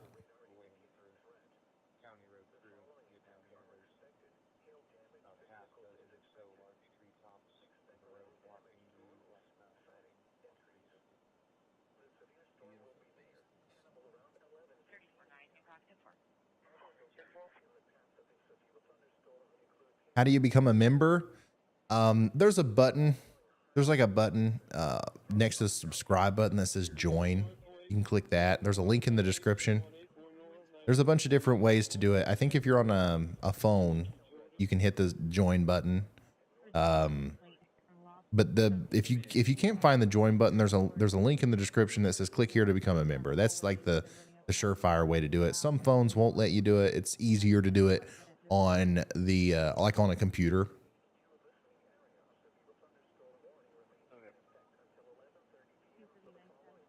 Nothing is going to happen in Indiana other than just some thunderstorms, especially up there in the western side. All tornado warnings have been allowed to expire, y'all. Every bit of them.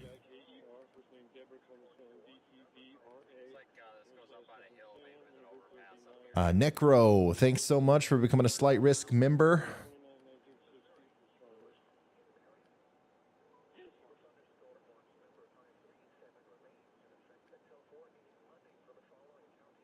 Brett Adair was one of the storm chasers in Puerto Rico. Yes, he was. Brett Adair is a friend of the channel, and a lot of times he storm chases for us. Here you go. Stop sign, turn right. Here is Chris Hall's video in all of its glory.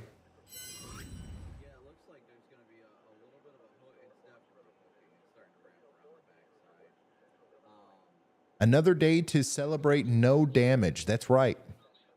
It's always a good thing when the Storm Prediction Center puts out a 10% hatched risk and it doesn't do what you would normally think that would allot.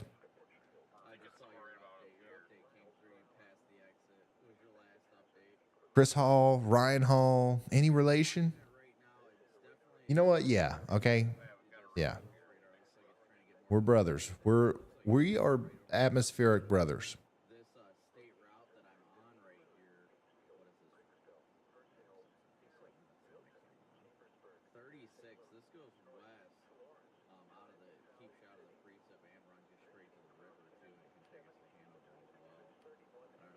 Oh, here's that tree that was down with Chris. I'm going to retweet these, by the way. If you guys want to go follow Chris Hall, y'all on Twitter, I'm retweeting him. That was a big tree. Huge.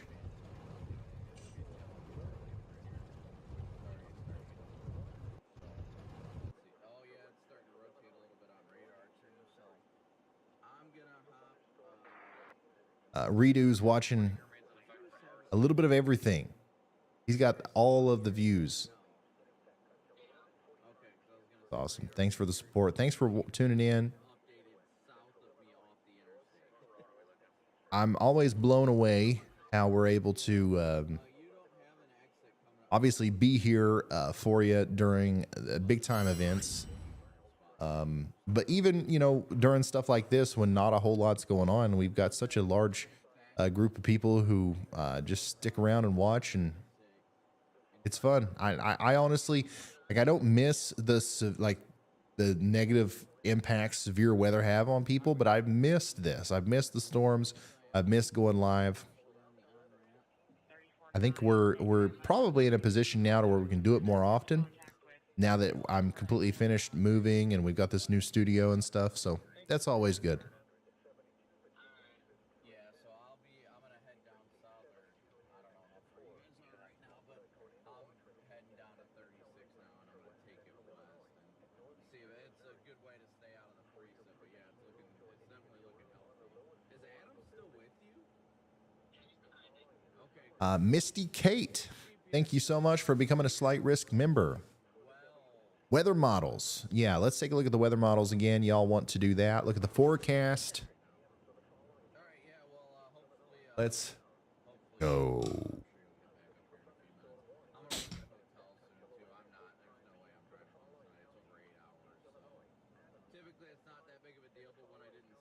No, there haven't been any tornadoes today. There have been several tornado warnings. There have been a couple, like maybe there was a spin up here, maybe there was a spin up there, but nothing definitive, that's for sure.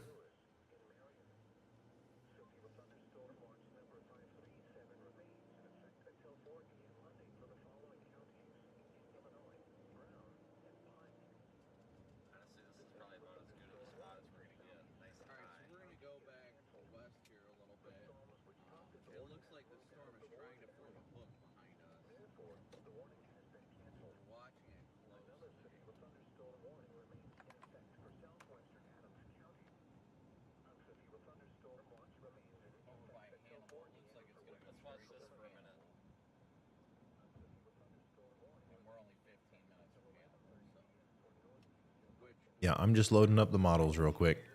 Okay, here we go. This is what the radar looks like about right now. And this is what it's going to continue to look like as we go later on into the night. You can keep up with the time above my head. It's an Eastern time, okay? We're going to see this first, like these first rounds of storms, these big clusters of storms that we've been looking at here, move off to the east like they have been. All the way through 2, 3 a.m. Northern portions of Indiana, you're going to be getting in on some of these storms around 3 a.m. Southern portions of Michigan, 3 a.m. All across central Illinois, you're going to be dealing with it all night. That's why I think we have that flood risk.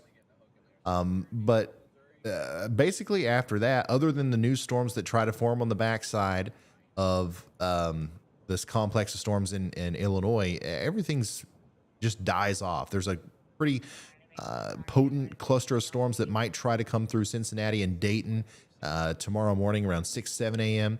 Nothing incredible expected out of that. Nothing bad, just a storm. And then that's going to continue to fizzle out as it goes into the tri-state area, Kentucky, West Virginia, and Ohio. Back there towards Evansville, though, we might get a big burst of rain around 11 a.m., noon tomorrow. And then it does, as it goes off into the northeast, the same system that sparked the storms today will spark new storms in New York, all the way up there into portions of Vermont, New Hampshire, and maybe even into Massachusetts. And those storms could be severe, but I don't think there's as much of a tornado threat. Absolutely not. Not even close. So, yeah, maybe some hail, some winds tomorrow up there in the northeast.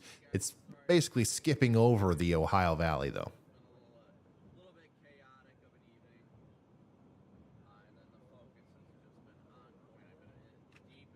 And then we can look at I wonder if we can see Hurricane Fiona. Ooh, we can kind of see, you see Hurricane Fiona trying to peek her head out down there in the corner.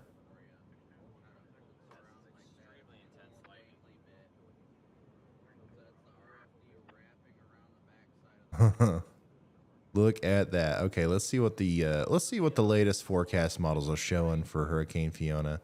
I think that's going to be some really interesting radar, not radar, but satellite imagery.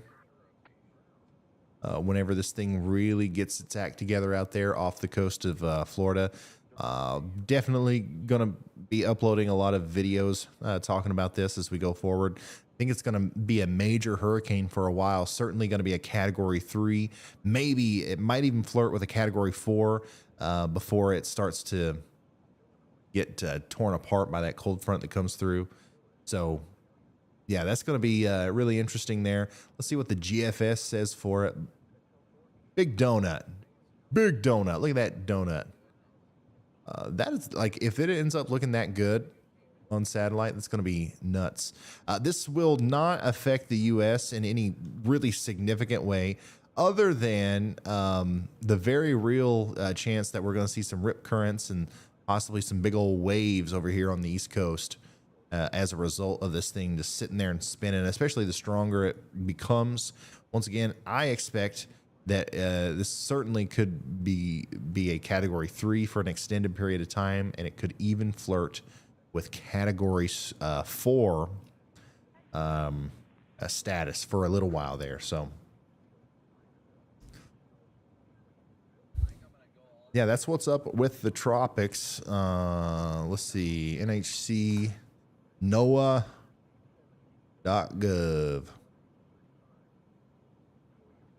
Yeah, that's the latest cone. Oops. Let me bring you to a regular web page here. Yeah, here's the latest cone. The cone of uncertainty. Current information, we got winds of 85 miles an hour. It's moving west-northwest at 10 miles an hour. We got hurricane warnings for portions of the Bahamas. And I'm telling you right now that this track has moved significantly west from what we saw originally. Because this much of the Bahamas being under tropical storm and hurricane warnings was not on the table before that little wobble that happened with the eye of the storm because of the interaction it had with the landmass there in Puerto Rico. So it's really fascinating how much something like that can change the overall trajectory of the storm. But still, it's mostly not a threat to anybody in the U.S., but definitely got to watch out for our friends down there in the Dominican Republic and the Bahamas.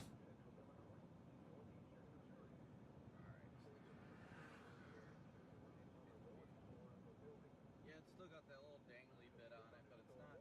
Looks like the structure's definitely. What's the weirdness going on in the Pacific right now?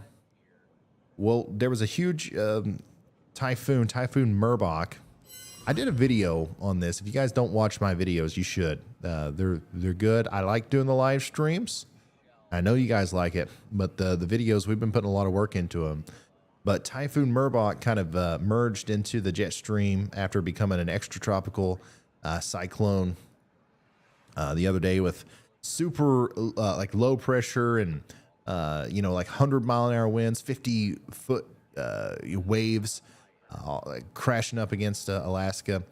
And this is what actually ended up prompting the atmospheric river that we're seeing today in California. And it's just had a huge effect on the overall weather across the globe.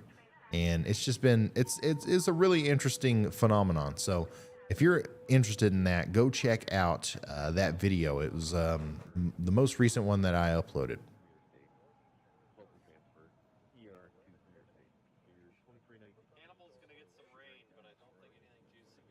By the way, we still have 0. I repeat, 0 tornado warnings.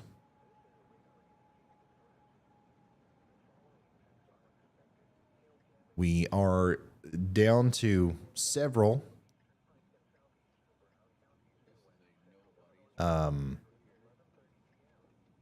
severe thunderstorm warnings, but still a lot less than what we even had just an hour ago.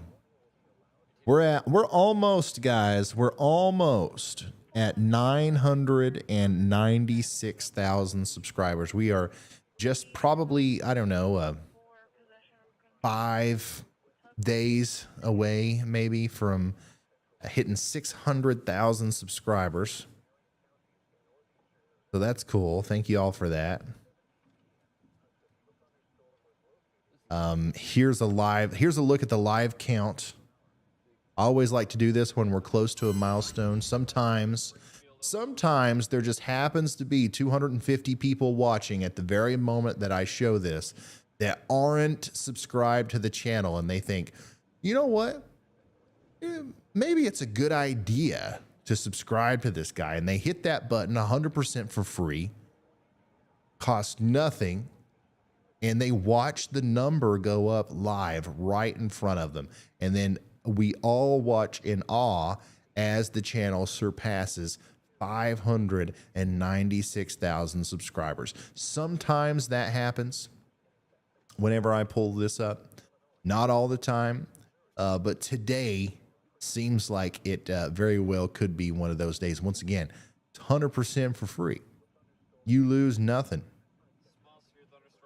Could lose never seeing me again, though, if you don't subscribe. So hit that subscribe button, and let's see the channel hit another milestone here. I do want to thank everybody for all the support, and I think it's insane that we can have 600,000 subscribers. We're growing at like 1,000 a day, so 1 million is in sight. It's unbelievable.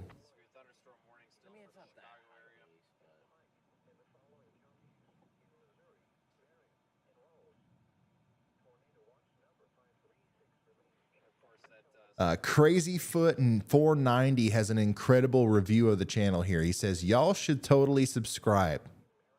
This is a very entertaining channel. And okay, this is a very entertaining channel to hang out, and the chat's always chill. Also, you get to learn and watch the weather, which is awesome. I couldn't have said it better myself, to be honest.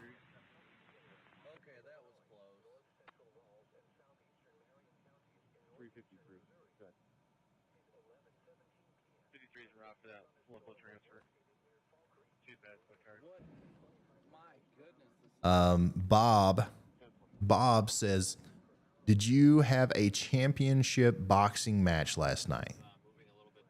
Nice job. You won. Oh, wait, that was Canelo Alvarez.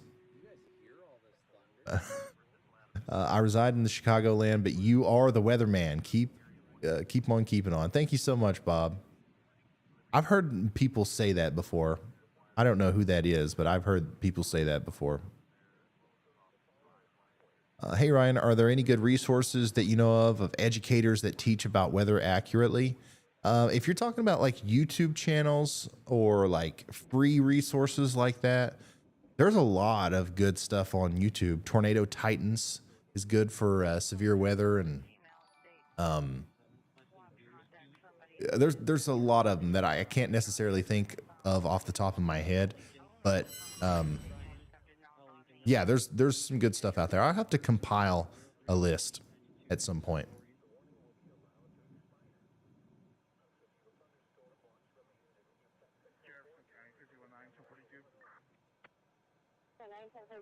My YouTube chat crashed again.